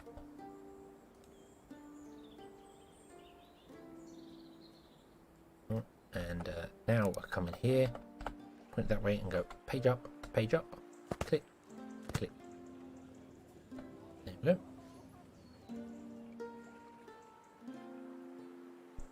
Now get rid of that guy there. And this is all fully automated cloth production. Producing 1 cloth every 4 seconds. That should keep up, because it requires 1 every 4 seconds, and this makes 1 every 4 seconds, and providing this makes 1 every 3 seconds. So yeah, you should start filling up. Oh no, 2. It requires 2. This must go faster. Add a coin booster. I don't know why I said that in some weird dodgy accent then. The Germans must go faster. I don't know why. I don't know why. Yeah, so you require 2 every 4 seconds.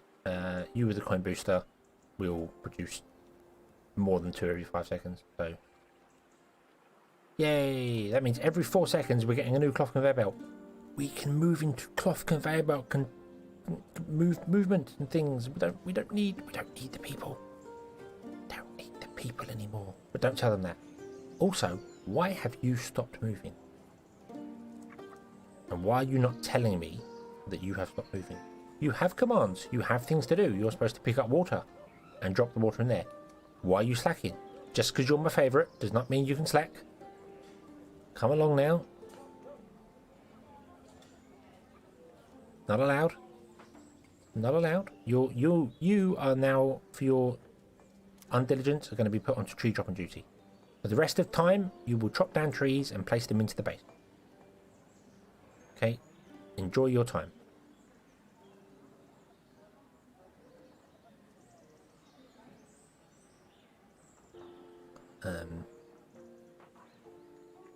So yeah, so I'm going to get rid of that worker. And we're going to get rid of that worker because we don't need them anymore. We're going to go automate all the things.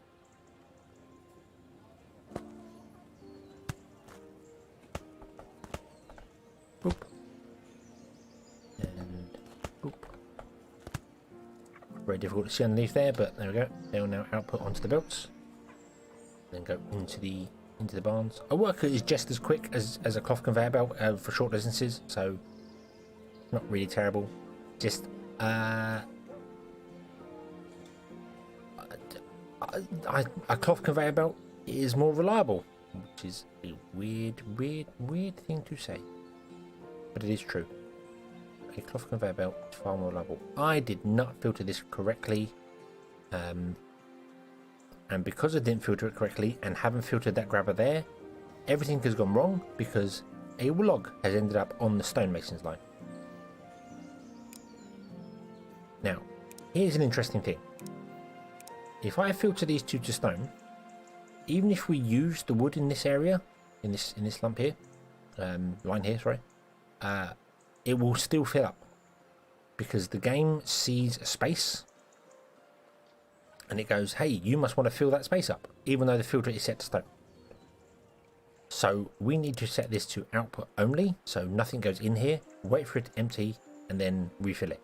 Or we can potentially leave it and just delete the contents. If you delete the contents, you do actually lose them. So we've got 109 wood right now. If I delete it, we go down to 59. It does actually disappear. It doesn't go into the base. So you can't use that button to instant transport stuff. But I'm okay with that. I'm okay with that. I now want to filter this grabber to be stone. And then I want to use this little apple icon here, which is pick up goods off belt. Which allows me to pick up the wood off of the belt, get rid of it, and then the stonemason can start doing his stonemason stuff again.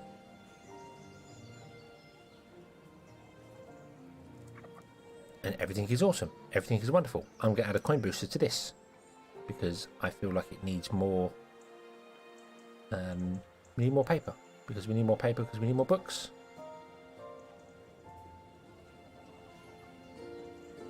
There we go. Everything is awesome. Everything is wonderful. Yay! And we have produced enough cloth conveyor belts to upgrade. Now we want to get wooden rails. Yeah. Where do you make wooden rails? Are they made? Mouse over. Made in the workshop. Oh. A wooden rail is made from planks and stone.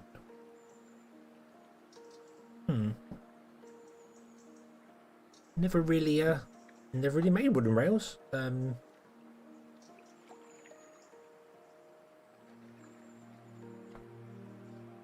Yeah, I don't think I've ever made wooden rails, but hey ho, let's unlock wooden railways.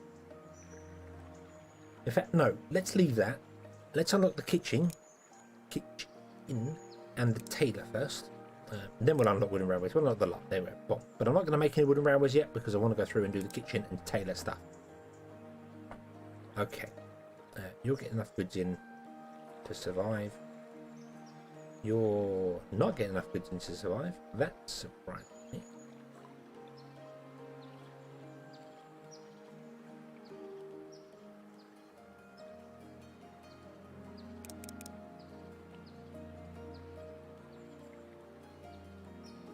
Grab more things. There, that would probably help us a little bit.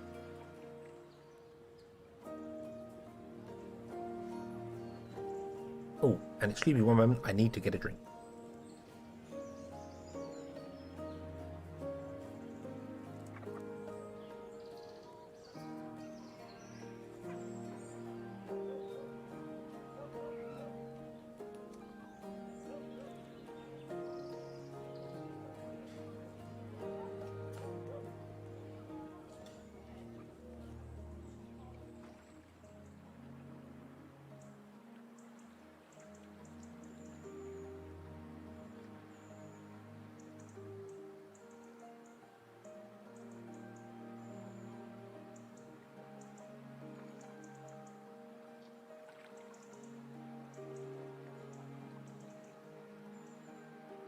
Okay, drink successfully gotten there. D1, okay, have a good one. Have a good one. I don't know if I'm going to make the Omni Temple tonight, if I'm honest with you. I don't know. Don't know if we're going to get there. We'll see. We'll see.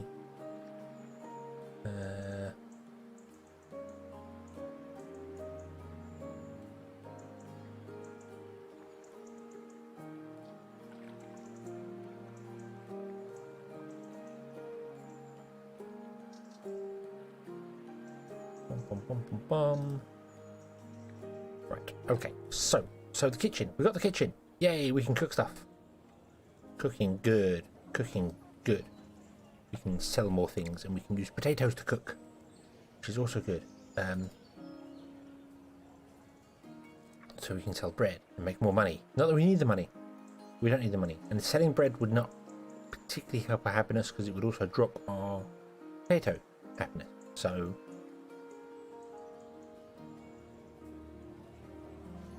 maybe we should get the kitchen but not do the bread. And do cook fish instead. Do we have fish? We have fish. Let's do that. Let's do cook fish. Okay, let's build a kitchen. Let's build a kitchen. Kitchen.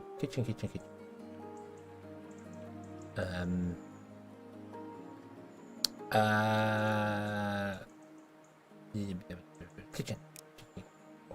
Oh yeah, the kitchen change, isn't it?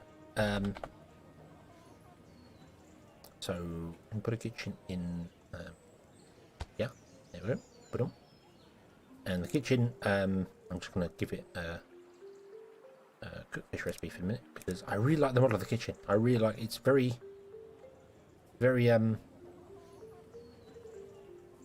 sort of. I just like it. I just like it's the open. You put the bread in there and it's all fantastic, or you put whatever in there on the big pat like a pizza oven. It's great. Why brown Sonic? Because if I was blue Sonic, Sega would probably say no. Is the ultimate answer, but yeah. So I needed something that was a little bit away from that. I think that's the main reason for that. I would much like to update my avatar to be still a hedgehog, but something further away from Sega's IP, which is terrible because of my actual name, but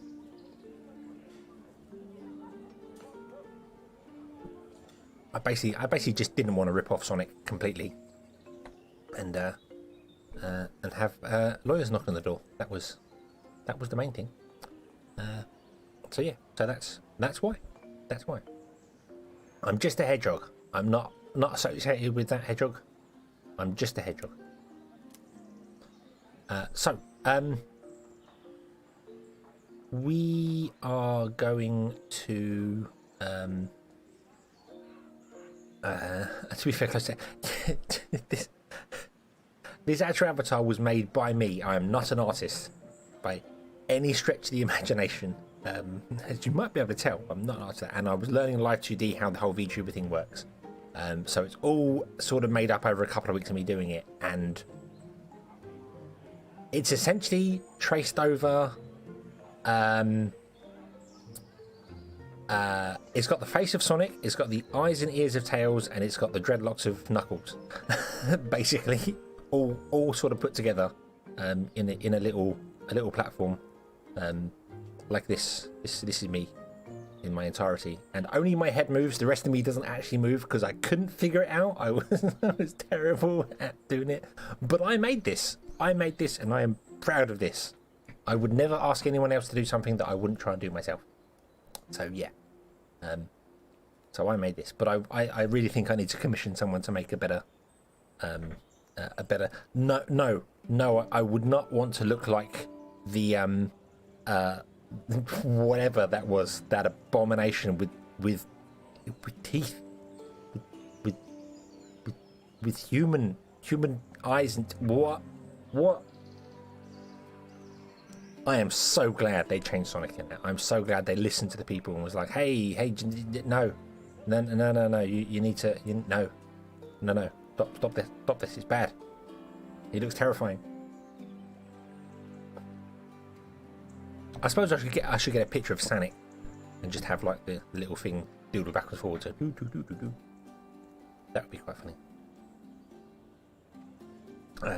Yeah, it's essentially just trace around, and my photoshopping skills are all right when it comes to just photo manipulation, but not actually drawing. And I spent a week trying to trace over, like literally, I literally had printed out pictures and was tracing over them, doing the old with the pencil, physical media, tracing over them, and then scanning them back in again, and then touching them up in Photoshop. And then I discovered the path tool in Photoshop. And if anyone knows Photoshop at all, the path tool lets you draw lines and then curve them into curvy shapes. And I was like, this would have saved me a week's worth of work because I didn't know. I've never used it. But no, I am happy with this avatar because I made it. That's a thing. I did it, and I'm happy with it. I would very much like to replace it with a better one and pay someone who is professional to do it, because there are so many fantastic people out there. It's unbelievable. It's really, there are such good artists out there. I definitely don't want to go down the human route. So many people go like, hey, I'm just a person with fox ears on my head or cat ears on my head or whatever like that. No, I want to actually be a hedgehog. That's my thing. But I want to stay cartoony. That's definitely a thing.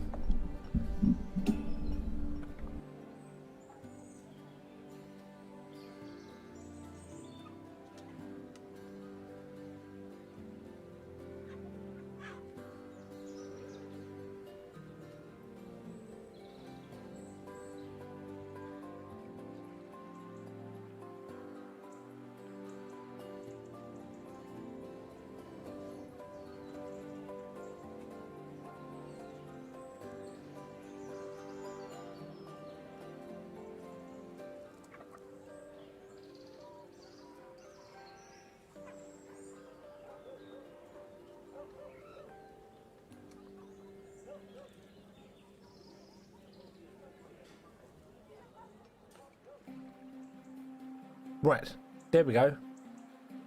Is that better? That's weird. That's very weird. I muted myself to move the mic. I unmuted. I looked over and it was unmuted, and now it's muted again. So that's weird. But no. Anyway, yeah.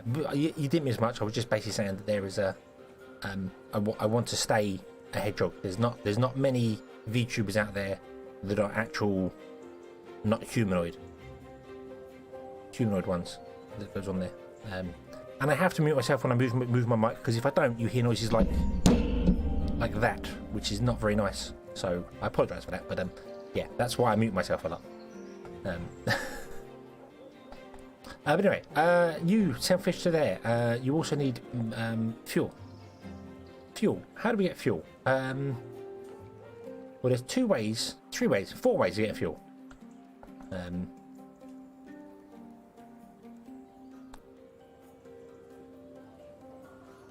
I do wear glasses. I wear glasses in real life, but I'm not sure I want my avatar. Imagine how big. Look at the eyes. Look at the eyes on this thing. How big would the glasses be? Holy hell! Does VTube Studio have glasses in there?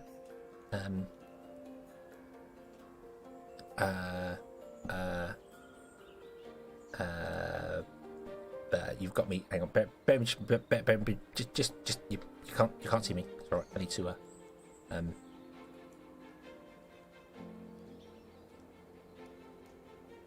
I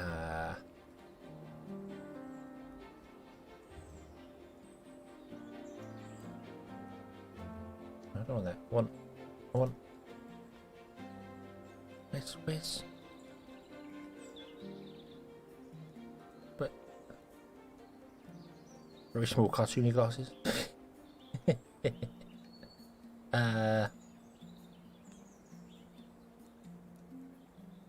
Where's?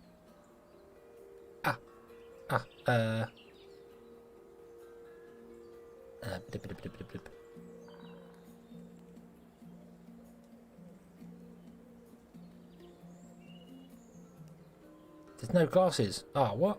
Oh.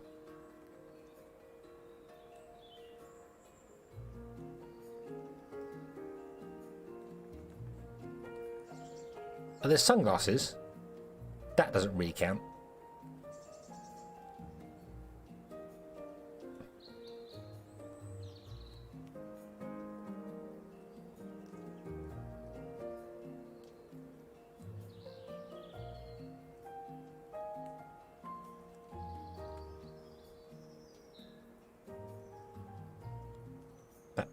That does not work. That does not work at all. I'd have to move them up. Let me turn this back on again so you can see what I'm. There we go. Aha. Yeah, there are glasses, but I can't really put them on my nose because if I put them on my nose, I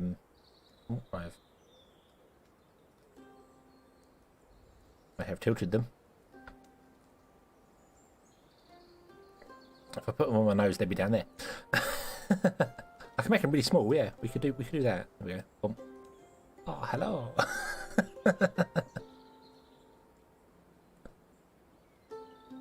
They don't. But if I want to make them the actual size of my eyes, they'd have to be like that big. Like, hey, how you doing? That would be a little different.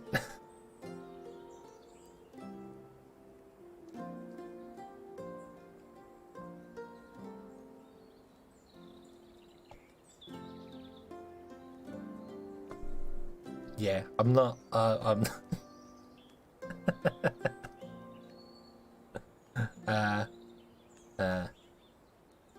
Oh, I don't actually have to get rid of them. Oh.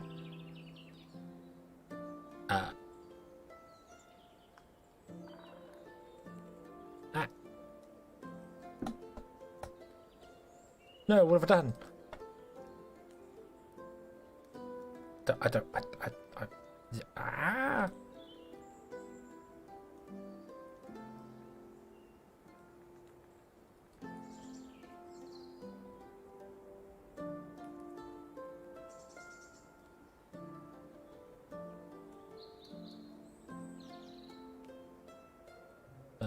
How do you?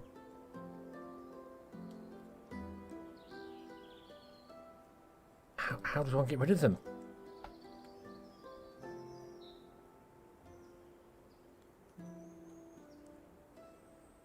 I don't know. I don't know how to get rid of it. I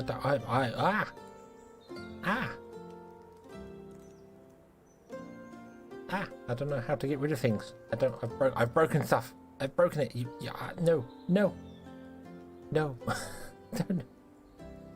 I don't know what I'm doing. I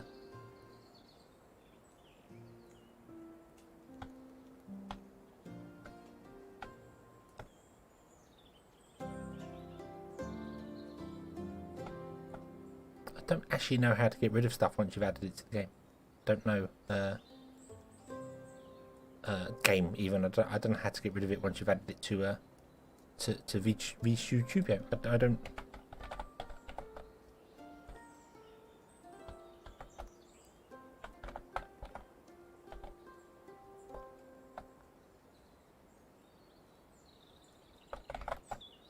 Broken it. Help. Help. Broken it.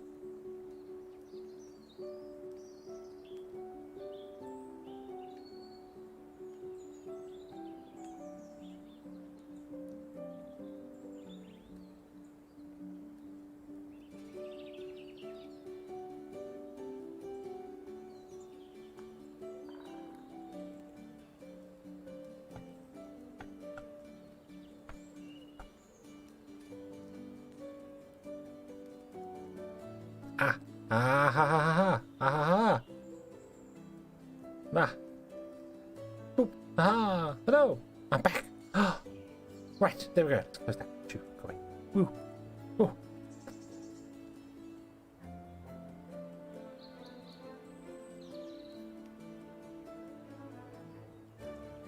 There we go. Okay. So now I know how that works. Okay. Okay. I've learned things. I have learned things. Don't right click stuff, because right click locks things in place and then you have to use the menus to unlock stuff. Okay. Okay. Francis John yes, yeah, I do, yeah. I just think you would have to design your character with that in mind. So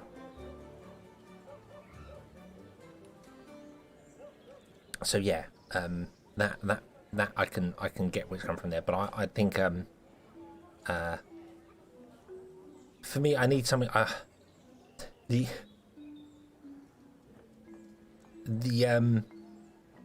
I mean, I don't look anything like a hedgehog at all, other than we have brown hair, but I have dark brown hair and he's got light brown hair. But it's more of a I picked the name SD Hedgehog back when I first got the internet. Oh dear, 96? I think it was. I was on AOL. Got one of those free AOL CDs from the supermarkets and joined AOL online. I was like, yay! Welcome to AOL. Oh, Connie, you've got mail, all that sort of stuff. And it was like, you need to pick a name. And I was really into Sonic. So I was like, I'm going to have Sonic the Hedgehog. And it was taken. So I went ST Hedgehog. And then I've stuck with that for the rest of time. So that's kind of my homage towards it. That's why I thought, yeah, I'll be a Sonic, and was then like, no, because that's owned by a large company, and I will get stomped upon. Although Sega are much nicer than Nintendo when it comes to this sort of thing, but ripping off their mascot would be a bad thing. So I instead am going to pay homage to their mascot, but I would like to get someone more professional that can actually draw and take what I've got and make it different, yet people will know. They'll see the name, they'll see the avatar and be like, oh yeah, that's clearly not a Sonic, but it's not Sonic. I'd also like to make myself much more chubbier. I'd like to be a little chubby hedgehog. I think that would be much more fun. You know, Sonic's the fit one, he's running around saving the world, and I'm the fat one sat at home doing nothing. Aspiring to be better, aspiring to be like the blue blur. Rah. Anyway, completely distracted by that. Sorry, I was. You mentioned glasses. I was like, I'm sure there's glasses. I'm sure I've seen props in there for glasses. There's band-aids and there's all sorts of things. And I had a face hugger on my head when I was playing Aliens Fire Team, which somebody noticed an hour into the stream and was somewhat freaking out that I had a face hugger on my head. I'm like, it's been there all stream. Don't worry. But anyway, we were doing fish, weren't we?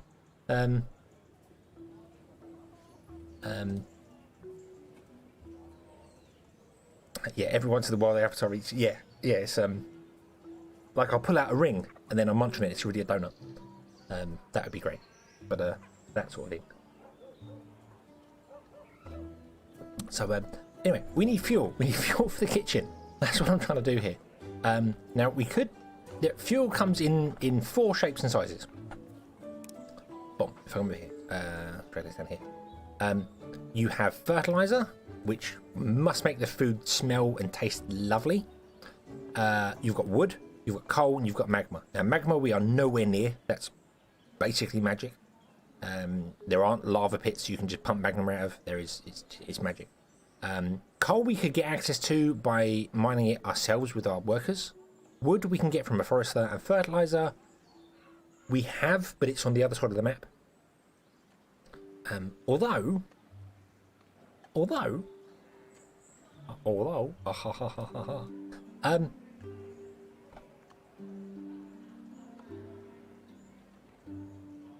we could do this over here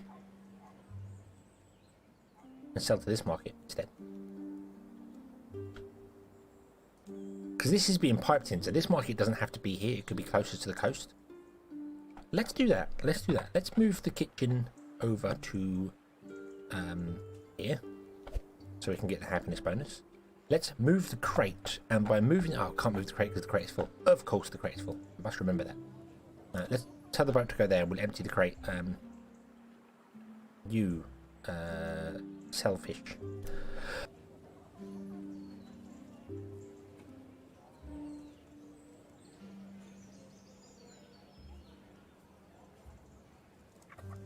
I gotta say, I also really like, I mute myself and I sneeze, and I glance over to make sure I mute myself, and my avatar's got this like look on his face. It's like, you sneezed. It's like, no, I've got my hand over my mouth. My mouth isn't open.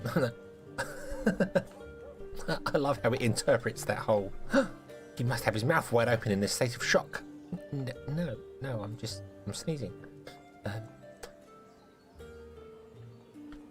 Okay, so yeah, so we're gonna deliver fish. We could deliver fish straight into the kitchen.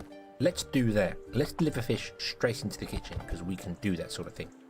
If we put in a scaffold there and put that there, we can deliver fish directly to the kitchen via the boat, because the boat can get there, because it's now on the edge of the water. So boom, there we go. Why did you travel down here and around and back up again? Interesting. Got to steal Code Miko's tech. Oh, Code Miko is the technology behind that. I've watched some of her streams and I don't agree with some of the stuff that she does. For reasons it's not important. But the technology behind that is really good. The fact that it is essentially a 3D rendered rendition of her, and then made into what's clay. It is claymation is the best way I can describe it. That's what it reminds me of. It reminds me of the older claymation style stuff.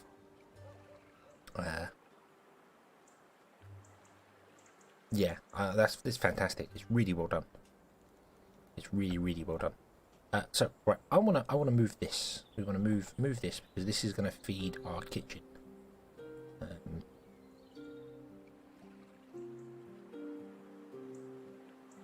Or is it gonna feed our kitchen?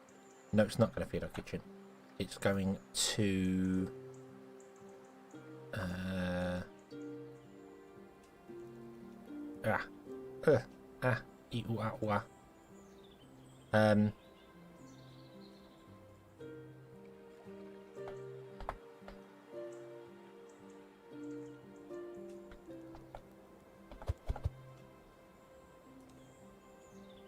let's do this instead. Let's grab the crate. I'll put the crate there. I'm going to go, hey you, would you go back into the crate? Get back into your crate. And then we will get a wagon. And you, miss, who is taking fish to sell to market, I'm afraid you're being replaced. And then what we're going to do is we're going to grab a cloth conveyor belt and we're going to drag it out of there and turn it that way and go, hey, would you grab fertilizer? Although, yeah,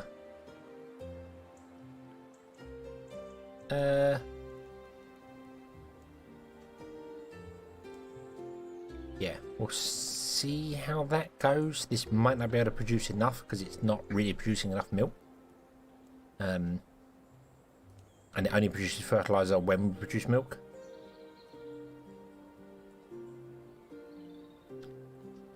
And interestingly enough, I have noticed that it's smart enough to know it's going to produce 2 milk.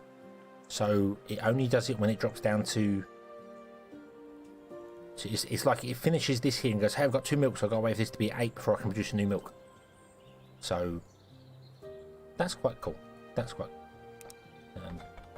Then I'm going to do that, and then you'll take cooked fish, set it to here.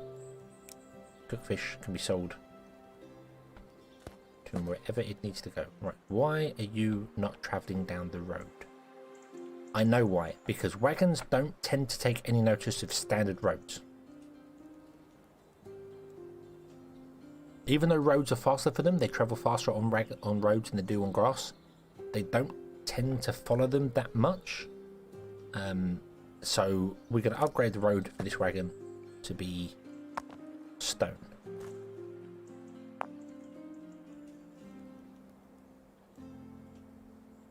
So he will definitely follow that path. That'll be much better for him. And everything will be awesome. Cool.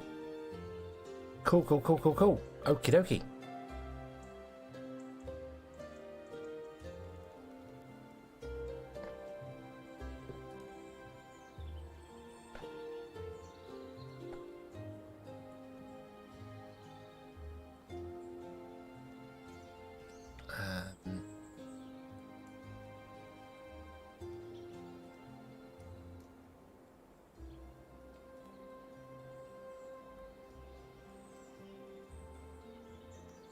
So we're selling fish now. We're selling cooked fish, which is awesome because cooked fish. My brain was like, "Hang on a minute, I've just done the fish, and oh yeah, we're selling it. That's what we're doing with the fish. Where's the fish going?"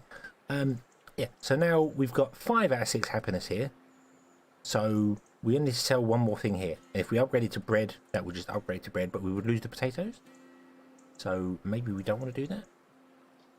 Maybe we could look at making some of the other cooked meats, but then the cooked meats are bad to make. I mean, this is keeping up now because we're not actually selling the milk very fast, but yeah, I mean, you see here, this requires 3 wells to keep up with stuff, so yeah, it needs a lot. We could get more in here and do other things, but yeah. Let's get some wooden rails. Let's oh, we did a tailor as well, didn't we? Let's look at the tailor. Sorry, let's look at the tailor. So we've done the kitchen. The kitchen sells more stuff. You can see the kitchen has an abundance of recipes that it can make. Not all the recipes for the kitchen are here you see they're processing and artistry. But some of them are just artistry.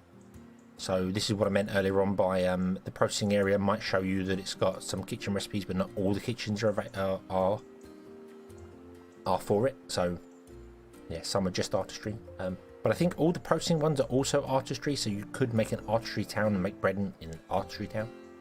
But yeah, you got cake down here and other bits and pieces.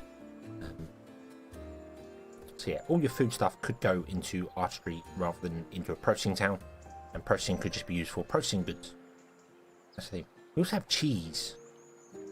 Cheese made in a kitchen. We could make some cheese as well. And then we could build a cheese bridge. The bridge of cheeses. No. So the tailor, which is I think the tailor was the first new model that came into the game. All the models used to look like what the kind of barn is. You know, they were very plain, very simple. And then they got upgrades like the workshop and the lumber mill. Got up there. The kitchen's a relatively new model. It was only added actually a few weeks ago. So they're very good.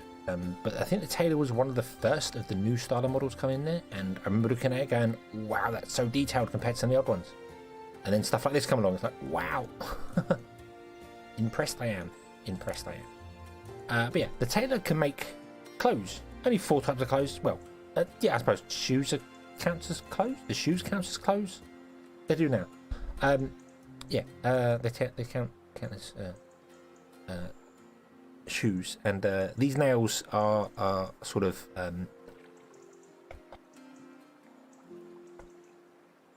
either you could interpret the nails as it being a box of nails, or you could say this is a nail and it uses enough iron ore to make either an iron ingot or a single nail, and they use 2 nails in a shoe.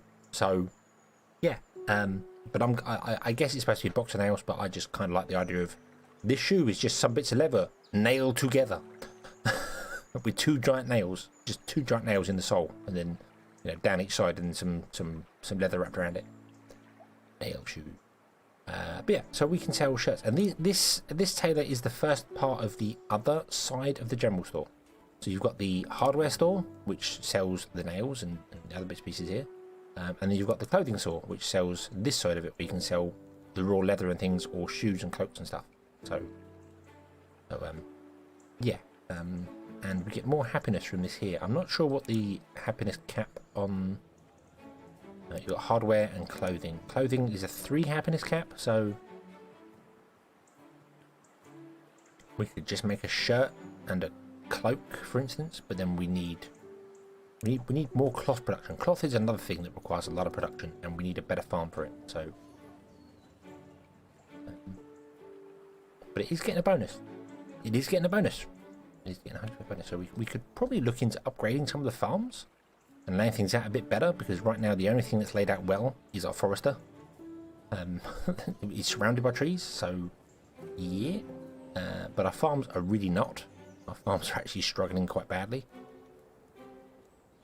Although, not really. This is just slow. So, let's add a coin boost to this one. Make it faster. There we go. Yay.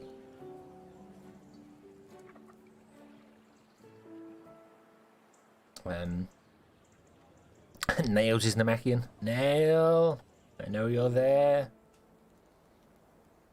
Yes. But yeah, but it was a thing where I think I misread it, and I thought you produce, or at one point it didn't say nails, it said nail, like you were making a single nail, and it uses the same amount of iron ore as making an iron ingot. So, like an iron ingot's the same sort of size as a gold ingot, so you know roughly how big that would be. If all that went into a single nail, yeah, it would be about shoe size. And you need 2 of them to make a shoe. So it's just like, here are 2 nails, and we're going to wrap some leather around them and put your shoe on. There you go. Enjoy. But then it says nails, so I think that's a production a thing that it was either I think I probably misread it.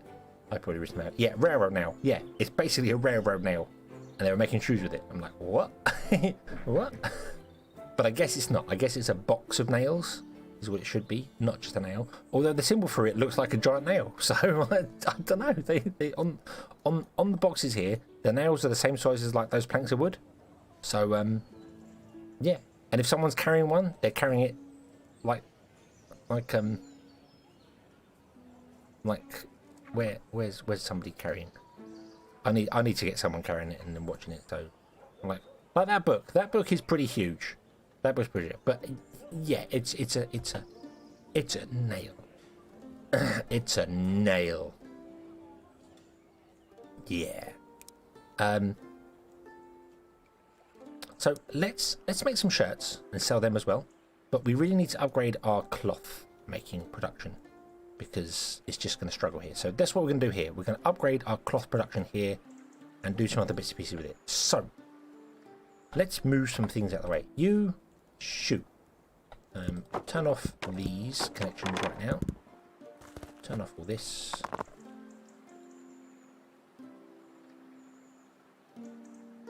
Easy to read labeling. Yeah.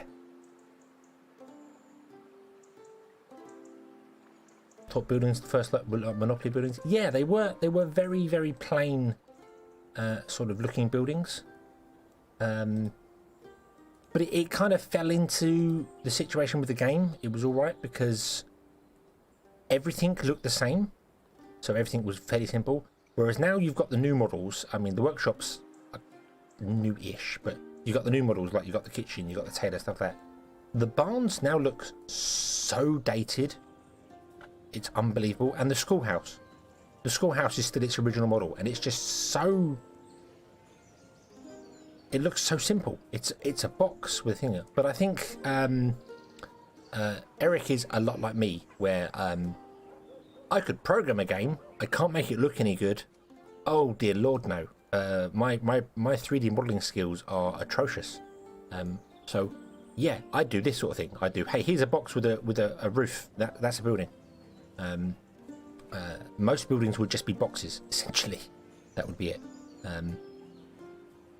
But so long as you get it sort of working, yeah. There's a money launcher. Never understood why people want to wash their money. Well, you know, you don't know where it's been. Restream has once again surprised me because that message kaboom actually turned up on Restream before it turned up in my actual YouTube chat. Because I have both of them open because I'm not convinced Restream's working. So, and again, there's they fit the general aesthetic, and boom, there it is in the actual YouTube chat. This is really strange. Restream's ahead of YouTube. That's really strange. Really strange. But yeah, I don't know who it was that he hired. It was mentioned. There was a tweet about it, stuff like that, and I apologise. I should know better. But whoever is now making these buildings is keeping them in the same aesthetic of the game. Everything is very low poly. It's a low poly world. You know, the trees are low poly and everything's very simple, but they fit. They fit really well. Whereas the barns, particularly, the barns look too small, and the schoolhouse, I think the door looks way too big on the schoolhouse. So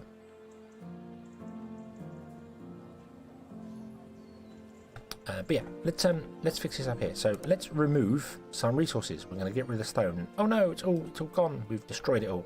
Aha, goodbye stone. And then I'm going to flatten down the land, which is going to cost us some money, but that's okay because I don't want to be putting my crops on slopes, because although you can plant crops on slopes, you can't put farm tiles on slopes. So yeah, okay. And then we're going to grab this, and we're going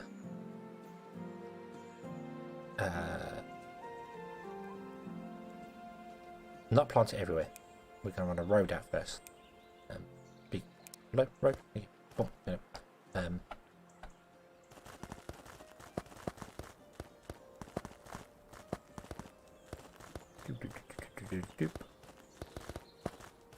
Costs 40 gold a go to put in these, and then for your mistakes you get charged for removing them as well. But oh, there we go. So that will keep that going there. And I need the road in there because we still need it to connect to the town centre for the bonus. If I remove all that, the actual town centre area of effect is like one tile too short. So you've got to lose some tiles of that, so you might as well just run it up to the door anyway. And then put all the grabbers outside of it. So we're going to do that, and then we're going to change up this here as well. We're going to have a barn.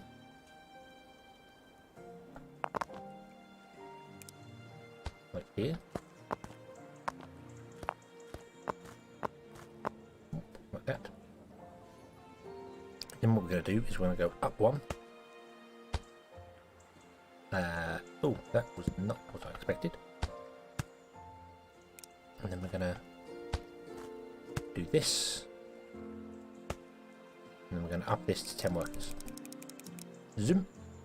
And that will take all of the cotton into the barn as quickly as possible. And then from the barn, we will distribute it to wherever it needs to go.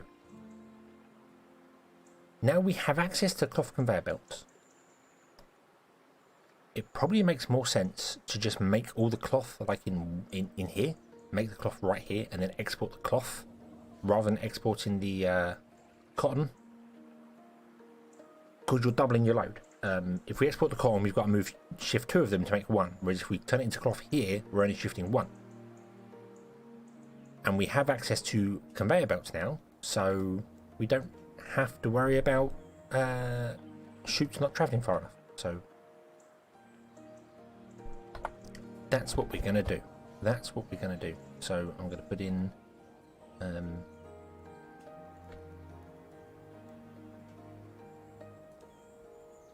couple of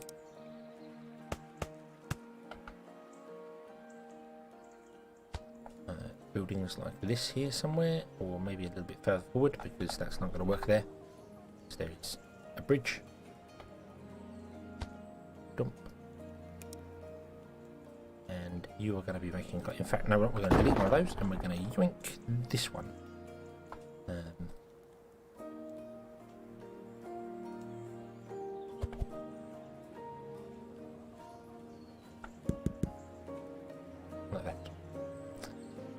then we're going to export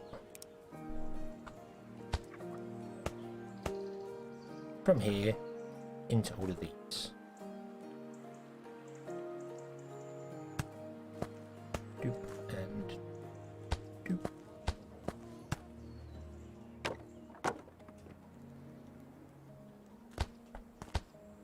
There we go, and that will export into all of these. And you want to make cloth from cotton as well.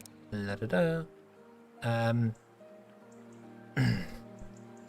And then I've not left myself enough space to do anything else, but that's absolutely fine. We want another barn over here, or somewhere.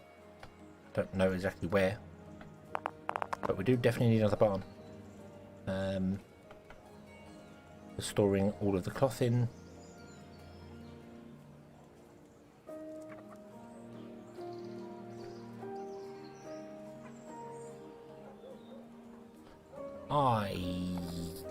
I did not plan ahead far enough. Plan out a bit of land there, and we'll put it there.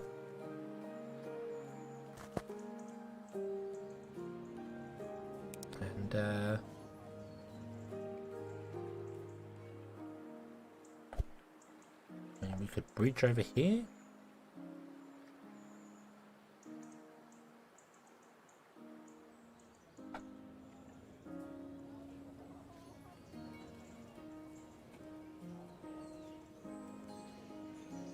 That would be a really bad idea because we can't.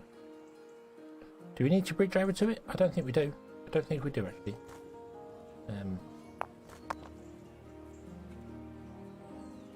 No, I don't think we need to bridge over to it. We can just literally go. Hey, would you do this? And we want some grabbers. 1, 2, and 3, and we might as well just turn them around there actually, because then you can input into that, and then we can export from that to wherever we need to go to. You can go in there and drop off stuff there. You're still grabbing water from the river. Wow. Right, we can get rid of that wagon. That's not needed.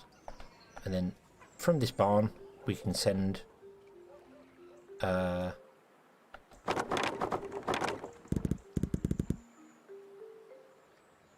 conveyor belt out.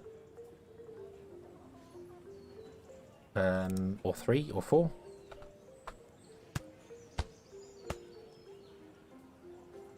Go into wherever we need them to do whatever we need them to do, which is awesome. So let's grab the tailor and bring the tailor over here somewhere. We're going to go, the first one's going to go out, and can I do that? I can do that. That is high enough to get over there. Okay, stop. Oh wow, that's in exactly the right place anyway. Okay.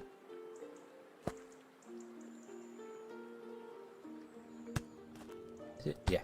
Boom. Then we'll just remove the grabber. Like that. There we go. So that's the belt to there. This is a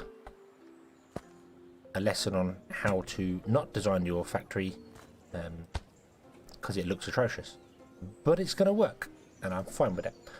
That one goes into there because you need cloth for that, and then this last one's going to go over to the tailor, and the tailor's going to make us some shirts. Yay! So the tailor's going to live. Well, the tailor's going to live back here, but we need to do a bit of flattening the land because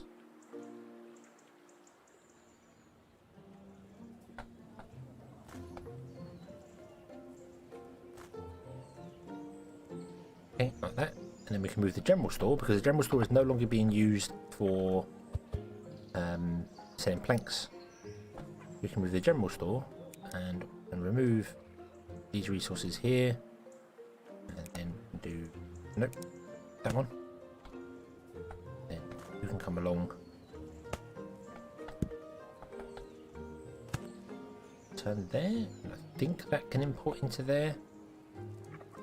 I think that's okay. It might be too high for the building. I'm not sure. We'll find out in a minute. There is a limit on the inputs and output sizes you can do.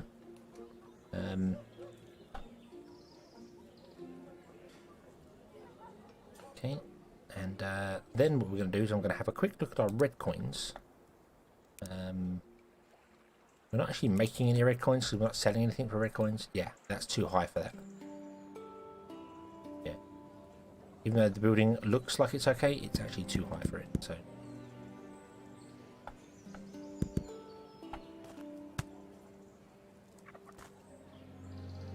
Let's do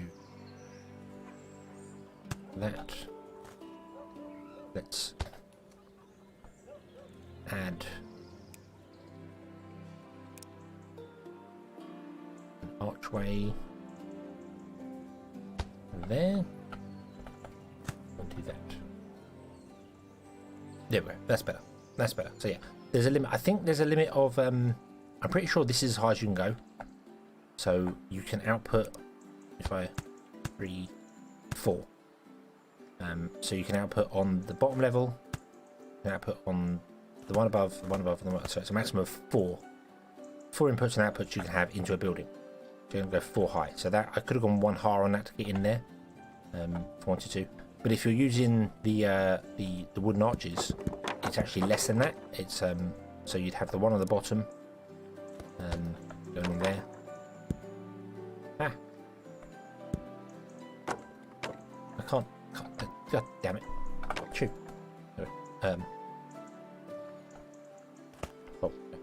Yeah, you got one on the bottom, but then when you go above it, you go there, and that's all you can do. You can just do 2. So you got the one on the bottom and the one above, and that's it. You can't go up any higher because technically the next level is 4. So if you do either that, you could do an output. But if you wanted to actually put that on top to leave a gap in between, that's the 5th level, so you can't actually output or input there. Ah, god damn it. Failing all the things here. Jesus. There we go. That's what we get for deleting stuff from a distance. So you're going to be producing shirts. I really wish they were red shirts. That would be so much better. Produce the red shirts. And you're going to sell the red shirts, or the white shirts, for red coins. 8 red coins. Which means our red coin production is now going to be about 32. So what we can do is use some of those 32 coins to speed up our production of shirts. So let's use 3 a second. There we go. Boom. And those 3 a second can then go to making more shirts, which will sell more shirts for quicker. So it perpetually gives us more. Gives us more, which is what we want. We want more. We want more. We always want more. More. This is going to fill up very soon and start backing up. He says, hopefully. Yep, there we go. This is going to start backing up. So that line's going to be backing up soon. This one is not going to be backing up anytime soon because I think this is producing more books than it's getting cloth coming in. But maybe when this line backs up, these ones will fill up faster. Whoa! There was a lot of lag then, and that's because of this. And I think there is a problem in there. I think there's a problem in there. Can you see all that affinity going off? Yep. I think there's an issue in there.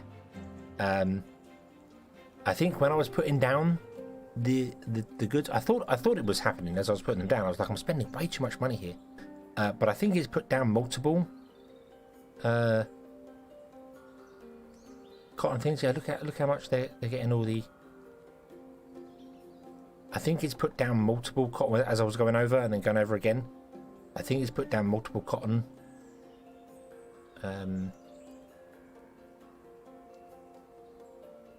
Cotton plants in one location, because that's broken. That's not supposed to be getting that much affinity going off on it.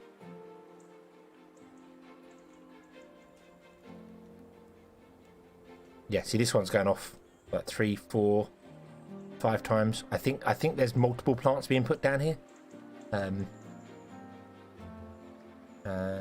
Yeah, there's definitely, because No, wait, hold on. Unless, does this... No, something's gone wrong. Something has gone wrong here. When I put down these... See, these have no affinity whatsoever. This one has no affinity whatsoever. Okay. With a... See, it's not highlighted in any way when I mouse over it. But when I'm clicking it, it's telling me it's got 100% affinity with stone.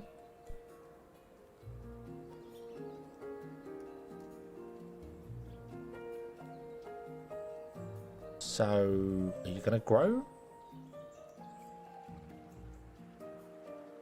Because now this is telling me it's got 100 affinity with cotton. So I think something's broken here. I think something's gone wrong. And, yeah, instead of having the see, this says cotton, 100% affinity with cotton. So I think what's happened there is it's messed up. Why the tooltips? Go away, tooltip. Go away. Thank you.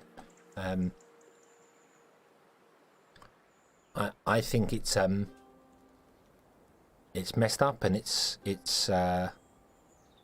just ticked over to 100% affinity with cotton, which is why it's getting so many hearts in one hit. Because even up here though, up here in this corner, there wasn't any affinity, and now everything's got 100% affinity with cotton. This one hasn't. This one's got no affinity with cotton, but it's currently stuck on 99% growth. They should have all grown up at the same time. Don't know why.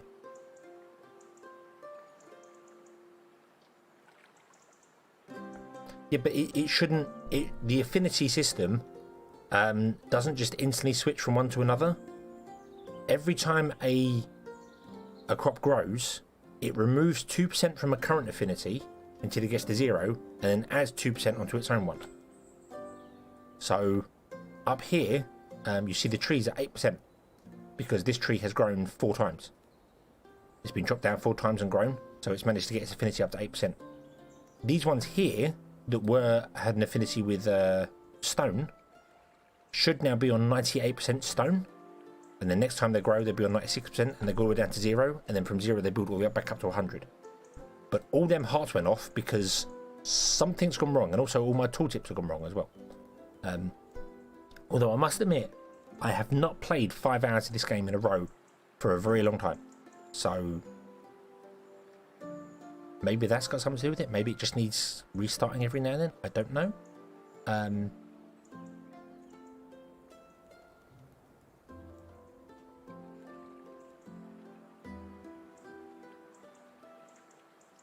Yeah, it should have been a single heart, which gives it 2% things. And also, this 99% growth, this should be done by now. This should be done by now. This is stuck. This one's stuck as well. And this one's got no affinity.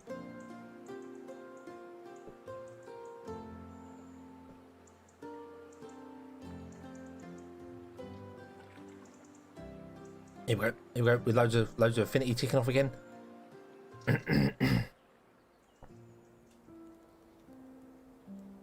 Yeah, that's the same one ticking off with all its affinity. Again. Yeah, look there. Yeah, something broken. But hey ho, you know, I'm not complaining. That's a bug in our benefit. That basically is giving me, well, some cotton is stuck, but it's giving me loads of things. The reason I said it might be that there's multiple plants is because you used to be able to plant multiple plants in the same place, which allowed you to cheese the system a bit. It allows you to what's the best way I can put it? Yeah, you can put down like 10 plants in one place, and then all 10 of them would grow at once and cause the affinity system to just go mad. But yeah, that looks like a visual bug, and also something is stopping these from growing. These ones here, because it's doing the same upgrade over and over. Maybe it just needs a reload.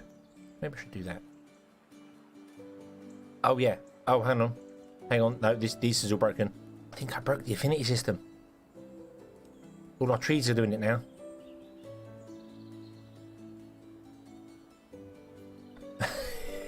They're all getting all the hearts ticking up to 100% in one hit.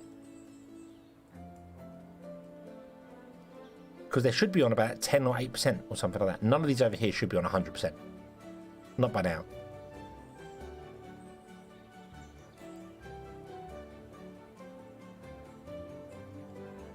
I think I broke the affinity system. I think something's gone very wrong. I really want to wait for this tree to grow and find out what happens now. Yeah, look. But these are 100%. These should not. That tree should not be on 100% affinity. Whatever one I just clicked on. That one. That one should not be on 100% affinity. And it's getting all the hearts. Nah, and the tooltip breaks when I mouse over it too. So. I've got like 4 tooltips open. Go away. I'm gonna save and reload the game.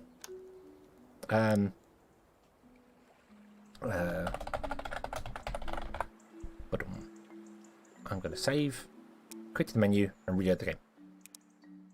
Because I think it might be just a visual issue, but yeah, that tree there should not be on 100% affinity. It should be on maybe 10% at the most. I don't know. Factory town is yeah, you can break the affinity system. If I can figure out how to do it. We could send it off to Spiff. He'll love that. Although he won't, because I drink coffee and he drinks tea. And that means he's my mortal enemy. Or I'm his mortal enemy. Whichever way he wants to look at it.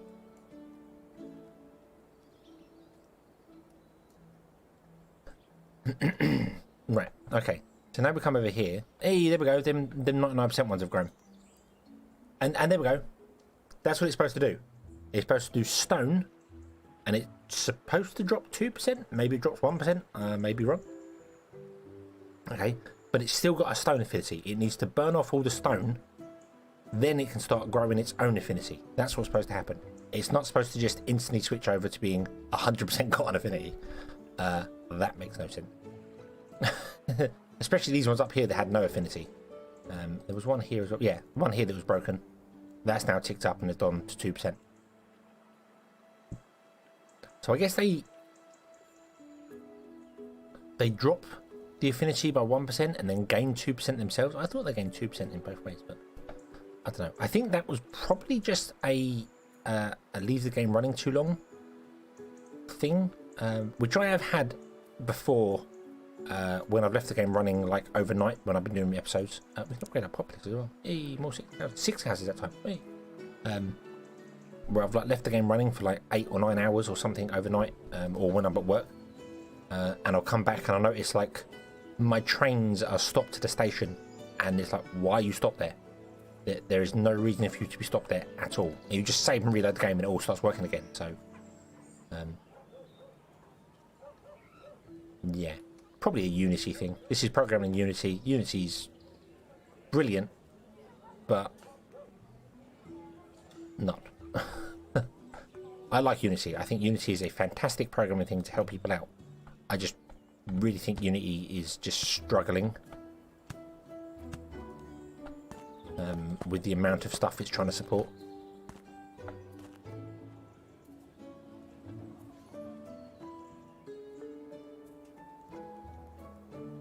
If I destroy that 99 stone plant, but well, no. What it should do is the affinity system is on the tile, on the ground tile.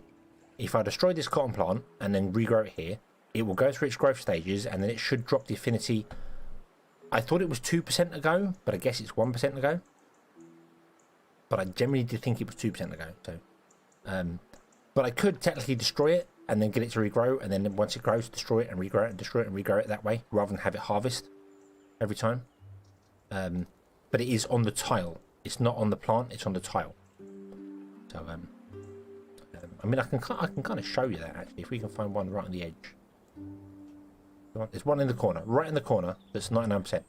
If I remove that, and then place it again, there we go, and we'll watch that grow. And then if it goes to 98%, then I know it's 1% ago, which I thought it was 2. I'm pretty sure it was 2% ago. Because these gain 2% ago. Maybe not. Maybe it's 1%. I'm sure it was 2%.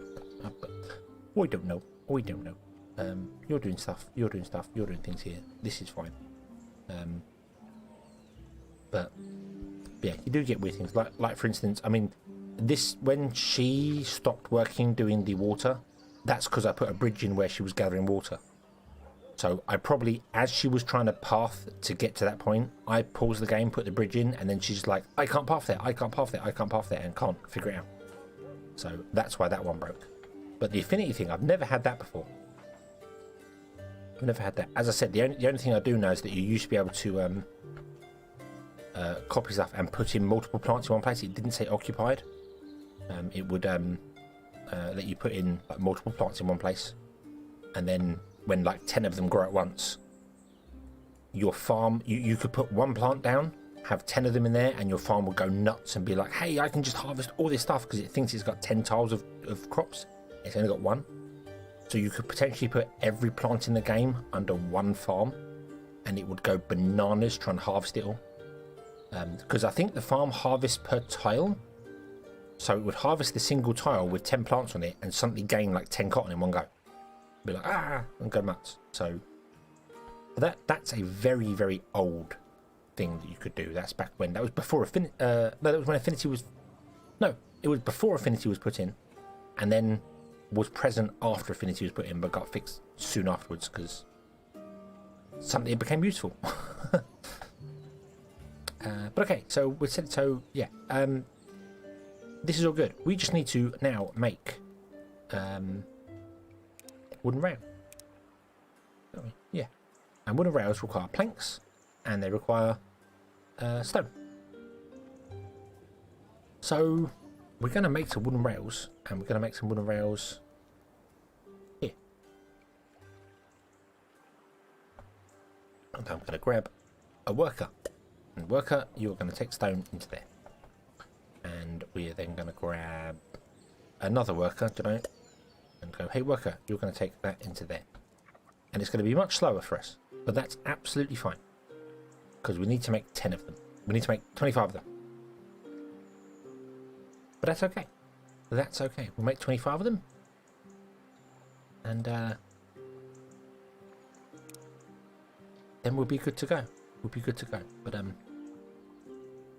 yeah.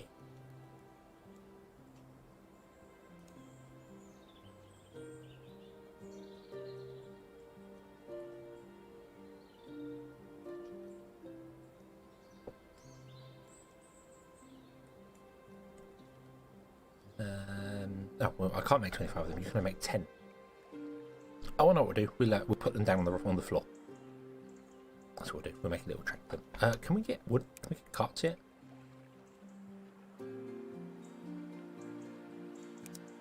We can make wooden mine carts. Okay, this is wooden mine carts or a wooden rail is a very strange concept to me, but I mean, okay. And I think it's kind of for long distance travel. So if we wanted to run our kitchen on coal, for instance, we'd have coal being mined here and then run it on carts backwards and forwards. It's the first long distance travel you have that isn't boats. Boats do suffer from pathing issues if you try and make them go very long distances. I'm talking like well, I mean, they could easily navigate up here. You know, I'm talking really far distances.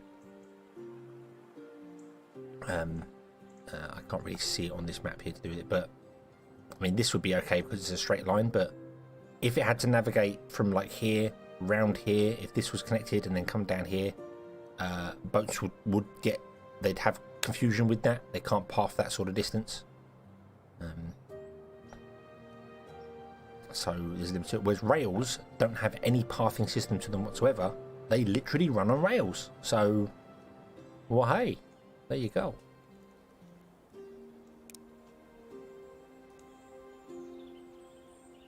Oh, I can't. Oh, you plonker, Rodney. There we go. I can't build from. I can't use that as a building resource. I've got to have it in a crate or a barn or something. Oh, I don't know. Oh, I don't know. Who taught me how to play this game? There we go. Rails in.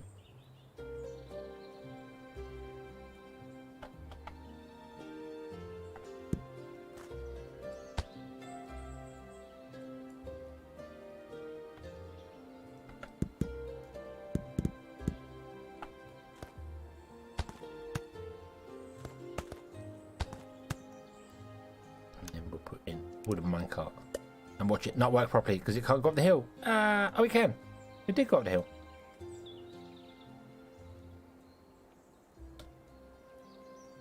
Are the wheels not going around on that? Oh my god, the wheels don't go around. Literally unplayable. At least they go round on the carts. They don't go round at the right timing. Wait for the cart to come back. Come on, cart. Yeah, they don't go round at the right time, but they go round. Why don't the wheels go round on the wood? Really? Really? Didn't think you could go uphill. Maybe you can go up one hill? I don't know.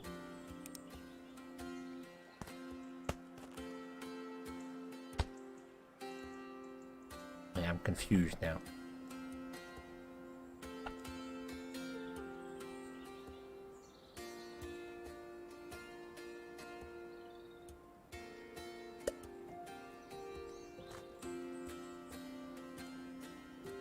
Come on.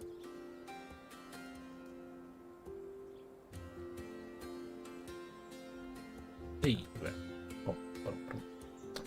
Wooden rails and minecart sounds like an escape. Yeah.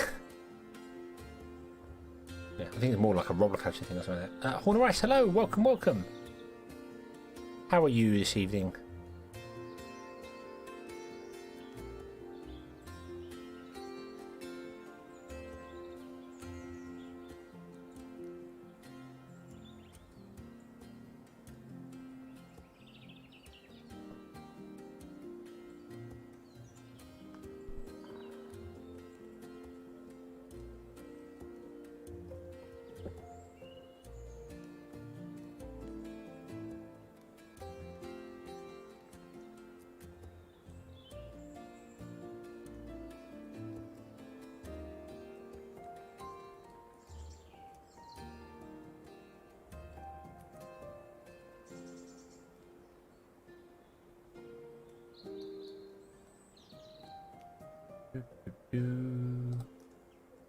Well, oh, you have man flu. Oh no! Oh no! Not the dreaded man flu. Nobody likes the man flu.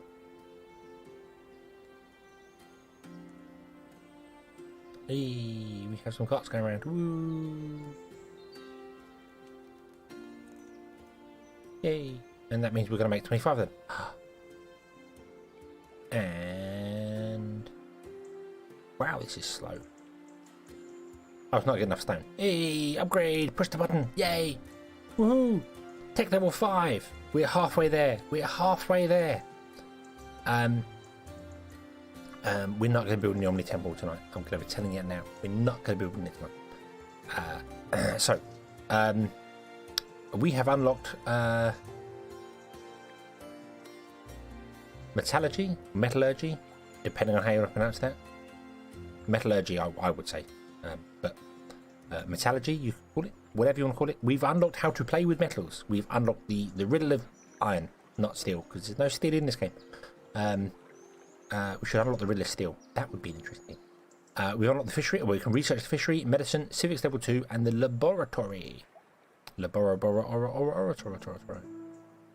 So that means we've unlocked metallurgy, which will be an interesting thing to try and fit into our stuff here.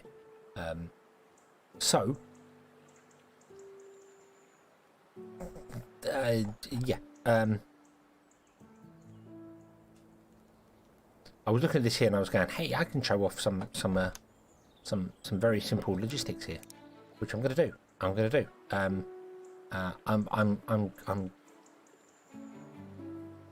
I mean, we can do the filter or the blocker or the pusher and that. They all work in the same place here. But no, we'll do them as and when we come to them. I'm going to leave this just running, doing its thing here. This will be fine. This will be fine.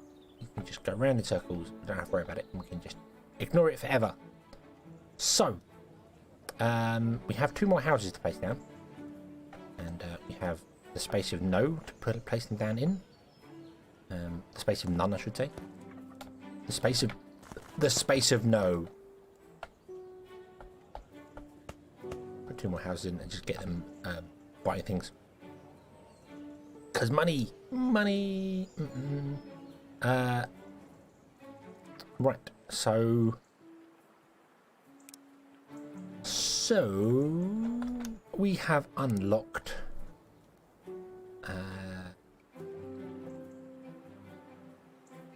was it just research we unlocked? We unlocked new research, haven't we? That's what we've unlocked. We unlocked new research. And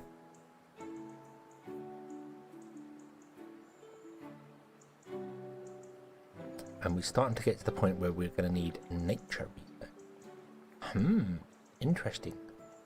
Interesting. Okay. Well, nature research is going to be a fun thing to do, and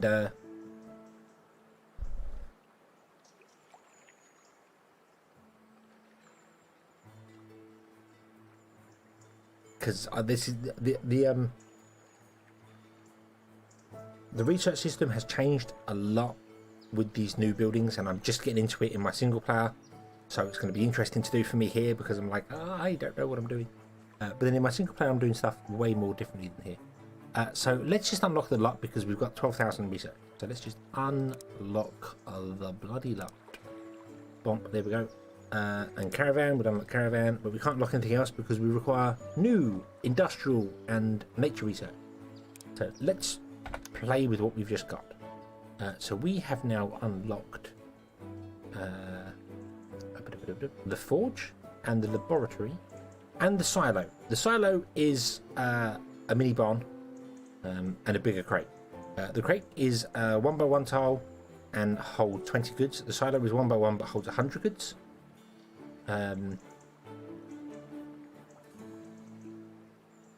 And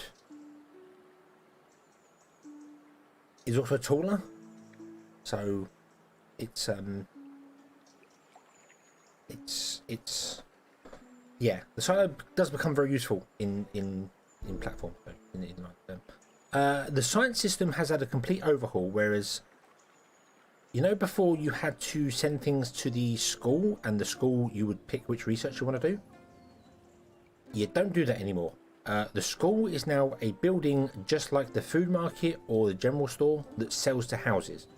It sells books to houses, and the houses buy the books and they give you general research points.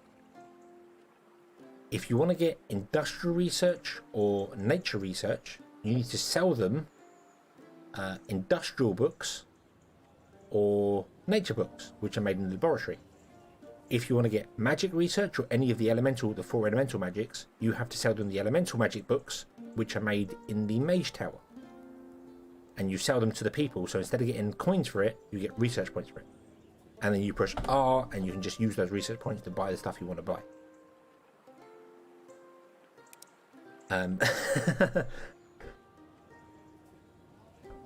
So yeah. We are making books here. We're using paper and cloth to make books. You could just make paper to do paper. But the school, instead of now the school requiring like so many points to research an item, like the school used to be a production building. So you'd feed it paper or feed it books, and then it would fill up and make the research for you. Now the school acts by selling the books to houses, and the houses pay for it in research points. So like if they're buying planks, they buy planks for red coins. They would buy a book for general research points. But if you need industrial research points or nature research points, you need to sell them the specific books for them, and they are industrial knowledge and natural knowledge, and they come in 3 variants. Just like you've got paper books and enchanted books, you've got level 1, level 2, and level 3. They're just better versions of the previous ones. And then it's the same for magic. You've got magic knowledge, which uses the standard magic mana crystals, and then you've got the earth, air, fire, and water magic books.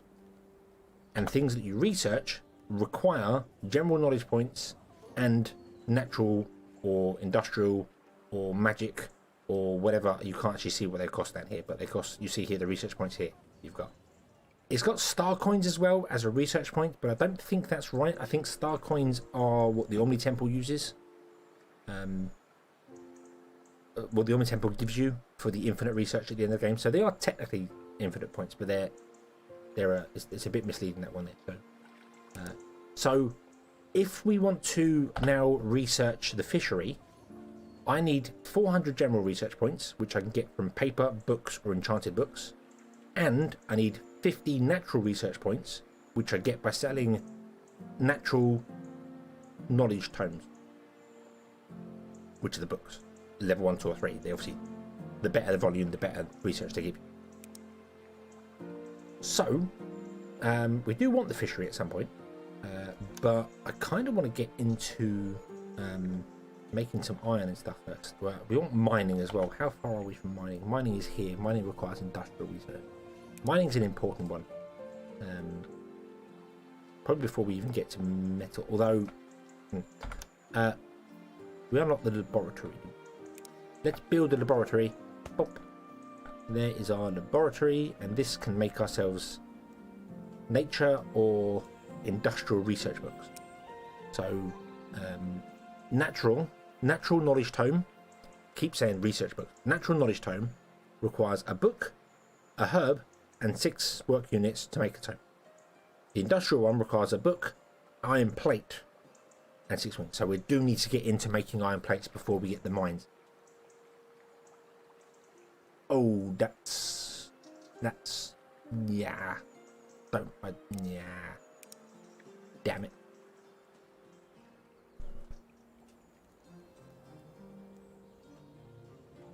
Didn't want to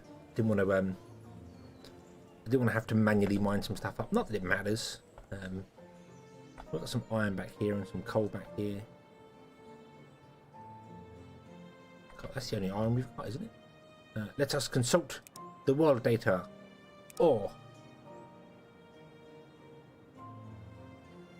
yep, that, and there's a little iron here. We do have enough money, so why don't we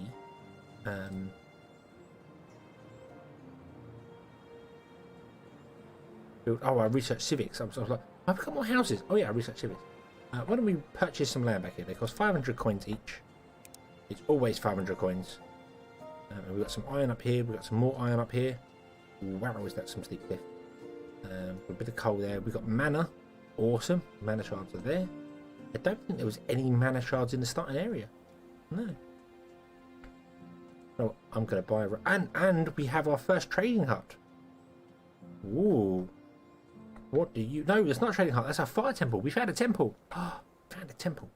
Awesome. Don't need them until, like, Tech the Lake or something. So, let's purchase an entire row around the edge of the town. There's another temple, our earth temple. Boop. The desert is an important place. Yep, because it's the only place you get cactus fruit. Those apples. Oh, we've got some more apple forest. Hey, you've got a trader. Hey, cool. Lots of iron over in the desert as well. Waterstone. That's cool. I always wanted to play on just the desert one, but you can't because there's no trees in a desert island. So, and unfortunately, cactus fruit just gives you cactus. I suppose you could modify the game so that cactus also gives you logs, although I don't know if cactus trees actually have a wood equivalent. Cool. There's 2.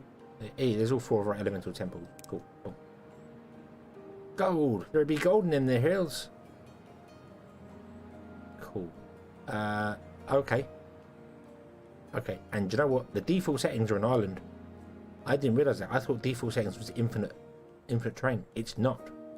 It's not. We're on an island. We're on a very hilly island. Ooh. A nice big ravine going through it. Cool. Right, let's go and have a look at our trader, shall we? So we've got our fire temple, our air temple, water temple, and our earth temple. So we've got all the temples. Hey, that's good. That's good. That's really good. And also, this is nice and flat out here. So we're going to expand that way because I like flat land. Flat land is good. Let's have a look at our trade. What have we got for trade? Boom. We have got wheat for coal. Not a bad trade. Iron wheels for books. Yeah. Not really. Not really. They're about worth the same. 1 iron wheel for 4 books. I suppose it would be a bit better, but... and a health potion for 2 pickaxes. That's a no. That's a straight no. Health potions are complicated to make. The medicine hut requires remedy and punch and magic. And the remedy itself requires ointment and herbs, and the ointment requires fish, and it's a long production chain, so that's a no. And pickaxes are wood, nails, iron. That's it. So the center one's kind of okay. Wheat for coal would be easy because you can stick a farm up here, pump it into there, get coal come out. Infinite coal. Not bad, not bad. What have you got? You've got 4 cactus fruit for an apple pie. That's a pretty good one. Because cactus fruit, granted, can only grow on sand. I don't think you can place it anywhere else. Copy. Copy the cactus fruit. Yeah, incompatible terrain type. So no, you can only plant it on sand. So it's kind of the wrong place for it, but then you could always pump it over. And that's just a farm, harvest the cactus fruit. And for 4 of them, you get an apple pie. And an apple pie requires a lot. It's a complicated recipe, and that gives you 50 gold a go, so that's probably worth it. Wooden wheels for protein shakes, that's really good trade. A really, really good trade. That's potentially 2 buildings for what would be 1, 2, 3 buildings just to make the milk, 3 more buildings to make the eggs, and 1 sugar. So that's the best trade I've seen all day. And enchanted books for pickaxes is a no. Enchanted books are way too expensive. So okay, so this trading post, very useful. We're going to be using this trading post. In fact, we might start using this trading post like right now, making apple pies and protein shakes and just selling them. Although I think we're well out of the range of the... That's okay, we could... Yeah, we can do that. We're going to do that right now. Can we build the apothecary yet? Did we get that? No. We got the tavern. Let's put the tavern down. The tavern's another selling building, like the general store and food market. There we go. And the tavern is the one that sells jams and dragon punch and veggie stews and apple pies. So apple pies, actually the tavern should go over here.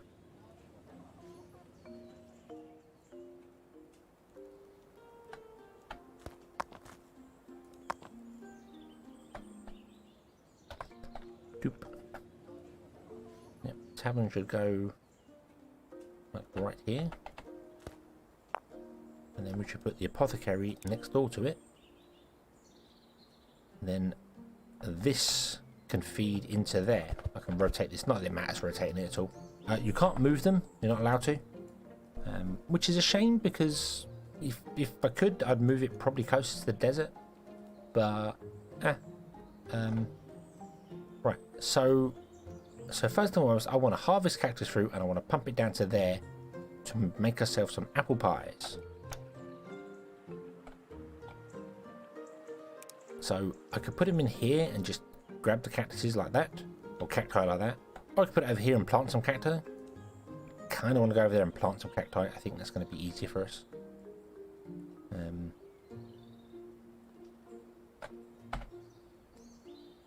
Go to the grid.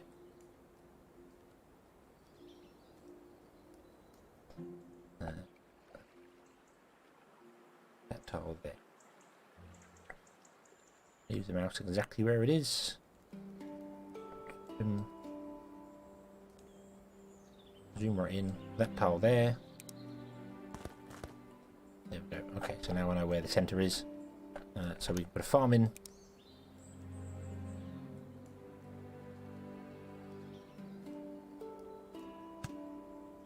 Doop. Come on, flatten down. Come on, fat fingers. There we go. And then we're going to grab some cactus fruit and we're just going to plant it down here instead. They cost 100 gold each to plant. I say gold, it's not gold, it's gold coins, but you get my meaning. Bump, bump, bump, bump.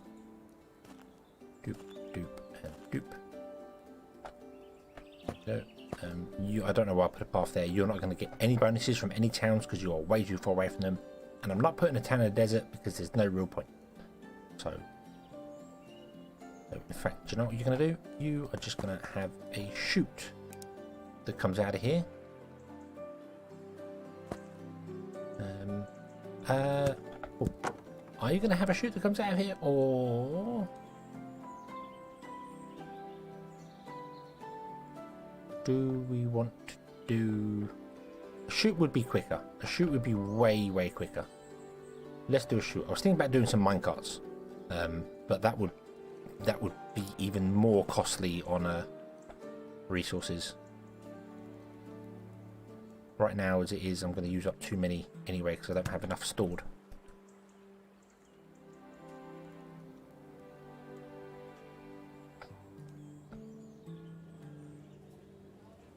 I need to store more planks.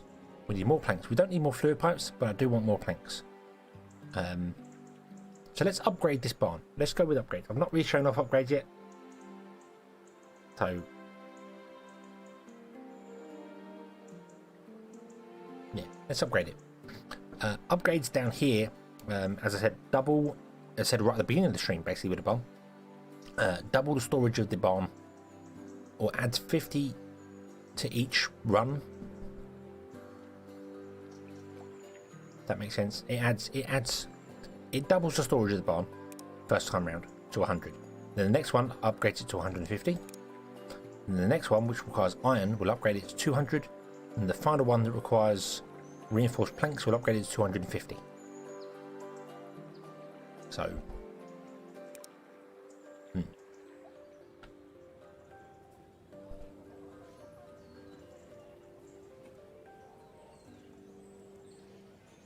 now we're going to have 150, 300, 450 wooden planks, which would be awesome, which would be absolutely awesome.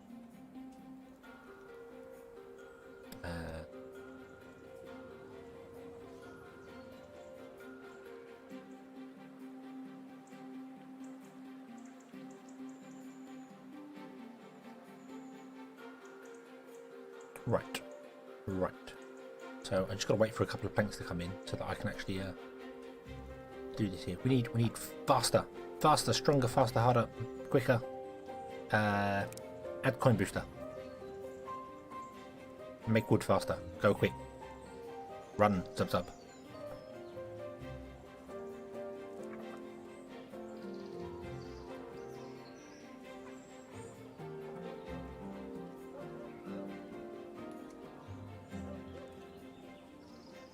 Yeah.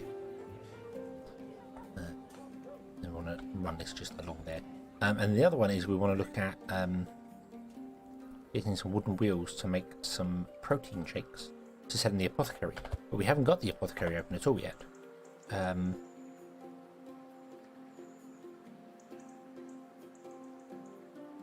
not sure where I think the apothecary might open, yeah, with basic medicine.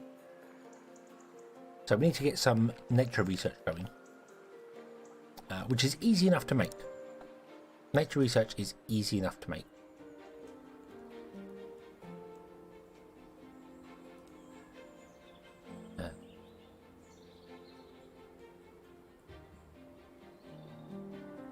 Yeah.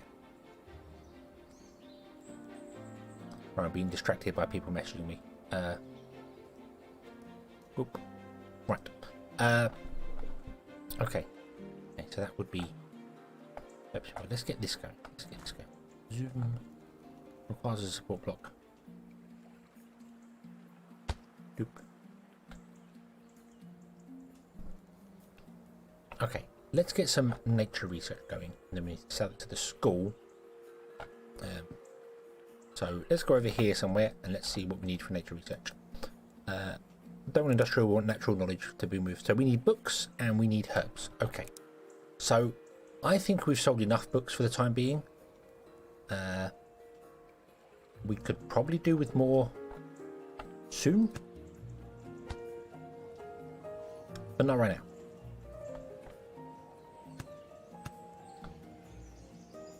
So I'm going to stop the book production, or at least I'm going to stop selling the books, I should say. and then we're going to try and export the books, which is going to be difficult because everything is jam-packed in here pretty damn tight. So we're going to rebuild this. We're going to rebuild it. We have the technology. Let's do this. You've got enough cloth.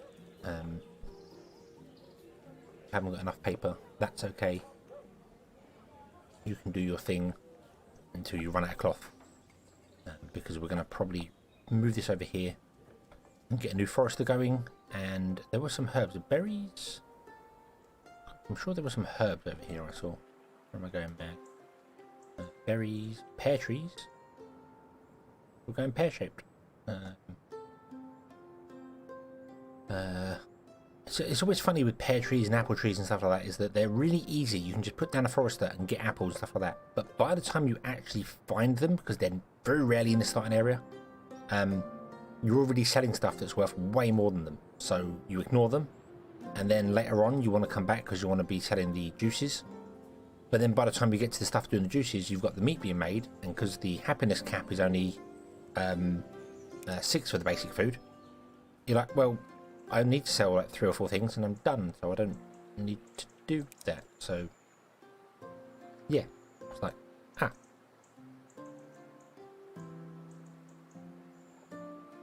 Scooter.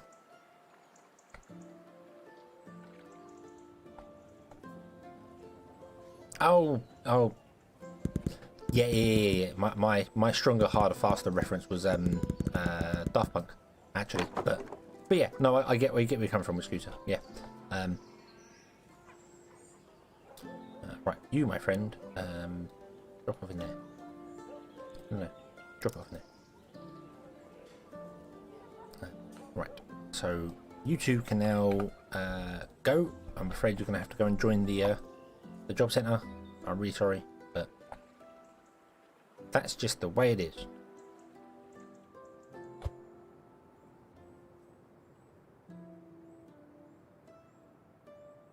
Right, and we're going to use our second area. We're going to use our second town for this, because research is pretty good. So it's nice. Research is pretty long, so it's nice to be able to get like a knowledge thing going on here. So let's have a look at knowledge. What do we need for knowledge? That's artistry. Knowledge. A school, a medicine hut, and a laboratory. Well, we have a laboratory. We don't have a medicine hut because we haven't unlocked that yet, and we can get a school. But then we are going to export all the stuff over here to this school anyway. But we might do it over here. Oop. Because I can move this school down to here. It can still be getting all the attachments to these houses, because our houses are all going up here now. And that can still sell to the houses, even though it's out of its range. This is something else you might not be aware of, Horn or Ice. Food markets and things have a range, which you obviously knew about. But now, because of the new town system, even though this food market is not connected to any houses, you see there's not a single house inside its radius, because it is connected via a path and it's in the radius of a town centre, it bounces to any other store in there. So any other distribution post in there, so this food market here for instance, covers these houses, so stuff sold here gets instantly transported to here to be sold there. But also, this tavern can still sell to these houses because the tavern is connected to the whole system, and another market covers it. It doesn't have to be another tavern. It can go from a general store, it can go from a food market. They're all interchangeable. So selling stuff to this tavern still sells to the houses, even though it's the other side of the map. Yeah. Yes, the town centre works as a hub. Also, something else that I wasn't aware of, and we tested on the stream here and found out. The happiness is a global modifier, which you probably knew anyway. The happiness is a global modifier, so happiness that's in this area will benefit anyone that's connected to this town centre here. But you don't have to have houses in a town centre's radius to apply the happiness to them. That makes sense? Like we could move this house out here, But what I did was actually move the house out here, started feeding it grain, and its happiness bonus from the grain was adding to the global pool, even though it wasn't inside the influence of any town centre. So you potentially could have all your houses outside of a town centre being fed the old-fashioned way with just the influence of a food market or whatever, and then save the towns for your specialities. You don't have to waste space on the houses in there. So that does work. The happiness modifier is absolutely global, even to a house that's not attached to a town centre. Because you can kind of do, like, I could put this over here. I believe this is how this works. Like that, boom. And then you are attached to 28 houses, which is 27 over here and one house over there. And you are attached to 28 houses, even though this house is outside of the town centre's radius. So if I click the town centre, see, this is the radius. Because it's within the radius of a distribution building that is connected to the town, it counts as a townhouse.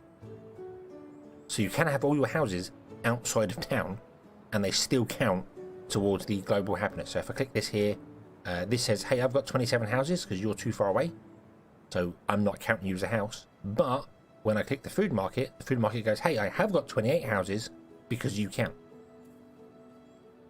So yeah, and I think they removed the only no, they've removed it. No, none of the requirements for the specialities require houses anymore, so you don't have to have the houses inside them at all. They don't require. Obviously, you need the houses there to get the linked house upgrades to 120.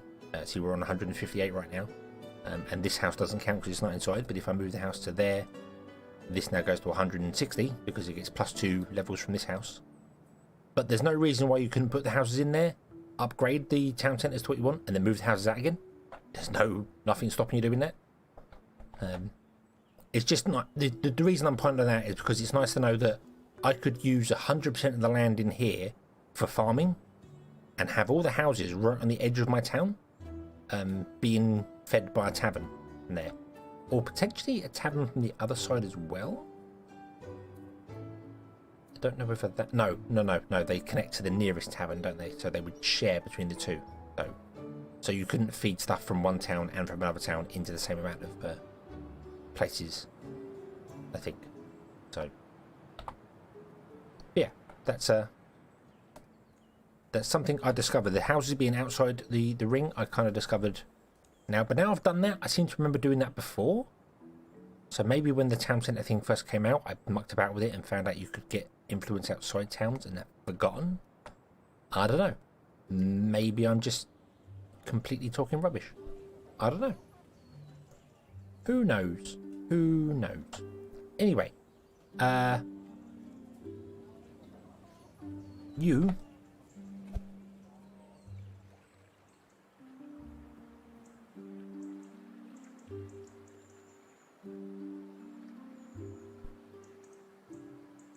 to go there. Okay. We need a farm. Can go just there, that's fine. We want another farm up here.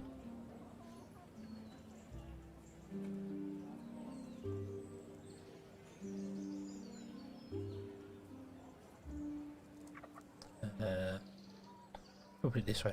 Yeah, this way. Yeah.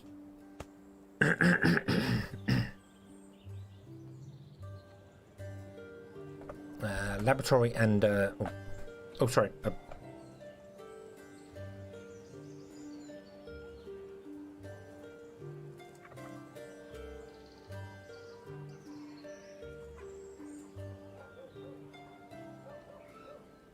Oh wow, coughing up, coughing me guts up. Oh dear. Oh dear.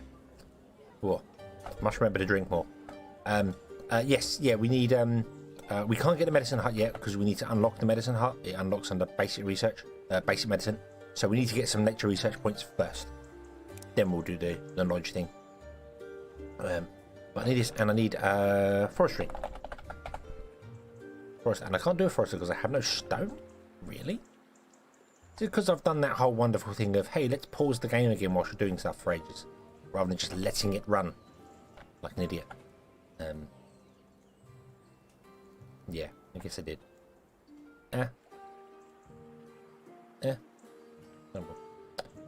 How you doing? You're doing okay.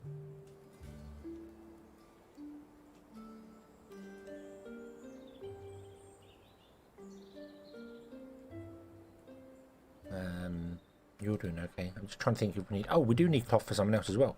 We need cloth for cheese. We can get cheese done later. Cheese, then we can either sell the cheese or build bridges. Cheese bridges. Right.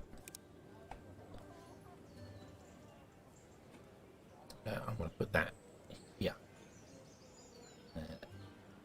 Yeah, there. So the farm and the forester are not sharing any areas, so we can fill out the forester and fill out the farm if we need to. Let's move that. Let's move this.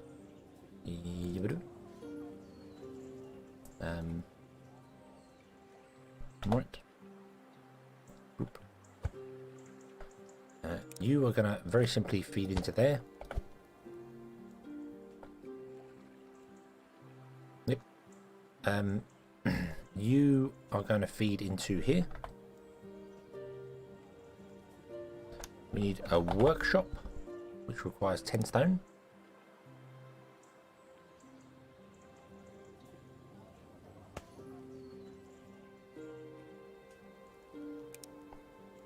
You're going to make cloth.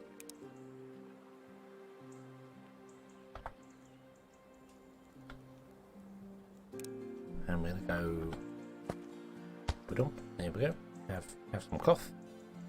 Okay. Then we want another workshop, which is going to go like more in the centre here somewhere.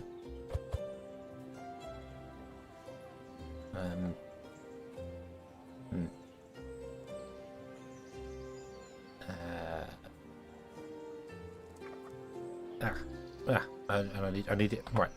I need to go this way. I need to go this way.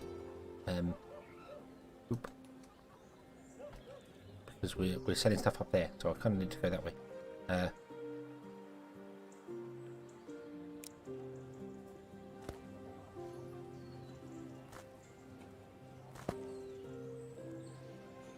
Put in some roads so that we can actually connect everything up. So we might as well exploit the benefit, the happiness thing while we have it.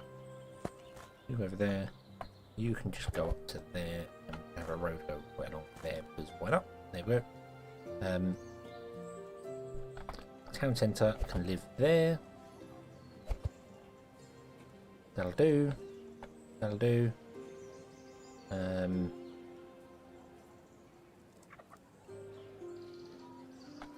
They want another workshop, which is going to be like up here somewhere. This. What's your influence? Nope, you want to move forward one just in case I want to use all the spacings. You want to make books. I'm forgetting what I'm doing as I'm doing it. I don't know if you noticed, but I'm literally like, what was I doing here? Why are we here? Is it only to suffer? I don't know anymore. I don't know anymore. Right.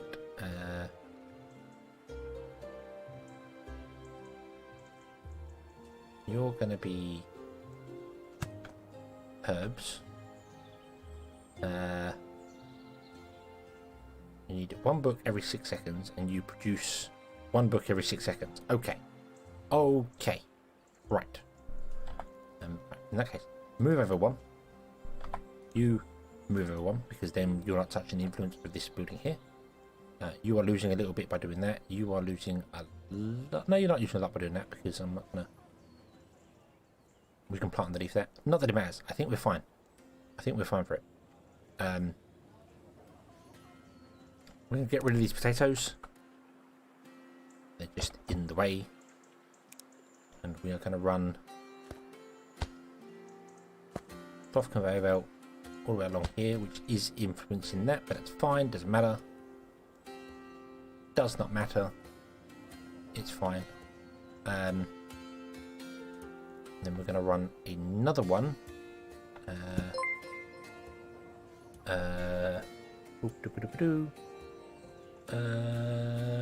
Gary became a sponsor. Oh, that's the renew. Hey, thank you very much for another month. Woo! Thank you, thank you. And, this one's going to come out this way. Okay.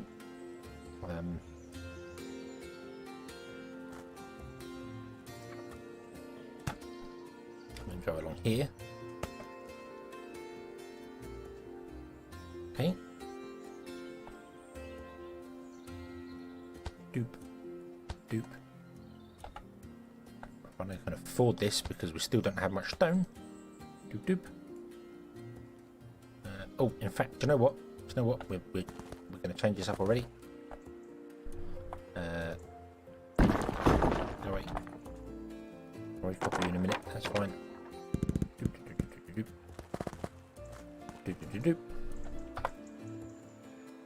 There, copy, and if I hold control and click, then it'll copy the recipe with it as well. Or you can just control and paste. Control and copy, control and paste, yada yada. Doop. Like that.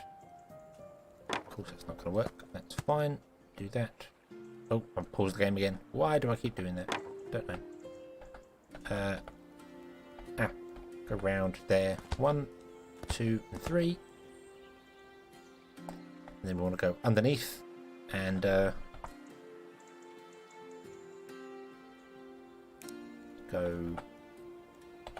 1, 2, and 3. Plug, plug, and plug. And then what we want to do is we want to go and go into our logistics because we're going to need some logistics. Now, we have two ways of getting things off. We have 3 ways of getting things off of the belt. Let me put those there. We have 3 ways. So you can either turn the belt to face that way, and then anything that comes along will get pushed into here. That doesn't work if you want to have multiple inputs like I want here. Unlike a chute where you can have the goods just go to the end, and then when it backs up, it will go to the next one. Doesn't work on a conveyor belt. Just doesn't work. So we need a better option. So we have logistics that can do it. We have 2 blocks that allow us to push off of belts sideways. We have the pusher and we have the sorter. They both do the same thing, but they do it in slightly different ways. The pusher will push items the direction the pusher is facing, providing there is space. If there's no space, it will then just let items travel through. So if we put the pusher here, it will fill up this with cloth. It's 20 cloth coming from here. And then it will let the rest of the items carry on. The sorter will force items to go the direction the sorter is facing and will not let any other items through. So if you put the sorter here, it will fill this one with 20 and then won't let any more travel down the belt to go into the other ones here, because this is always forcing stuff to go this way. The biggest difference between the two comes to when you want to filter them. A pusher, if you set a filter on a pusher, so let's just for instance say we're going to set tomatoes on the pusher, and we have it pushing into our building here. The pusher will push tomatoes in here and then let the tomatoes carry on and everything will be fine. However, if it was on, not really for a belt, but if it was on a chute, so let's build a little chute here, and we've got a way there and a way there. Yep. So the pusher would push all the tomatoes this way, and anything else it would just let go by and carry on. But if this line at the bottom backed up, it would then be allowed to go down this line here, because that's how chutes work. You know, once it's backed up, it will go down this line here. So this will push all the tomatoes down here, and if there's no space for tomatoes, it will let them go through and carry on. But then, say we had berries on here as well, The berries would come down, back up from here, and then go down this chute here.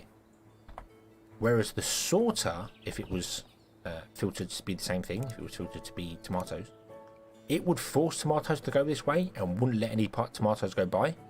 So if this line backed up, it would stop the whole line until there was space for it, and then let the berries go by.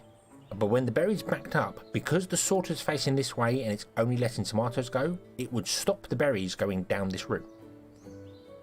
So it wouldn't let the berries go on. The berries could only go straight on. So again, it would back up the whole line. So a sorter is much better for sorting goods. It forces an item to go a direction and prevents any other items going that direction. So it sorts the goods. Whereas a pusher just pushes the items down a row, but will let anything else go down there if something else causes a problem with it. With our situation here, we want pushers. We want pushers, and we don't need to filter them because we're only going to have one item, but we could filter them if we had multiple. But the pusher will push items into the workshop, and when the workshop's full, it will then just let the items carry on and do whatever they're doing, and will ignore it. It basically just like, yeah, you can go there if there's space. If not, just do whatever. Carry on. It's fine. Whereas a sorter would bring everything to a halt here because it will go, you must go in here, and if there's no space for you, then you can't carry on. You must go in here. I am sorting you down this route. So that's the difference. A sorter is very strict. A pusher is very simple. They both have their places. Pushers generally good for belts. Sorters very good for rail system. So we'll come to them when we get to them. We'll see how it goes. So we need to do that. We also need to do the same thing underneath. If I can get my mouse in there. Yep, on there, on there, on there. Because we need the paper going underneath. And we don't need that one on the end. Like that. Now you could, on the end, just turn the belt because it's the very last one. So you don't actually have to put a pusher in there. But might as well just leave it as it is and put the pusher in. That's fine. So now, this one will get paper first. This one will get cloth first. And then the centre one will get a balance of the two. And then this one will get the last amount of cloth, and this one will get the last amount of paper. So it will kind of balance itself out. And when it comes to these ones, we know this one's going to get the most, that one's going to get the second, and then that one's going to fill up there. There is also the splitter, which I feel like is a good time to kind of explain it. The splitter forces items to go in a round robin system. So like the arrow supplies, it comes in from one side and it will go, I think it goes right, left, straight on, right, left, straight on. I think that's the order. But either way, it will force them to go down the three routes. If there is three, if there's only two, it will force it left, right, or straight on, left. It always does a round robin around all of its input, all of its outputs. So if I was to put a splitter here instead, the first item that comes through would go to the right, the second item will go straight on, and the first one, then the third one will go right, and then the fourth one will go on, fifth one will go right. So you can kind of spread things out a bit better using them. But it means that this gets one every two. This will get one every 4, and this will get the remaining, which will be one every 8, because we're obviously we're dividing it by 2 here, then dividing it by 2 here, and then this is the last one. So where splitters really work well is like here with these 3. What I could do if I want to even the herbs out is I could actually have the chute come in and then split 3 ways, and the splitter would split it one here, one here, one here, one here, and it would even them out. But I feel like we're producing way more than we're going to be using here, so everything's going to balance out over time anyway if I just unpause the game and let it go. I feel like everything's just going to balance out. Not that I've checked the numbers. Let's check the numbers and find out. So we need 4 paper. So we need 12 paper every 6 seconds. You are producing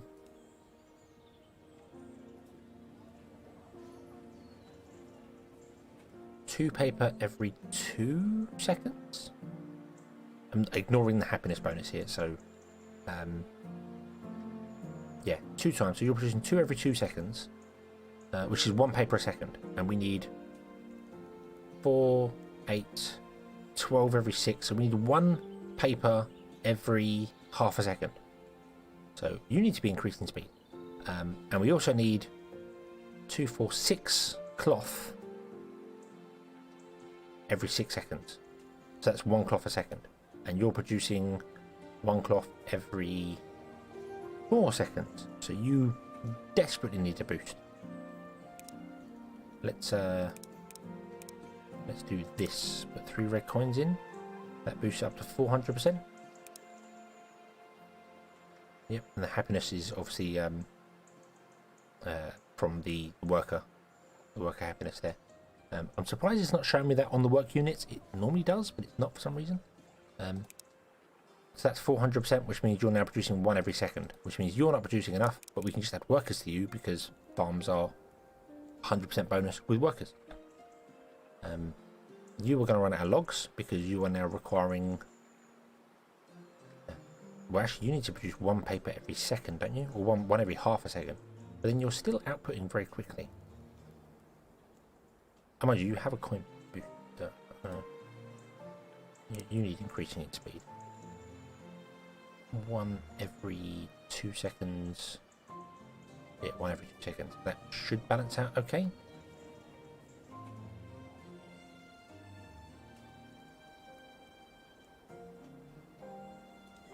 Yeah, our paper is actually backing up. I think that's because we don't have enough cloth right now. But we're getting there. We're getting there. Paper's filling up on that one. This one's filling up on cloth. This one's going to start filling up on cloth. This one's going to get cloth. Everything's going to balance. Everything's going to be awesome. Herbs. Let's have a look at herbs. We need 2, 4, 6, 1 a second. Very easy when you do it because if it's 2 over 6, so 2, 4, 6, they all take 6 seconds to do it. 1 a second. You need to run at 300% speed, like that. That's 1 a second. That's more than 1 a second because of the happiness bonus, but that's fine because you also get the happiness bonus, or will get the happiness bonus, when we reconnect you to the row. Like that. There we go. But yeah, now you're getting the happiness bonus, and everything is awesome. Okie dokie. Now we're going to grab a barn, and we're going to put the barn on there. And we are going to go here, go up, up, click, click, and click.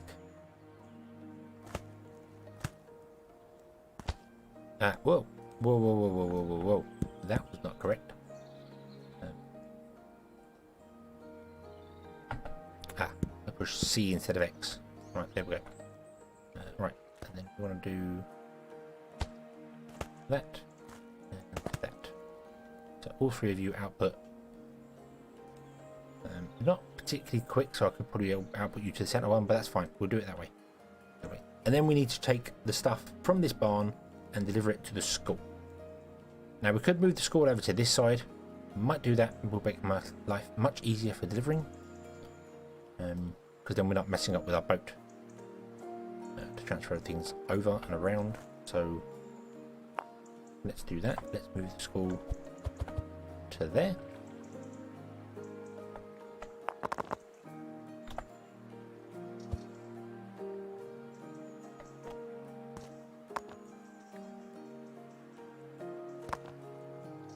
And let's just put a chute in along the floor to there. There we go.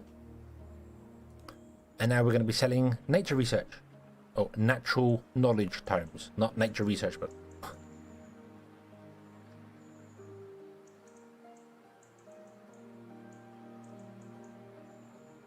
There we go. They're only selling 1 at a time because they're only worth 1. You really do want to upgrade the books as quickly as possible because volume 1 gives you 1 research point, volume 2 gives you 10, and volume 3 gives you 50, but volume 3 requires a lot more stuff. Volume 2 is doable once you've unlocked a bit of the research, so boom. Okay, we have new research available. Let's research basic medicine. Click. There we go. We have a new building unlocked, the apothecary and the medicine hut. Let's, I don't know why I keep pausing the game. Stop pausing the game. Pausing. Let's come down here and build ourselves a medicine hut. And we can put it just next door to the base. There we go.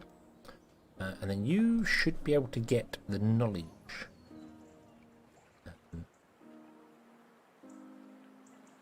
Oh no, because you need 2 schools, which I always thought was a little odd. Do you know what? Whatever. School. School. Medicine hut.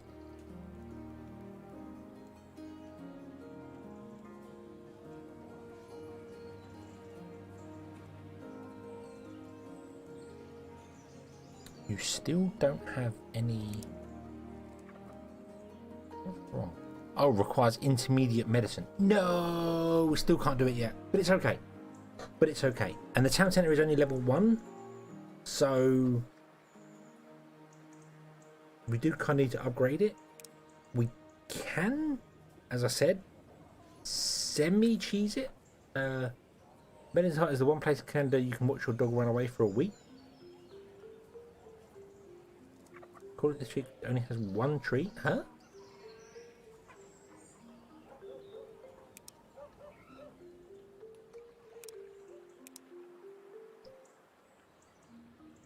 Huh? You've got a place in Canada called Medicine Hut? Or Hat? Or whatever, I don't know what you...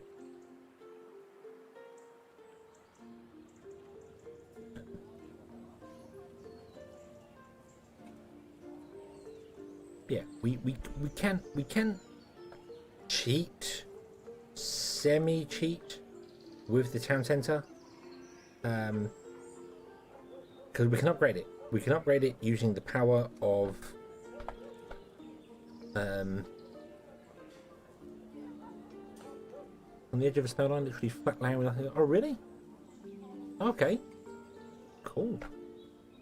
Oh, I would cheat, but I can't move that because it's got stuff in its inventory.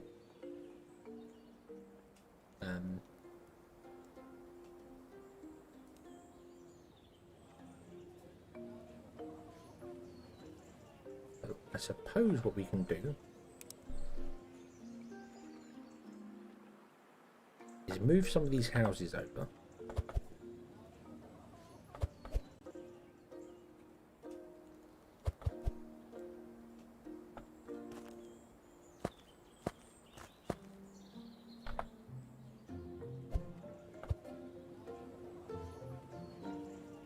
And then if I take this town centre and I slap it right there,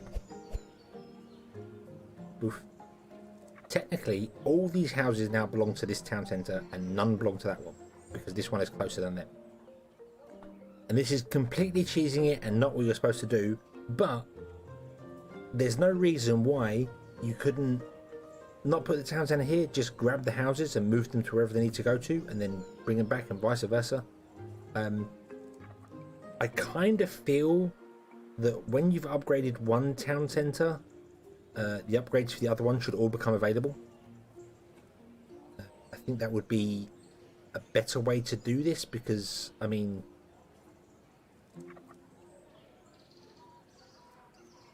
yeah. With the ability to move buildings, it kind of just is kind of like, no, you can do it. But we'll upgrade this, and then we'll upgrade it again, and then we'll upgrade it again, and then we'll upgrade it again, and then we can't upgrade it any further because we need blue coins. But we have 2 level 5 town centers, and then I just move this one back over here. And nobody was any wiser. There we go. Badom.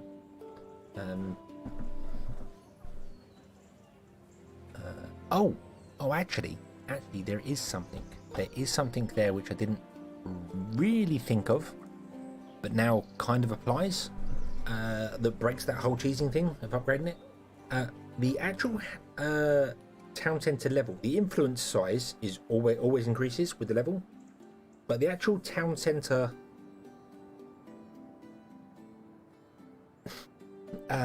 bonus is the best way to put this. Let's come back over here. You have a farming bonus, and because you're level 5, you are applying that bonus 100% of the time. Okay, level 5 bonus 100% of the time. If I was to remove some houses from your area of influence, preferably the high level ones so they cut down quicker.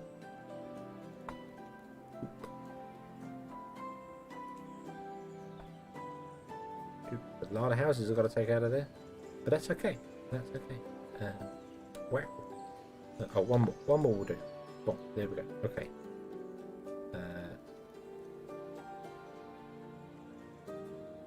Well, how many houses do I have to remove from this? What level do you need to be to?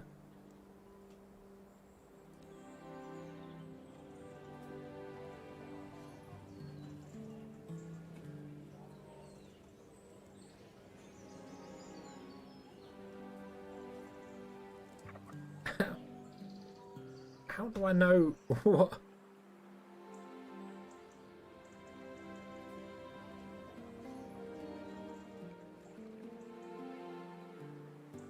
Ah, there we go. Awesome. Right, got there in the end. We now have this red text here that says linked house levels equals level 4. So there's only enough houses here to count as a level 4 town centre, which means the bonus now added to these has dropped to 80%. Even though we've upgraded it to level 5, it's technically a level 4 area because it doesn't have enough houses associated to it. So that's actually not that many houses. I thought you needed way more houses than that, which is why I was doing the whole let's move this over here. But I suppose level.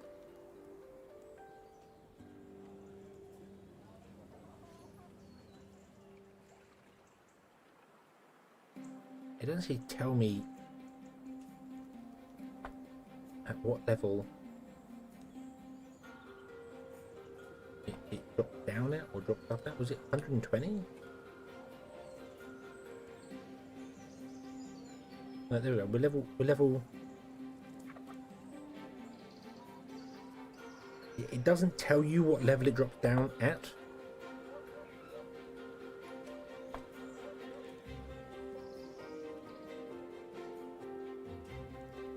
I suppose it's whatever the previous one upgraded at, but I didn't pay attention to what the previous one was. So that's level 4, 78.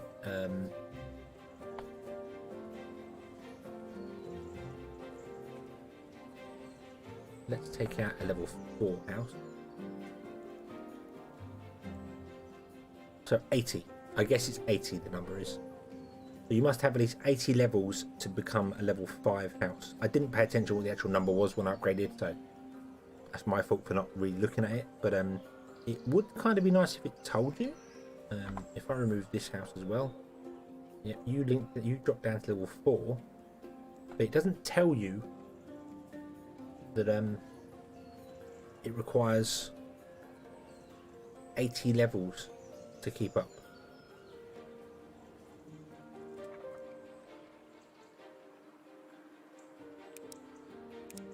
So yeah, but that's okay. That's okay because do we have any level 8 houses yet? I don't think we do. No. Okay. Okay. That's okay. That's okay because we can always do the whole breed the houses up here, get them to a certain level, and then ship them out elsewhere.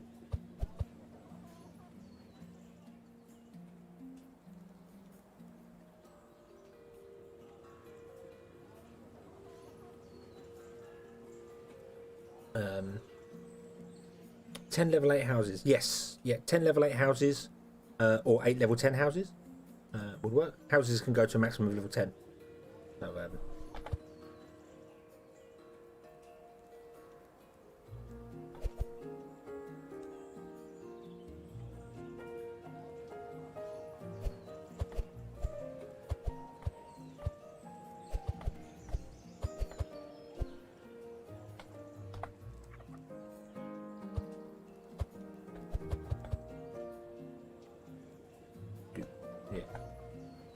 So you're actually breaking that next barrier, but we don't have the 500 blue coins in order to upgrade to the next level. So we need to start selling some things to the apothecary, which we've just unlocked, which is good because we can do that now. We can do that. We can start selling this.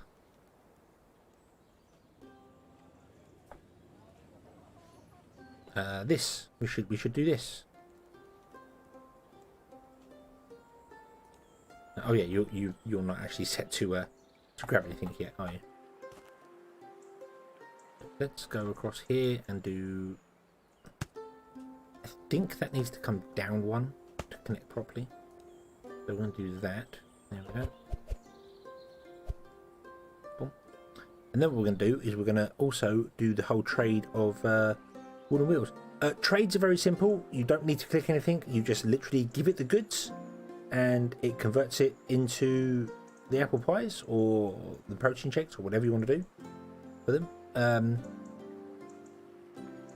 It says 1 a second, but I'm pretty sure it's quicker than that.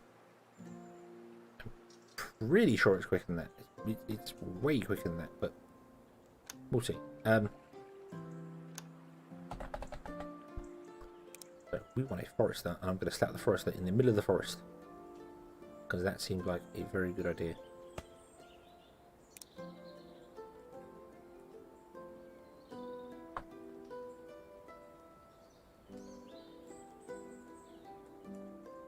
Like this, and then we're going to remove the trees there to make life easier, and then we're going to do a workshop here,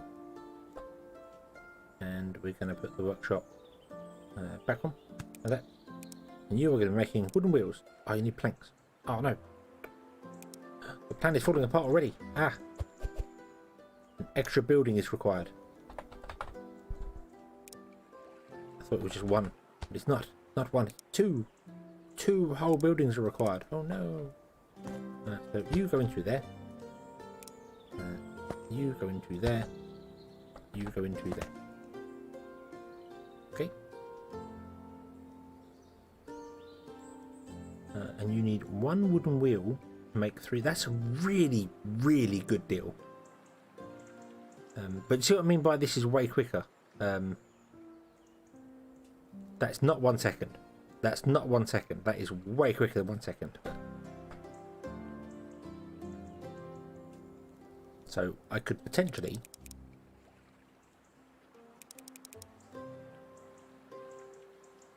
throw this up as fast as I can get it.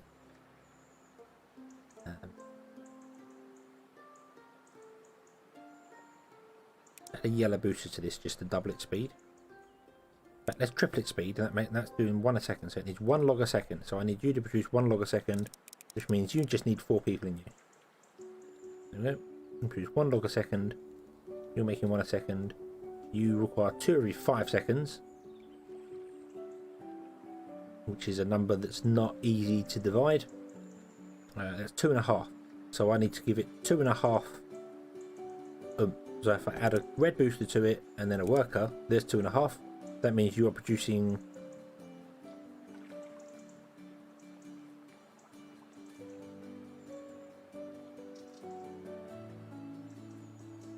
one every, hang on, yeah, you're producing 1 every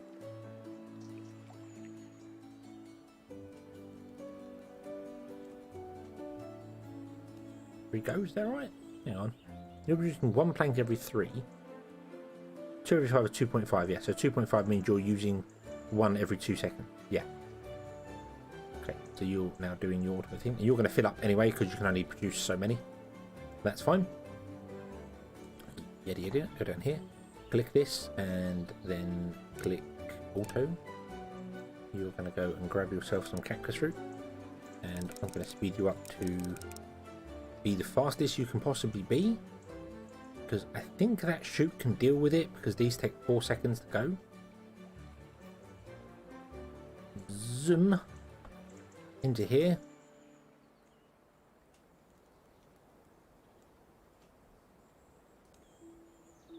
Yep, I think that's all good.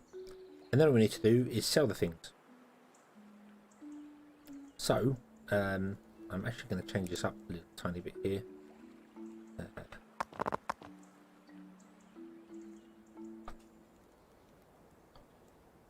Where's our... oh, excuse me. Sphere of influence.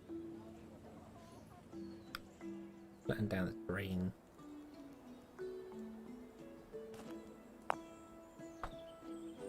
Put you there, because that still connects to everything. Put the apothecary, our brand new building, here. Boom. And then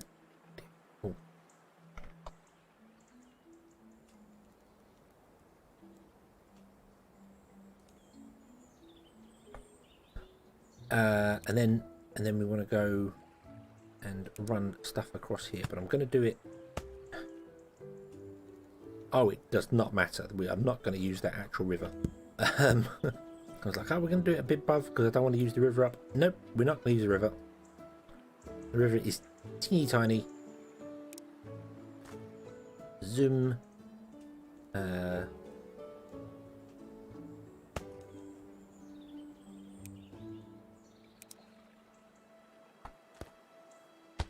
Bump. And then zoom, and oh, we can run through those. It's really weird to me that, like, crops you can just run belts through and put buildings on top of, and that's absolutely fine. But trees you cannot. You cannot run a belt through a tree. Trees block it. It's like, and trees are in such an abundance.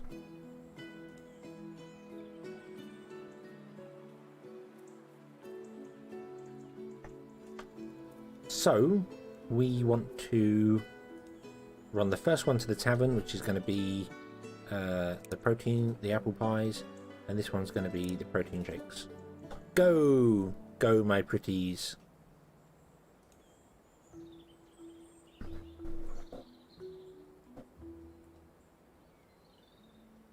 As they slowly creep down the conveyor belt to doom.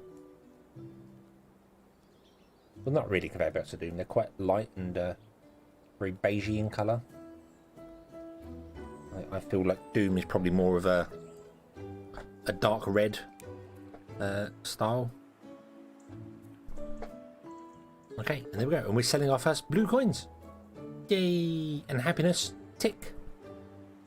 And we're selling apple pies as well. Woohoo! So click and go. We've got 8 more houses. Ooh, ooh! And we might even hit the 330 mark as well. Right. So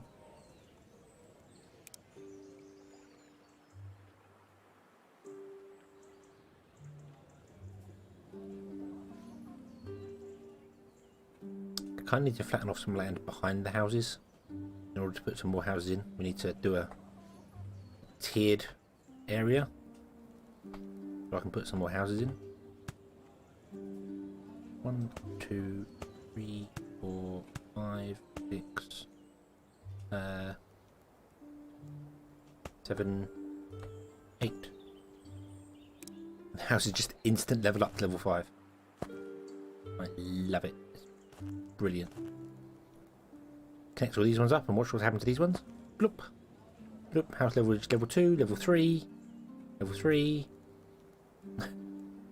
That's just from all the basic stuff that's inside the buildings to sell. So like these obviously fill up with like 20 potatoes, so it's just sold all its potatoes to everything. And we can upgrade our happiness again. Boop. 10 more houses. Woohoo! I like it.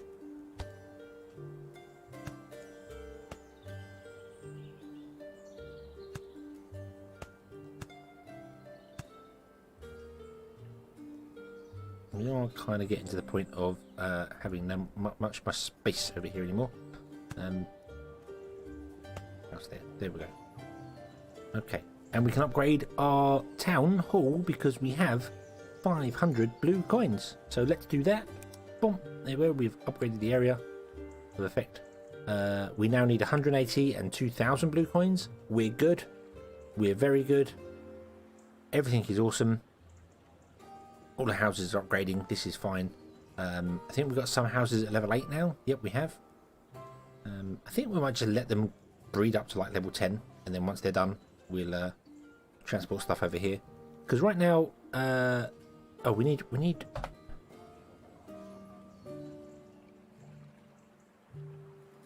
medicine, intermediate medicine, which requires tech level 5 to do happiness bonuses here, so that's not going to work for us. How are we doing here? We're still doing absolutely fine for... yeah, this one is really good. This one is really slow. So our apple pie production is not 100%. But let's have a look. See, yes, it is. Apple pie is absolutely 100%. So I think it's going to probably catch up and fill up very, very soon.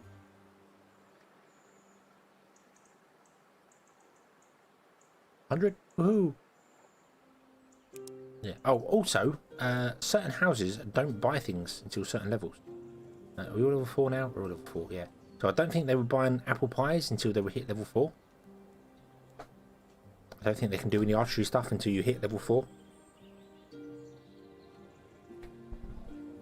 So that's good. This is still doing things and selling stuff here. What are you struggling for? You're struggling for books. You're struggling for cloth. You're struggling for paper. Okay, paper. Oh, paper's a problem because we just don't have the throughput off the belt. So that's kind of ruining our paper.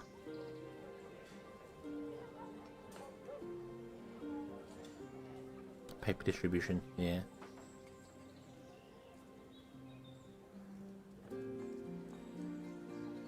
You're getting all the paper, you're not getting any cloth. You're doing well for both. You're getting all the cloth and no paper. And the cloth is dying because the farm's dying.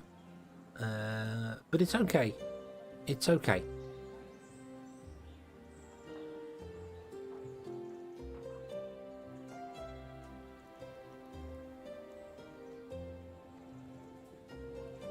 Yeah, it's okay. We're selling some. That's fine. So we need to do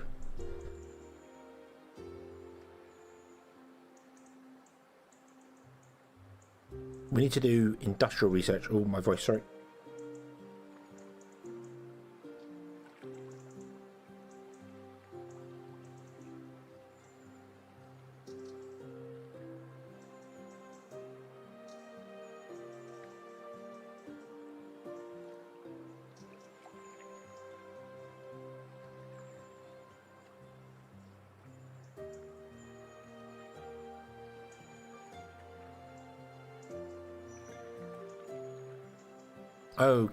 Okay, that's better. I really need to get more prepared when I'm doing these streams live. I need more drink, more drink, rather than having to be like, I'm dying, I must take a drink now. But no, you should probably take a drink before you feel like you're dying. Oh yeah, I hadn't thought of that.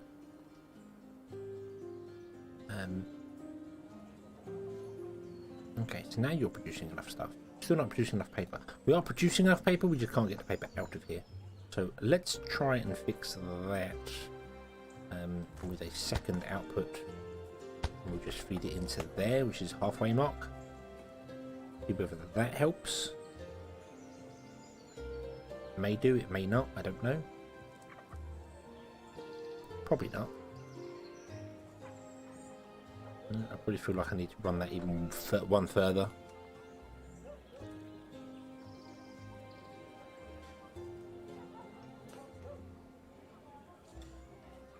Actually, do you know what we need to do here? We need to do that funky little stack thing.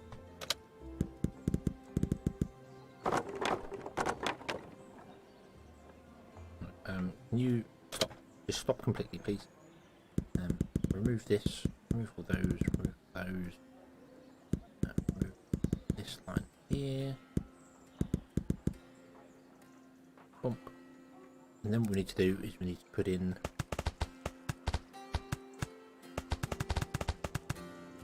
a whole row of these 3 high. Well, not 3 high back there, actually.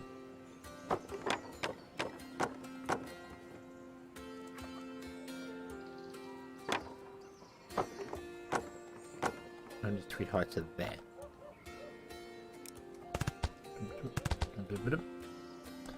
And then we can drag out and along.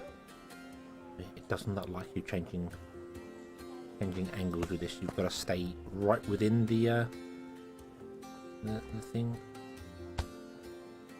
Oh yeah, oh yeah. We also need to remove that one down and build that up to be 3 high like this, so we can run the belt through.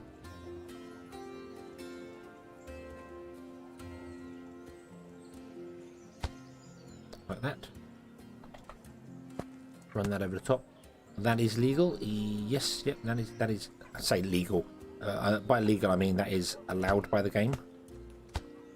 So we can do that, and then those two can go in the bottom there. Now we could just bring this up 1 level higher and put the ones on top, but I'm not going to do that. We're going to go up by 1.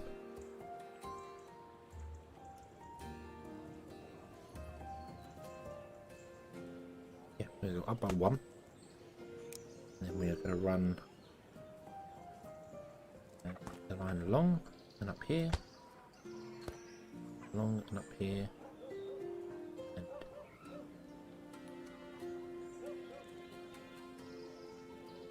into there, like that. Then we're going to have pushers there, there, and there.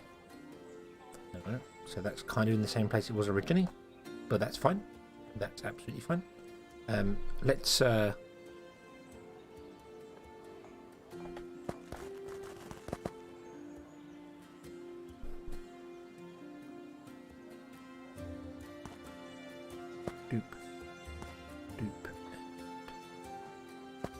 fill that all in with bushes. Do that. I don't think we need more trees, but I kind of want to just fill in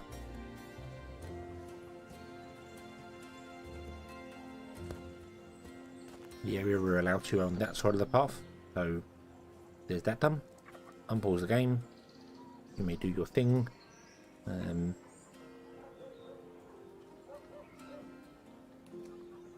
We're going to run out of cotton, but that's fine. Once these bushes grow, we'll get more cotton to come in, so that's not a problem.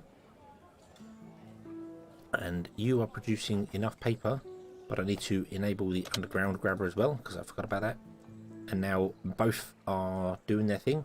It does mean that this is going to get twice the amount of paper now, but it's fine because it will fill up, and then this one will hopefully get its goods on this end. And we should be able to get in enough. I might just increase this a little bit more as well.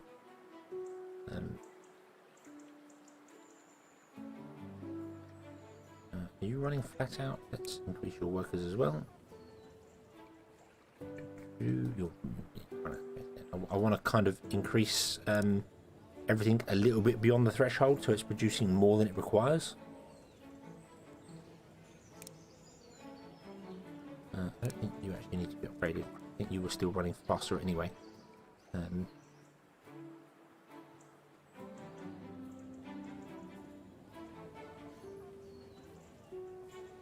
Yeah.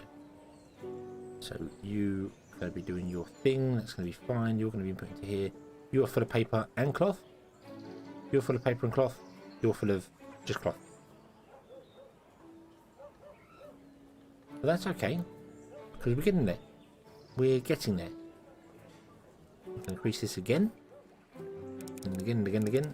Just increase it all the way and just fill up our stock of paper. And then bring it down to a level where we can no longer output any paper. Which I believe should be about 3 or 2 anyway.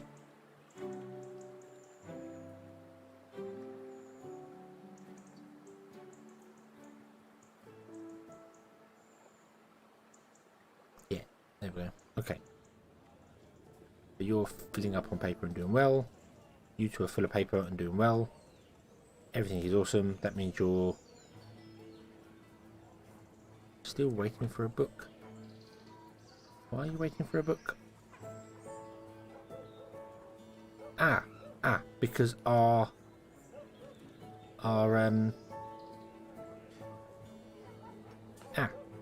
they're not getting any happiness bonus.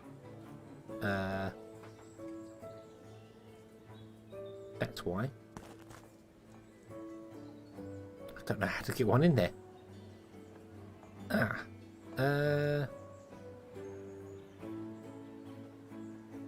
I did not think that one through. We need to get a happiness bonus over to them.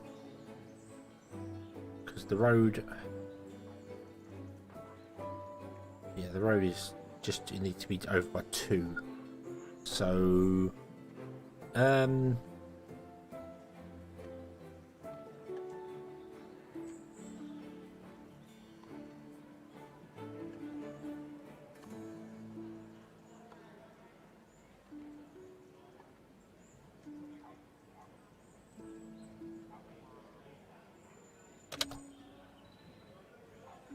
Let's rebuild this. Let's rebuild this because we need to include a happiness bonus. Without the happiness bonus, they can't be happy. And if they're not happy, then they're not going to clap their hands. No one's going to know it.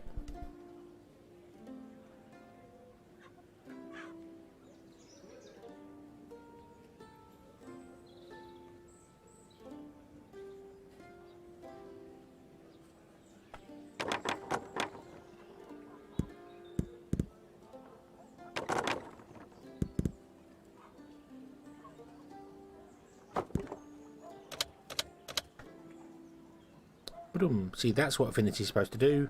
And then when you click on affinity, you get 2%. 2%. Let's go over and have a look at this here. This bottom corner one. 94%. I'm wondering if it degrades at 1 and then increases at 2. Could I not pass the roof reduce level? The roof's got to be... the path has got to be at the same height restrictions as what the chutes and things are. So you've only got like 4 blocks to do it in. And I was using the bottom block for these, and I was using the top 3 blocks with this one here, so I couldn't get a road above. But what I can do is...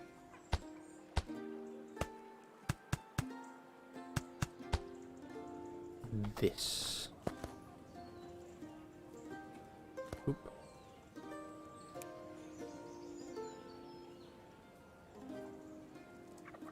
Then I just put in a grabber there.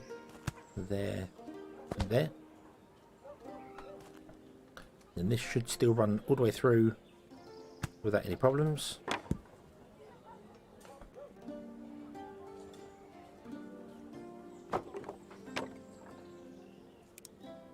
Except for the last one, which is going to be awkward.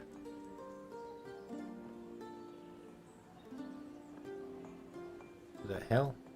Oh, boom.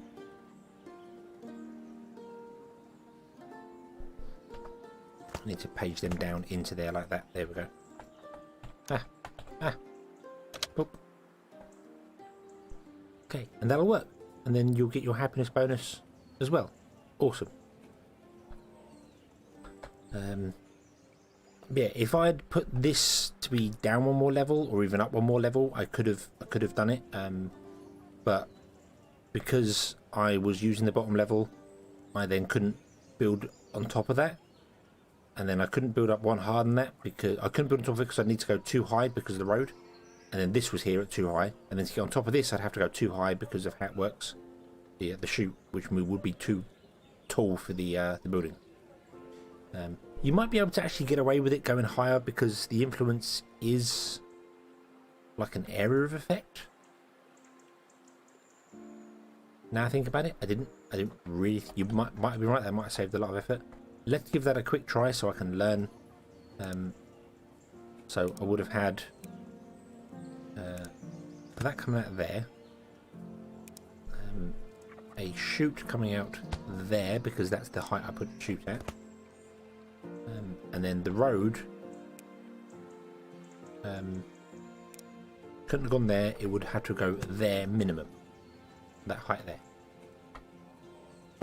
So if I build that out and then down to there.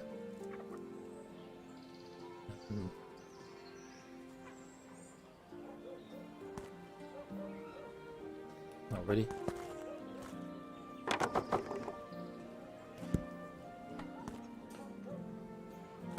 Boom, like that. Does that get the happiness bonus? It does not.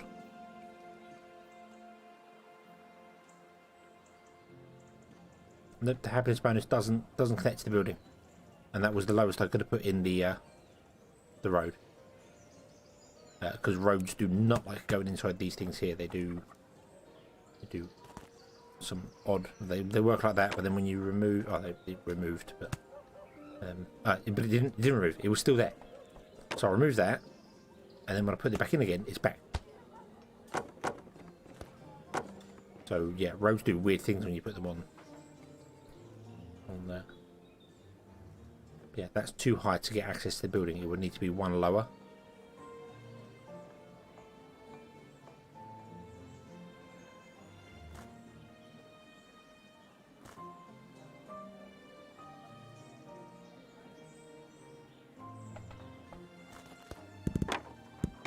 He says making one lower not work.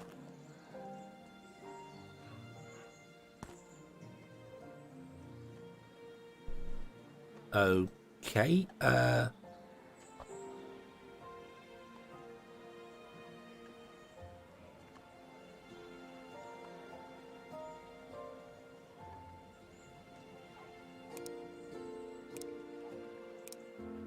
is it a recipe thing? Is it? No, it's not a recipe thing.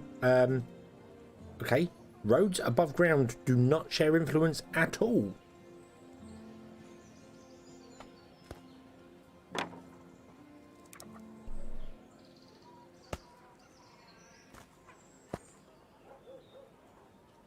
You are right at the actual edge of it, and the influence for this does not come up this road, does not come up this hill. You can see it's highlighted the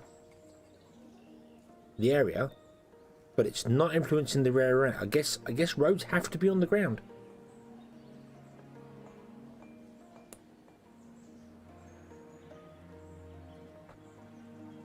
What about it needing to be flat?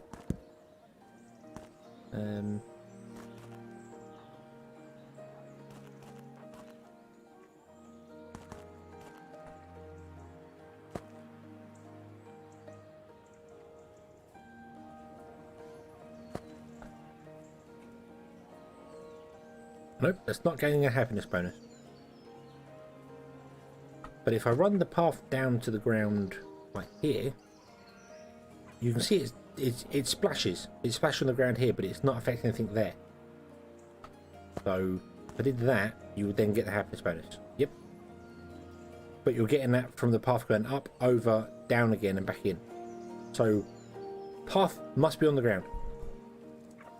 Or I think path must be on the ground, or must be at the base of the building.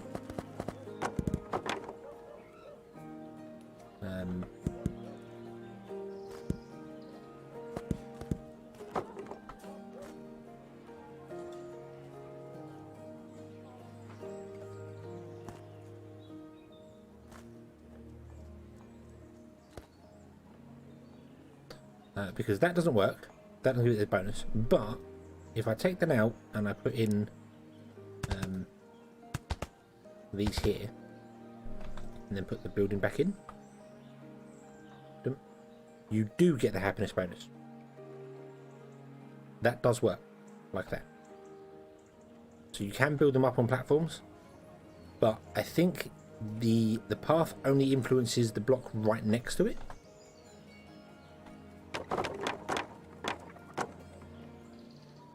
I've never really thought about this before. I've never put buildings. Well, I put one building up in the air previously, and it was a town centre. See, that's not getting influence. So no, the path must be at the same level as the ground level of the building. So that doesn't work. But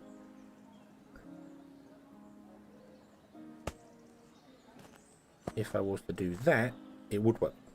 There's the happiness bonus. So it must be touching one ground corner, one ground level of the building. It doesn't have to be the front. You can turn it around and it still gets it on the back as well. Doesn't make a difference to it. But yeah, so okay, right. Interestingly good to know. Boom, there you go. Oh, and if you're not sure, if you press tab with nothing selected, you can select columns of buildings, and that basically just selects everything that you are covering. So I could do that. It will select all them buildings, and if I press delete, it will delete everything inside there. There is also a tool called select blocks, and this works the same way as pipes and things do. You can press tab to switch it around. But what you can do with this one is I would be able to go, well, hey, I want to get rid of this here, but I don't want to get rid of the path on the floor. So I can press tab, and I can drag this out along here. Like so. And then I can go down one, boom. And, oh, I cancelled it, but yeah, but it would only select that row. It would only select that there, and then I could press delete or move it or copy it or do whatever I want to do. So, yeah, it's, there are ways to do things. What does the forestry do? Yeah, the forestry is, it chops down trees. It chops down trees or apples. It does wood, apples, pears, and dragon fruit. And when a tree is chopped down, I probably don't have any chopped down right now, no, but when a tree is chopped down, rather than the tree disappearing, the tree becomes a sapling and then starts to regrow automatically. I can't see any trees right now that are saplings, but they become small saplings and regrow. So you don't use up your trees, unlike workers. If you tell workers to grab trees, they use them up, they actually destroy them.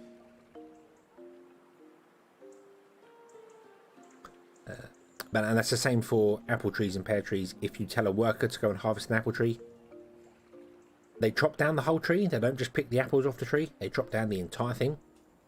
And you just get apples. You don't get any wood for it. But a forestry will keep the apples alive. And they just turn into saplings and start regrowing.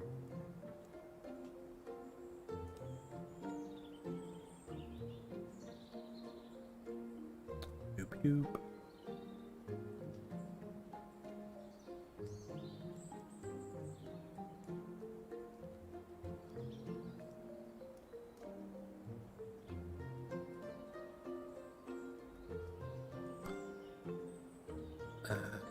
Right.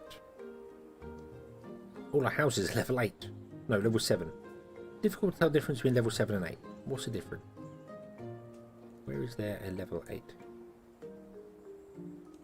You're level 8, you're level 8, 8, 8, 8, 8, 8, 7. 8 and 7 is there.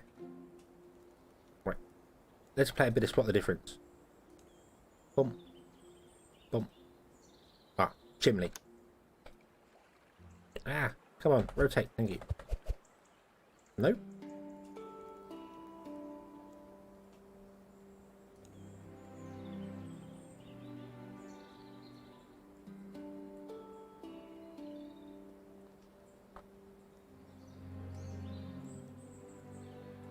Roof. Little window in the roof. That's the difference between level 7 and 8. There's a little window in the roof of the level 8 house. Wow, that would be difficult to figure out.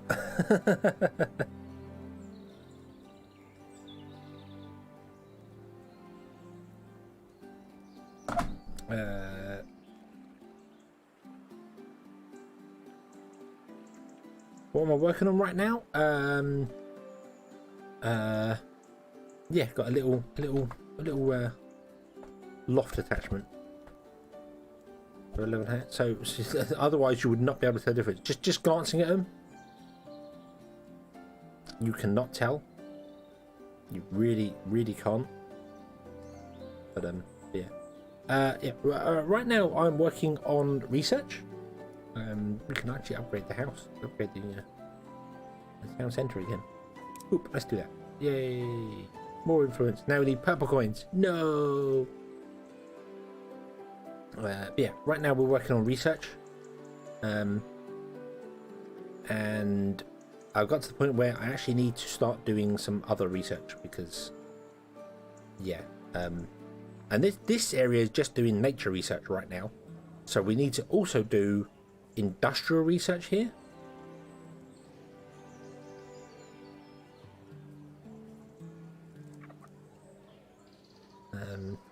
I know, I need more stuff. Can you believe it?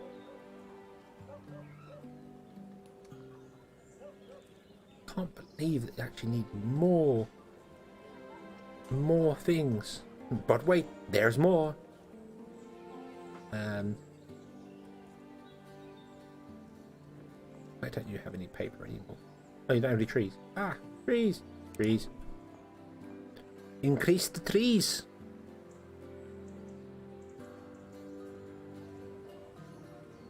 Yeah, 3 and 3. What I did? Oh, I didn't turn the forester up. I didn't turn the forester up. Okay. So industrial research is gonna be complicated, and this is gonna need all rebuilding.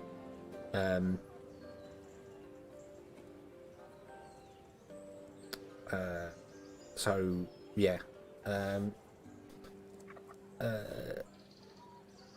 Jeff, you've watched a couple of my Fetch Hand Series 8 films. Cut here. Well, I'm very glad they've helped you. Very glad they've helped you. They're kind of designed tutorial style. I know the beginning of season 8 predates the research changes, so I do a lot of research the old way in there. But I think, what must have been about 40 episodes in was when the research changed. Then I start tackling the new research system. So that's the biggest change has been. But I thought it would be very nice to build a town that's clearly laid out from the start, if that makes sense. I thought that would be refreshing, because like this, towns become very chaotic very quickly. if you don't know what you're doing, they become very chaotic very quickly. So yeah, but it's all good. It's all good fun. Right, I want to now do some industrial research, which means I need this whole setup again, basically, or we need to find a way to produce more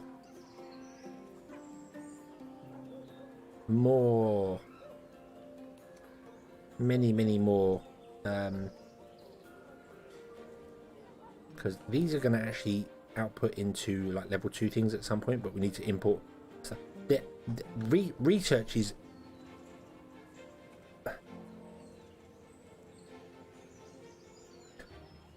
Research is probably the first real hurdle you ever get to for industrializing your logistics. As in, right now, yeah, we've got some things going on here, or we've all got this self-contained, but the level 2 natural knowledge requires fish oil and remedies. Remedies are made in the medicine hut using herbs and water. That's easy enough. Fish oil is made in the medicine hut using fish. Fair enough. But the industrial one requires iron plates, and then next time it requires iron wheels and steam pipes. And it's like, you wouldn't be making them here because they're industry style things, and this is knowledge. So what? And so it would be the first time you would actually want to import things in. But you do unlock trains sometime soon. Rail cars. Yeah, we must be getting close to steam locomotives at some point soon. I don't know what.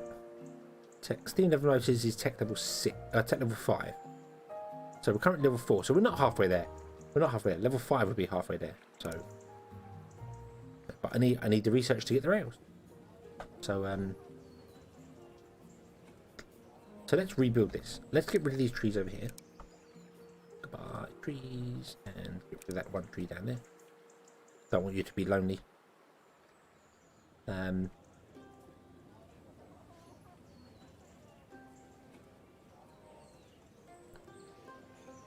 I want to build the same sort of thing again. Right, these schools do not necessarily have to be right here because they're kind of in the way. Got there out of the way. Got there out of the way. And medicine hut got there out of the way. Whereas the town centre kind of does need to be here. Although it's got a decent sphere of influence, so yeah. So I'm going to build another lumber mill. And we're going to put the lumber mill there.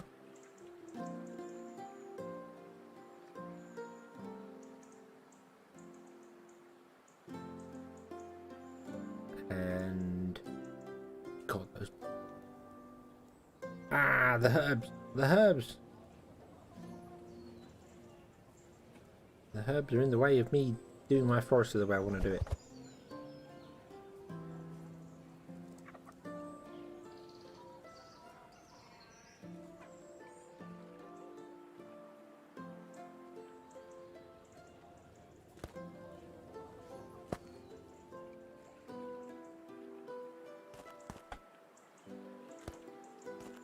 No, X. X delete, C to copy. At least that's the way I've got it set up. I don't know whether the actual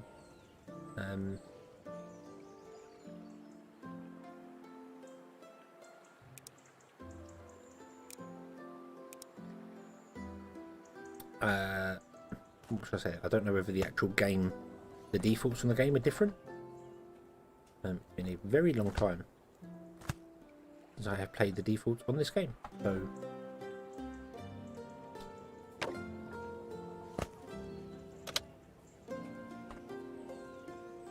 copy, paste. Put in a couple more trees.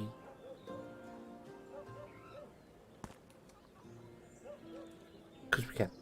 And then turn that on, and then let you go, and then you will fill both of these up. It should fill that one up first, then this one second. Yep, that's how you're going to work. And you, ironically, don't have enough water coming in. You're only getting 1 a second. You're actually using more than 1 a second. But do you know what? Whatever. Okay. So you can output your paper coming this way. And then we need to do the same for this over here. So we're going to do it like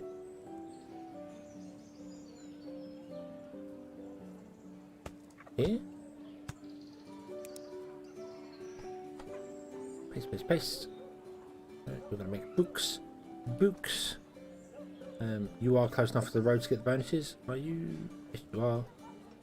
Just because I don't trust that, we're going to bring the road out by 1.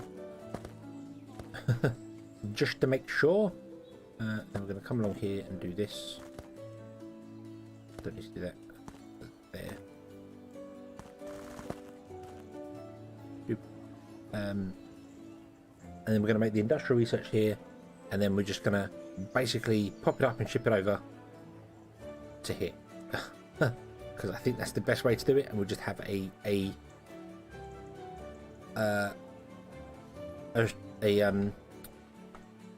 conveyor belt in the sky. What we're going to do.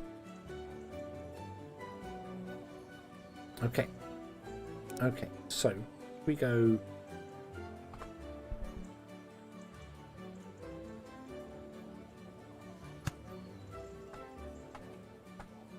like this, then do you know what? Do you know what we're going to do with this one? We're going to use the splitter. We're going to use the splitter, and I'll show you how that works.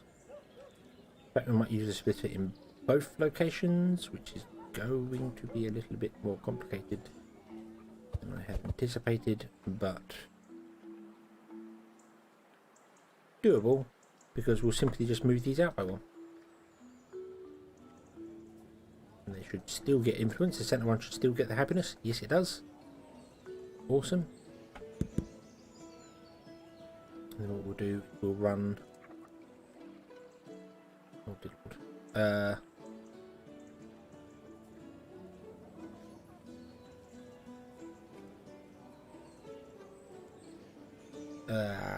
How do I get a chute through there and a road?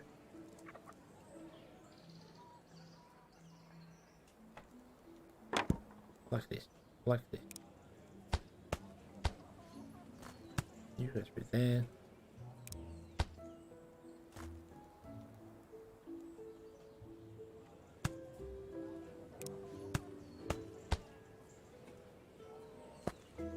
There, like that. Okay.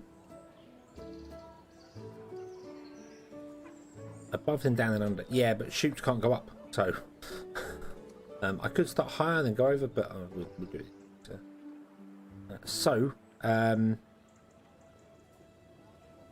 I want to come in this way. Let's get rid of this. Come down there. And we'll go that way. We're going to go that way. I'm going to go that way.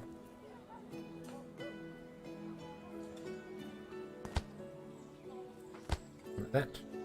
And then we're going to grab the splitter.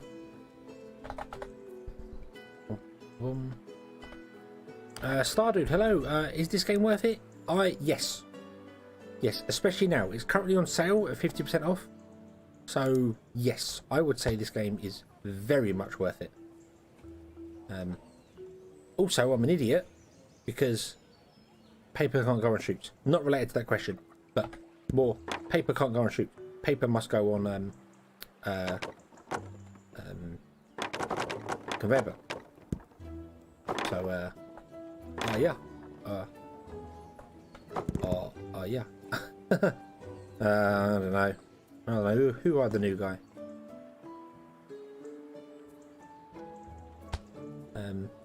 Yeah, I would definitely say this is worth it. If you like peaceful city builders, then yes, this is definitely worth it.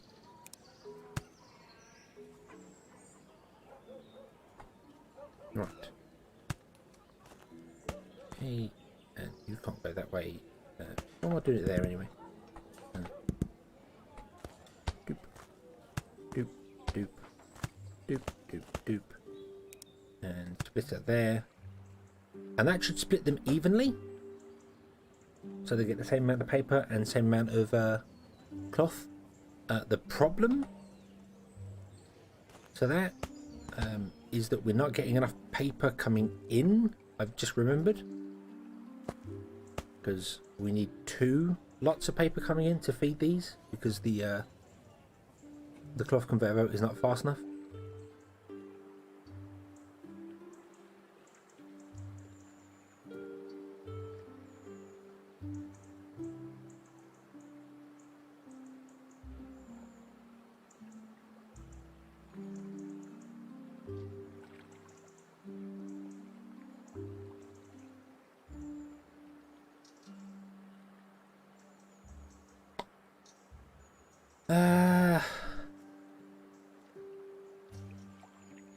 So that's not gonna work. That's not gonna work.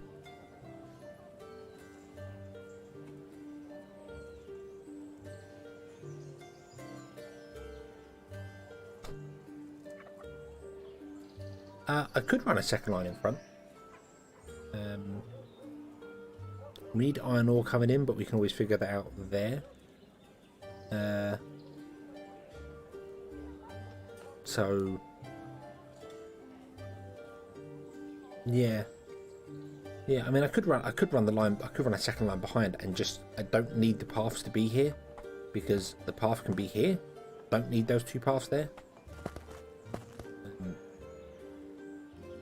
These paths are not actually required, because the influence from there will happily travel down this path instead. So I think that's the simpler way to go.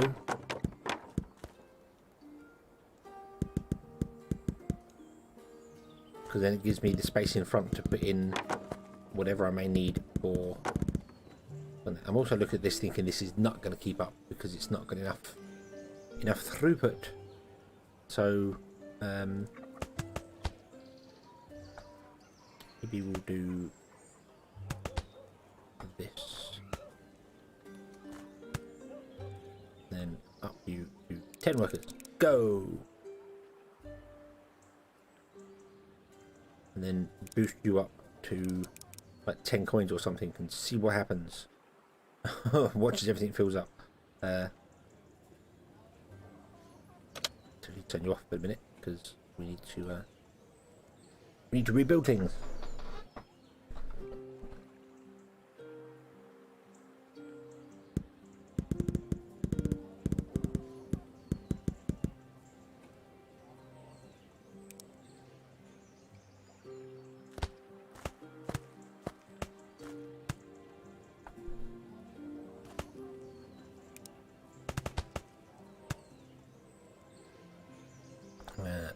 put in the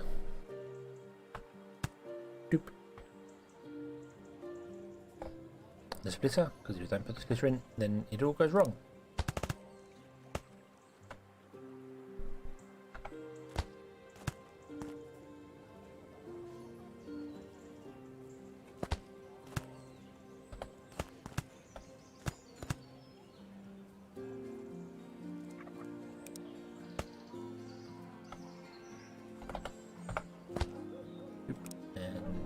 Splitter again, like that.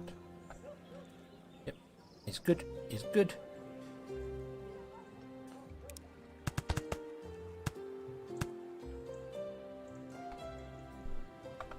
Doop, doop, doop, doop.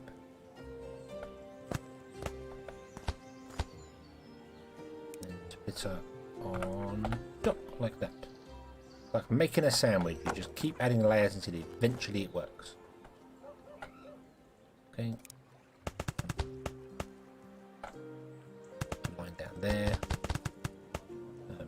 And I'm being a little bit done with this because I am severely restricting the actual space I can build in. The map is infinite in size. I don't know why I'm always so insistent of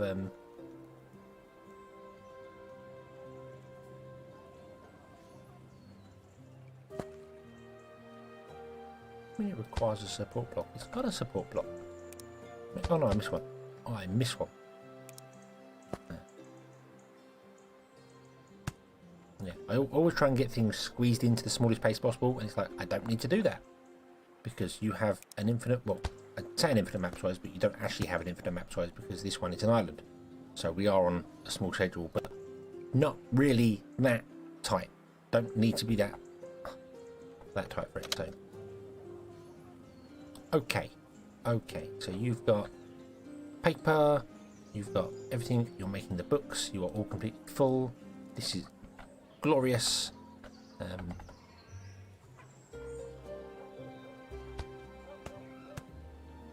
You are going to be industrial knowledge. And then we need to bring in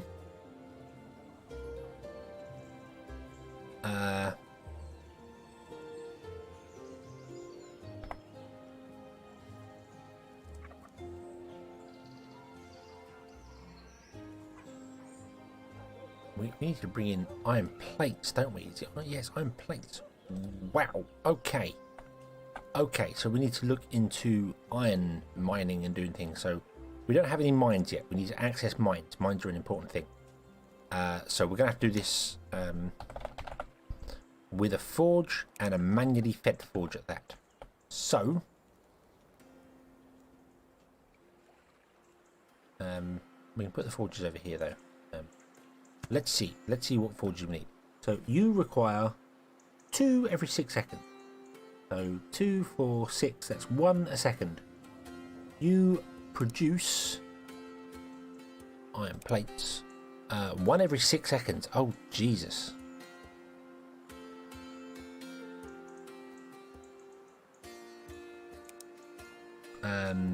Yes, it's going to be rather than being automatic, it's going to be run by Manuel. Oh, Manuel. Ah, it's a Manuel. Manuel is a completely different thing. I like the model of that too. I like it. It's there's something about after dealing with square buildings for years, having some round things is just really nice. really nice. Yeah, also I don't know why the arrow is kind of there. I feel like the arrow should be on the front where the door is, but not that it matters. Doesn't matter. Buildings can be back, front, forwards, whatever, sideways, you know. Whatever way they want to go. Why don't you have any books? Because you don't have any paper. Why don't you have any paper?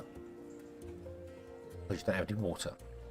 Ah, I can't fix that. I can't fix the water problem. I have no way to fix that. But you make 1 iron plate. Call it iron plates rather than iron ingots for some bizarre reason. So I think that for a Christmas, it does. It kind of does, yeah. You could just imagine the little model of that being in your nativity. To be honest, I wouldn't mind getting some of the models from this game. Like get 3D printed out, get a couple of the laboratories and the kitchen, get the kitchen printed out. That'd be cool. I could use a well actually, so I can kind of fix the water shortage in there. But more what I'm trying to figure out is these require 6 seconds to make a single iron plate. You need 2 iron plates in 6 seconds. So I need to at least boost these up once with yellow coins to get things working for them. So we're going to actually just have these feed directly into the things like this. So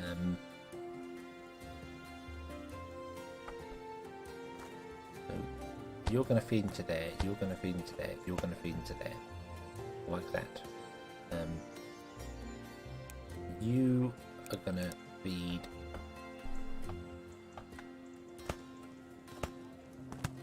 like that. You need a yellow coin booster. You need a yellow coin booster.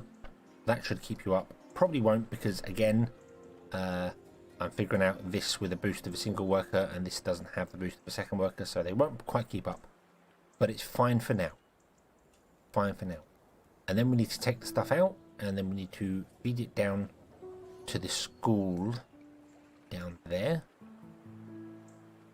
So let's go like that. Go across like this, and then we basically just want to go up into the sky and go above everything.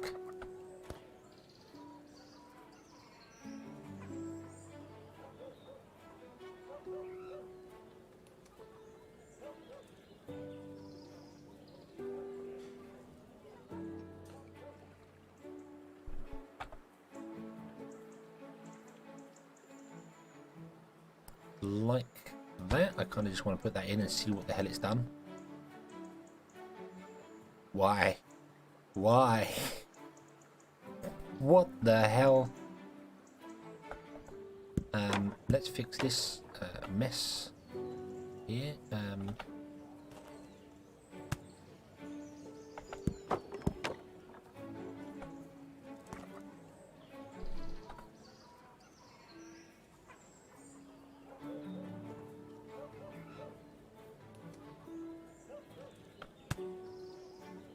Wait, that's...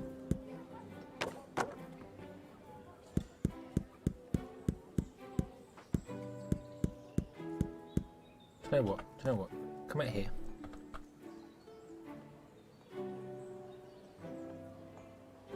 Go up there, like that. Ski jumps, stream conveyors. Yeah.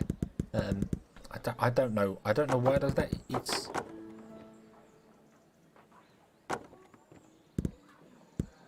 no, and oh no, no! I've just broken something underneath there. Right, okay. You need to be moved out of the way, because I can't actually remove that, because for some bizarre reason it put it inside the building, which was a little odd, and I think it might have done the same here.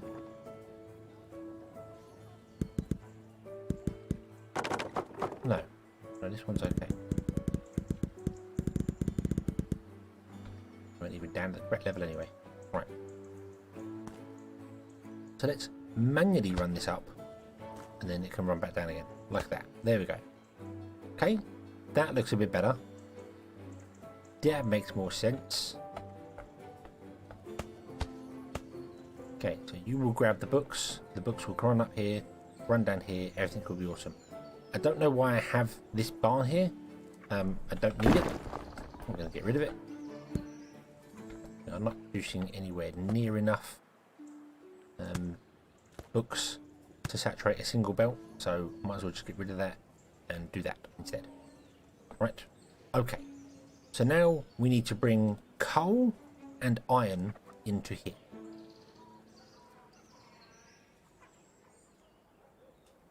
Which is actually a lot easier than a lot easier than you think, providing I can flatten this all down here, which I can.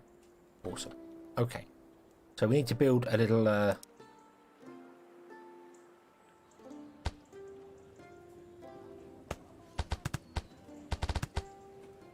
A little double input thing.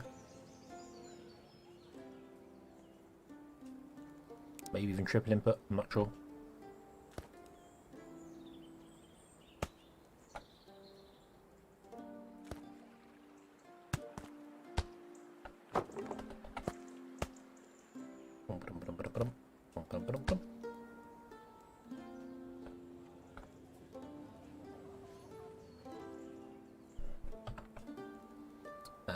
I don't want you to put in that.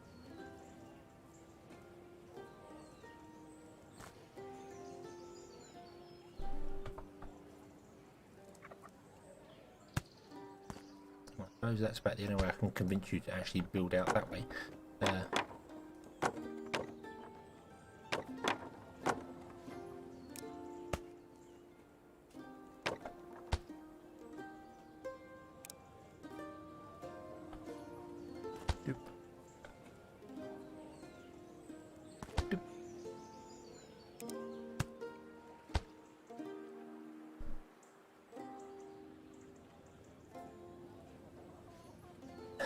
Roll a big iron ball down. Yep, that's the plan.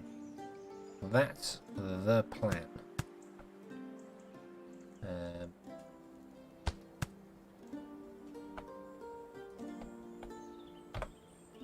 You're coming in.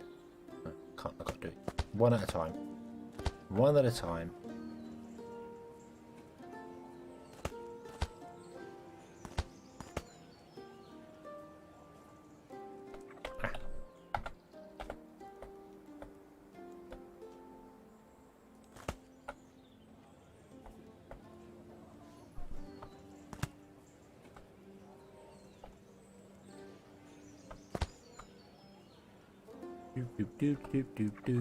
There we go. Okie dokie. Right.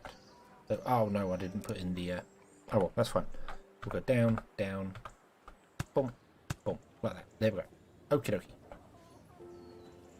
So this is going to be coal. So we're going to get a single worker down here running on coal till we can get the mines up and running, and then we're going to have. We're going to have to do a little tiny bit of flattening out up here because. My god, that cliff edge is terrifying. Like that. And then we're going to do...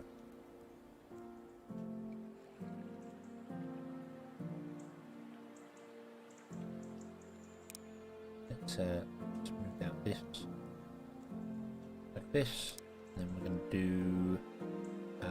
going down here. Going along here.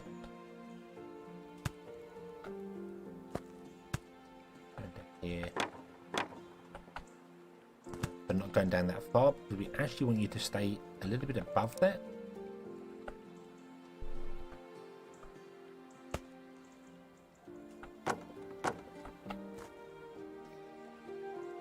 No,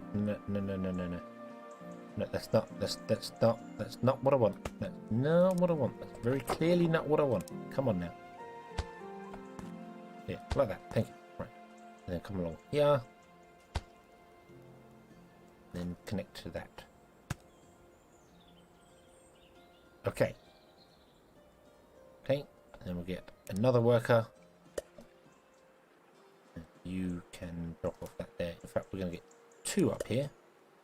And we're going to get 2 because of the ratios of how things work. So this requires 2 iron ore and 2 fuel. Now coal is worth 4 fuel. So 1 coal is worth 4 and 1 iron ore is worth 1 iron ore. So we need many more people mining iron than we do mining coal. So let's unpause the game and let's see whether our people want to do their job properly and see how things go.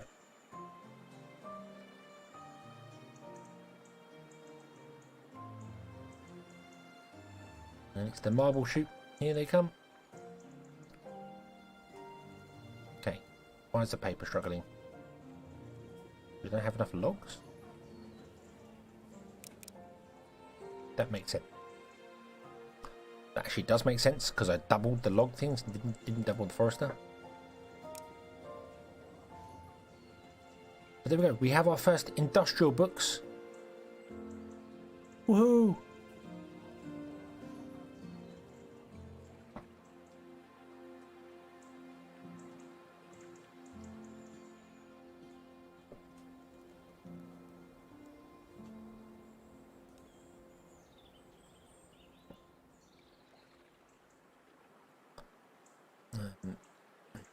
You're not getting enough in, but hopefully you're not getting enough water. I can't really see that.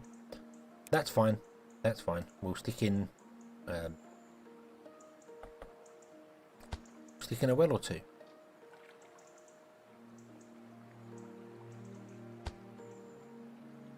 Oh yeah, if you put a well next to water, the well speed doubles. I had forgotten all about that.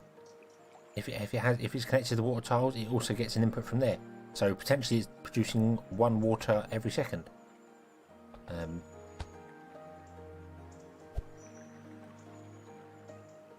So I'm going to put them in there, and you're like, oh no, how can you now build underneath there? Well, I'll go underground, and I will grab the pipes, and I will go, you connect to there, you connect to there, you connect to there.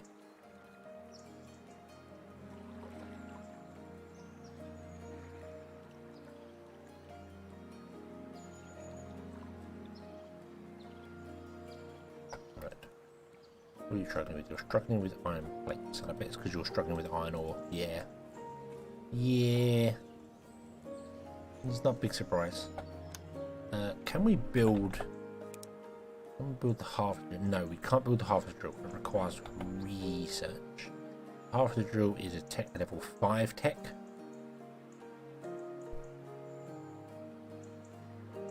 Can unlock magical tome volume 2 though. Let's do that. Boop. And let's unlock fishery. Boop. The fishery is a very simple building. Right now we are consuming fish, and we are literally consuming them like they were plants in the wild or trees. When they're consumed, they're gone. They're done. They're dusted. Goodbye fish. The fishery acts like a farm, except as long as it's in water, it just produces fish. Just sort of makes them out of thin air. And everyone is awfully happy all the time about it. So yeah, place into water to allow automatic hit. So we'll put it there. I think, yeah, it can get the happiness bonus. I don't know why it asks you for the recipe, because it only has 1 recipe in it. So yeah. But also it does get affected by farming, because fish are fish. So yeah, fish are fish. There we go. Okay, and then you can fill up that with your fish, and you can sit there for ever and ever and ever. Although you don't, let's put you on to hold until empty, and now you just go back, fill up fish, and then stay here forever and ever and ever. And we'll see how it works. And there can be much rejoicing. Yay! Right, you, would you be so kind as to take that to there? You, just be deleted, because we're not using these anymore. We're really not using these anymore. Doop, doop, doop.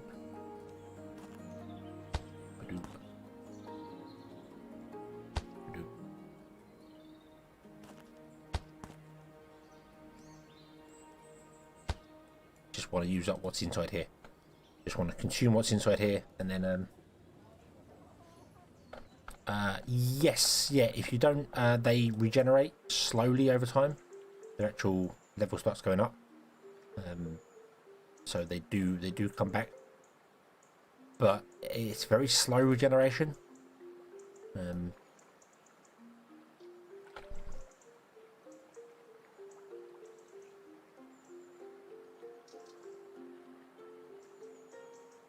You're connected to 103 water tiles, working beautifully for you. Connected to 100 tile.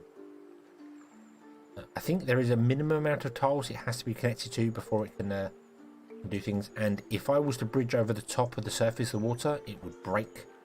So you see, like right now, this is the area we've got here. If I if I just, for instance, run a chute across there, that breaks the water, even though I've only broken the surface, and you could still technically get underneath, it only calculates it on the surface. So if you're running bridges and stuff near your fisheries, you gotta be careful to make them high enough, because that blocks it.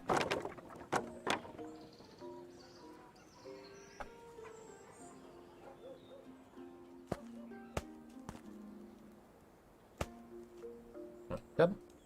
Yes, you're done. Okay, thank you. Goodbye. Goodbye. Goodbye. Goodbye. Oh, doesn't remove the carts. That's right. We get rid of the carts that way. Boom. There we go. Okay, so our apothecary is full of protein shakes, and our tavern is full of apple pies. Everyone looks jolly and happy and yay. You are not full of potatoes or flour anymore, so there's that. You are not really producing enough shirts to supply the area, although you might be. You might actually be enough. Yeah, you're doing the 100% happiness bonus. That's kind of more what I'm after.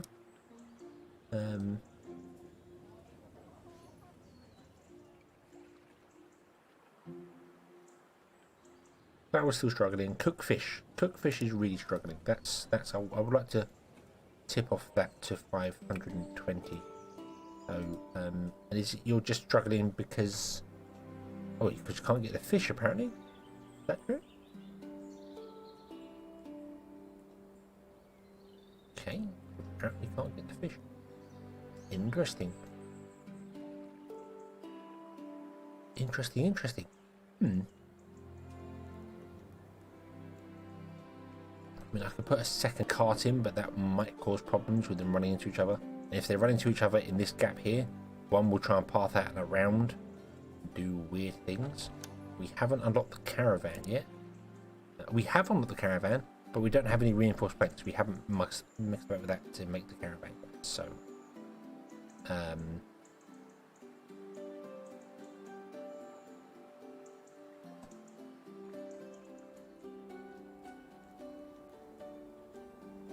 do you know what we could do? We could move the fishery.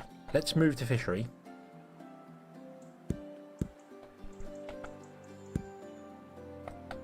Yoink.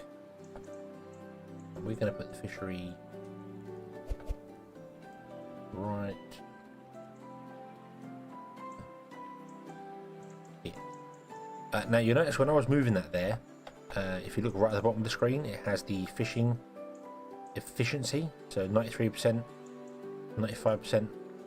I've actually moved that out to there because it was affecting its own.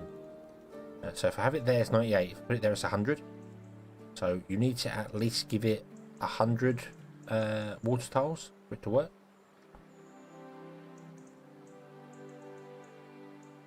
So there we go. There it's got 93 fishing tiles, so it's not going to actually work at full potential.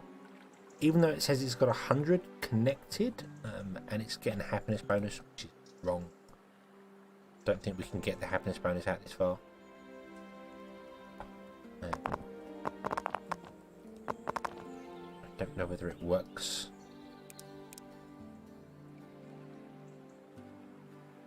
Off of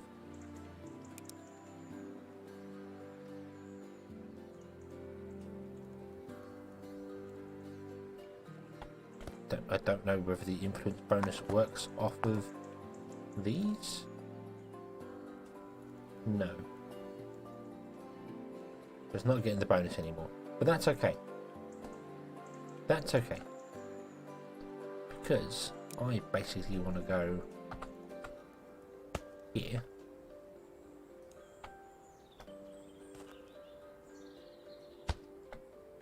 Into the back of the fishery. Into the back of the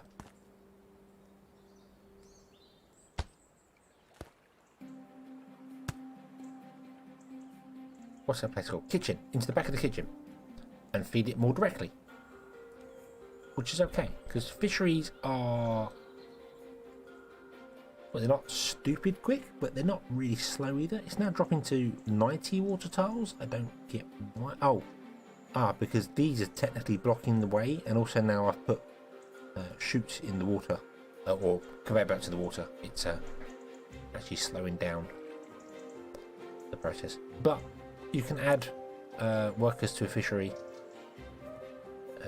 and they work like a farm. They get 100% bonus. So, yeah. Yeah.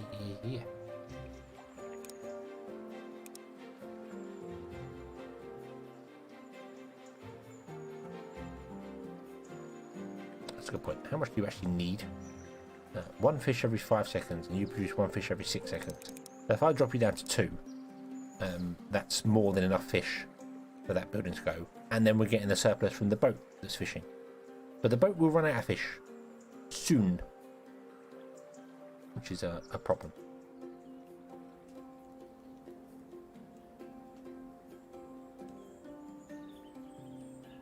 Okay. Can you get that cookfish happiness up for us? And then maybe that'll be enough to cap us over the 520. I don't know. Flour is doing badly.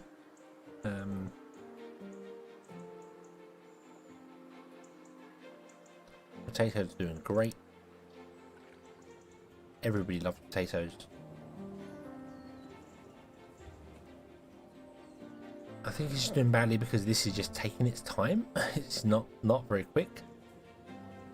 Let's add more boosters. When in doubt, add more boosters.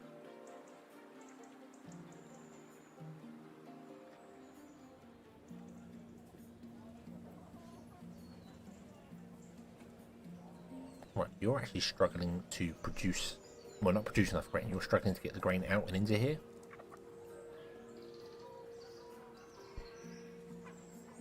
Oh, yeah. The constant struggle. Just fix this like yesterday. Come on. Great, please. There we go. Yeah, it needs more wheat. It needs more potatoes. We should redesign this. Let's redesign this, shall we? Let's flatten down that little bit of a mountain there. And let's redesign this. So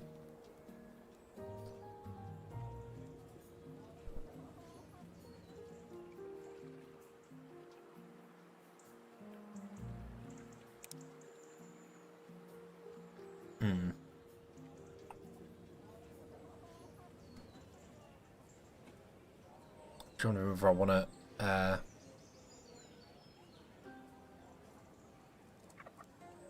we haven't got any coal nearby, so I was wondering if I want to change it up and actually have it sell oh Jesus sell bread, but we need a kitchen to bake the bread, and we've got a kitchen but we haven't got any food source nearby. That's why we moved the kitchen over here, because you can make bread with flour and potatoes. So how are we doing for that? We need one more happiness here. So flour with the vegetable. Let's do that. Let's put down tools, everybody out. Farms being moved.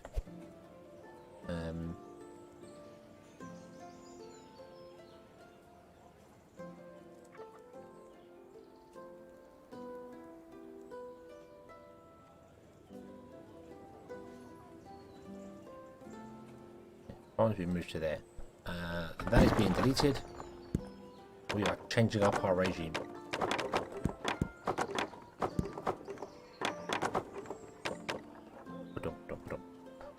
Right, you are now going to have corner tile right there. I think we need this corner tile fixing up here. Oh, that way. No, you didn't, but that's okay. Okay, so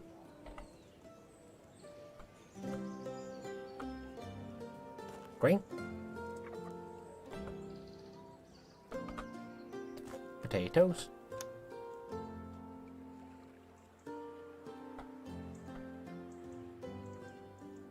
We're going to change things up.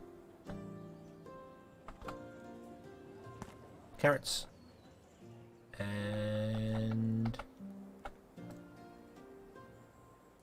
tomato. Ah, tomato. And then we're going to remove the resources out here. Thank you for your service, but goodbye.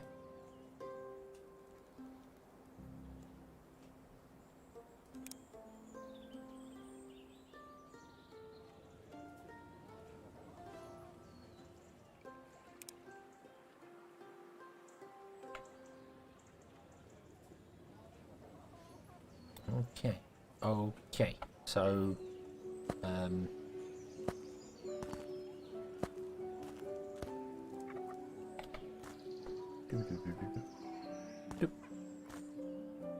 just prepping the area for any more houses that may come in. Who is selling to this right now? No one. That is excellent news, because that means we can move this to here. And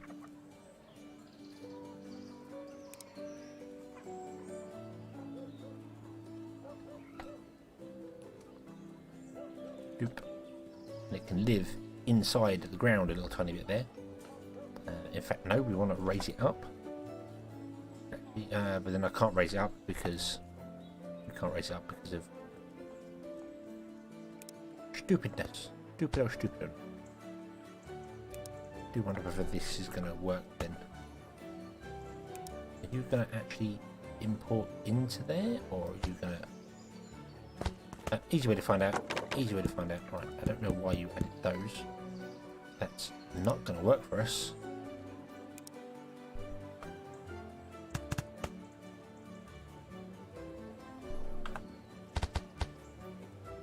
I think that will. Import. There's an easy way to do it. So, you are going to be grain. Doop. If I drag this way and it adds a grabber, it does. That means it's working. Come on. Doop. You're going to be the 3 potato, carrot, tomato. Yay. And then we're going to add like 10 people chopping down all the things. Away you go.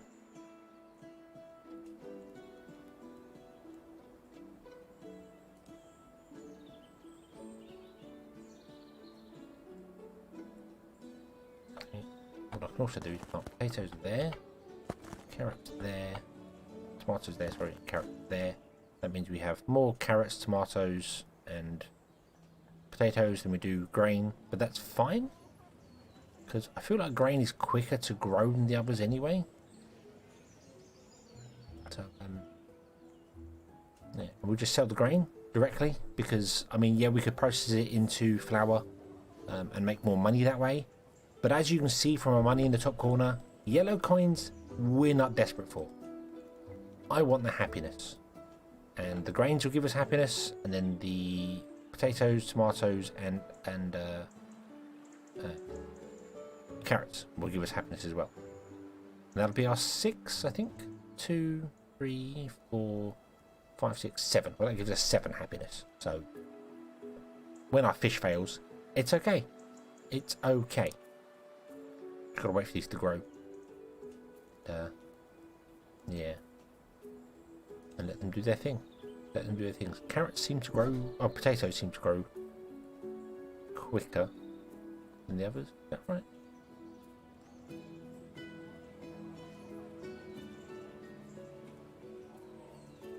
I am very confused by these growth things. Why are some of these at 65% and other ones are at 20%? They were all planted in exactly the same time. That's really wacko. That you're not showing me the correct numbers.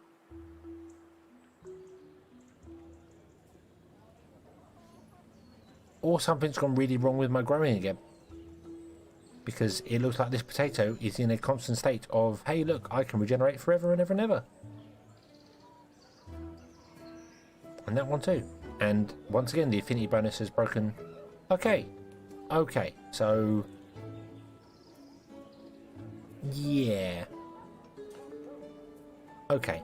So, need to do another reload. We never reload, but I'm not going to do that now. I think we're going to bring this to an end kind of here because I need to report this. I've got a bug twice that's just causing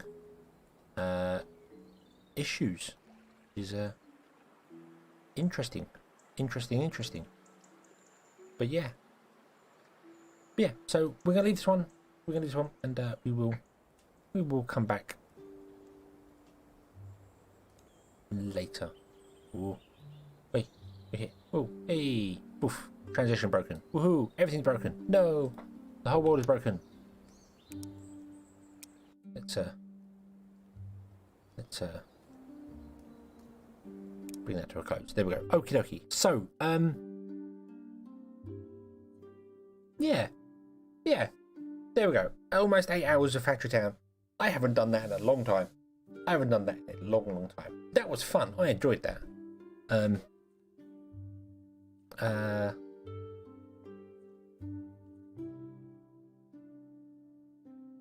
Whatsy? Water broke? What? What? Huh? But yeah. So yeah. I think I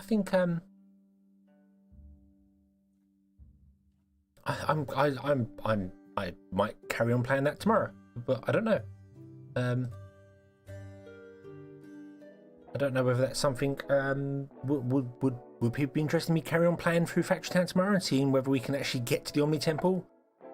I'm doing a lot of faffing, and I know I'm doing a lot of faffing in it, but I'm trying to sort of explain things as we go. But we're kind of at the point now where it becomes more complicated to set things up, but that's the more interesting part to it, I think. So, don't know. But yeah, but I can obviously carry on doing Timberborn as well. Dan Brent wants to do next. Yeah, I could go back to Timberborn tomorrow. That's the thing to do, and then we could do Factory Town whenever, whatever, however, wherever. I don't mind. I'm happy. I like games, so it doesn't matter to me. Yeah. Yeah. So I think we'll do this here. We'll come back tomorrow with probably go back to Timberborn. Timberborn's fun. We'll see what people say. We'll see what happens. Who knows? Hurrah. It'll be fun either way. So swap back and forth doing that makes sense. That makes sense to just jump into different things and yeah, that does make sense. Okay, so yeah, we'll do this one here. We'll come back tomorrow and carry on from there. So thank you all very much for watching. I hope you have enjoyed this one. I've just glanced over at YouTube and it's telling me I've got like 33 likes in the stream. So thank you to everyone that's liked the stream. That's fantastic. Thank you. Happy. Because yeah. And Factory Town is out. Go buy Factory Town. Go buy it. It's out. It's half price. Go buy it. It's brilliant game. I just love it. 8 hours and I haven't even achieved anything in it, and I'm still loving it. I don't know. Maybe it's just me. Who knows? So yeah. Thank you very much for watching. I hope you have enjoyed this one, and I hope to see you again next time. And until then, as always, have fun.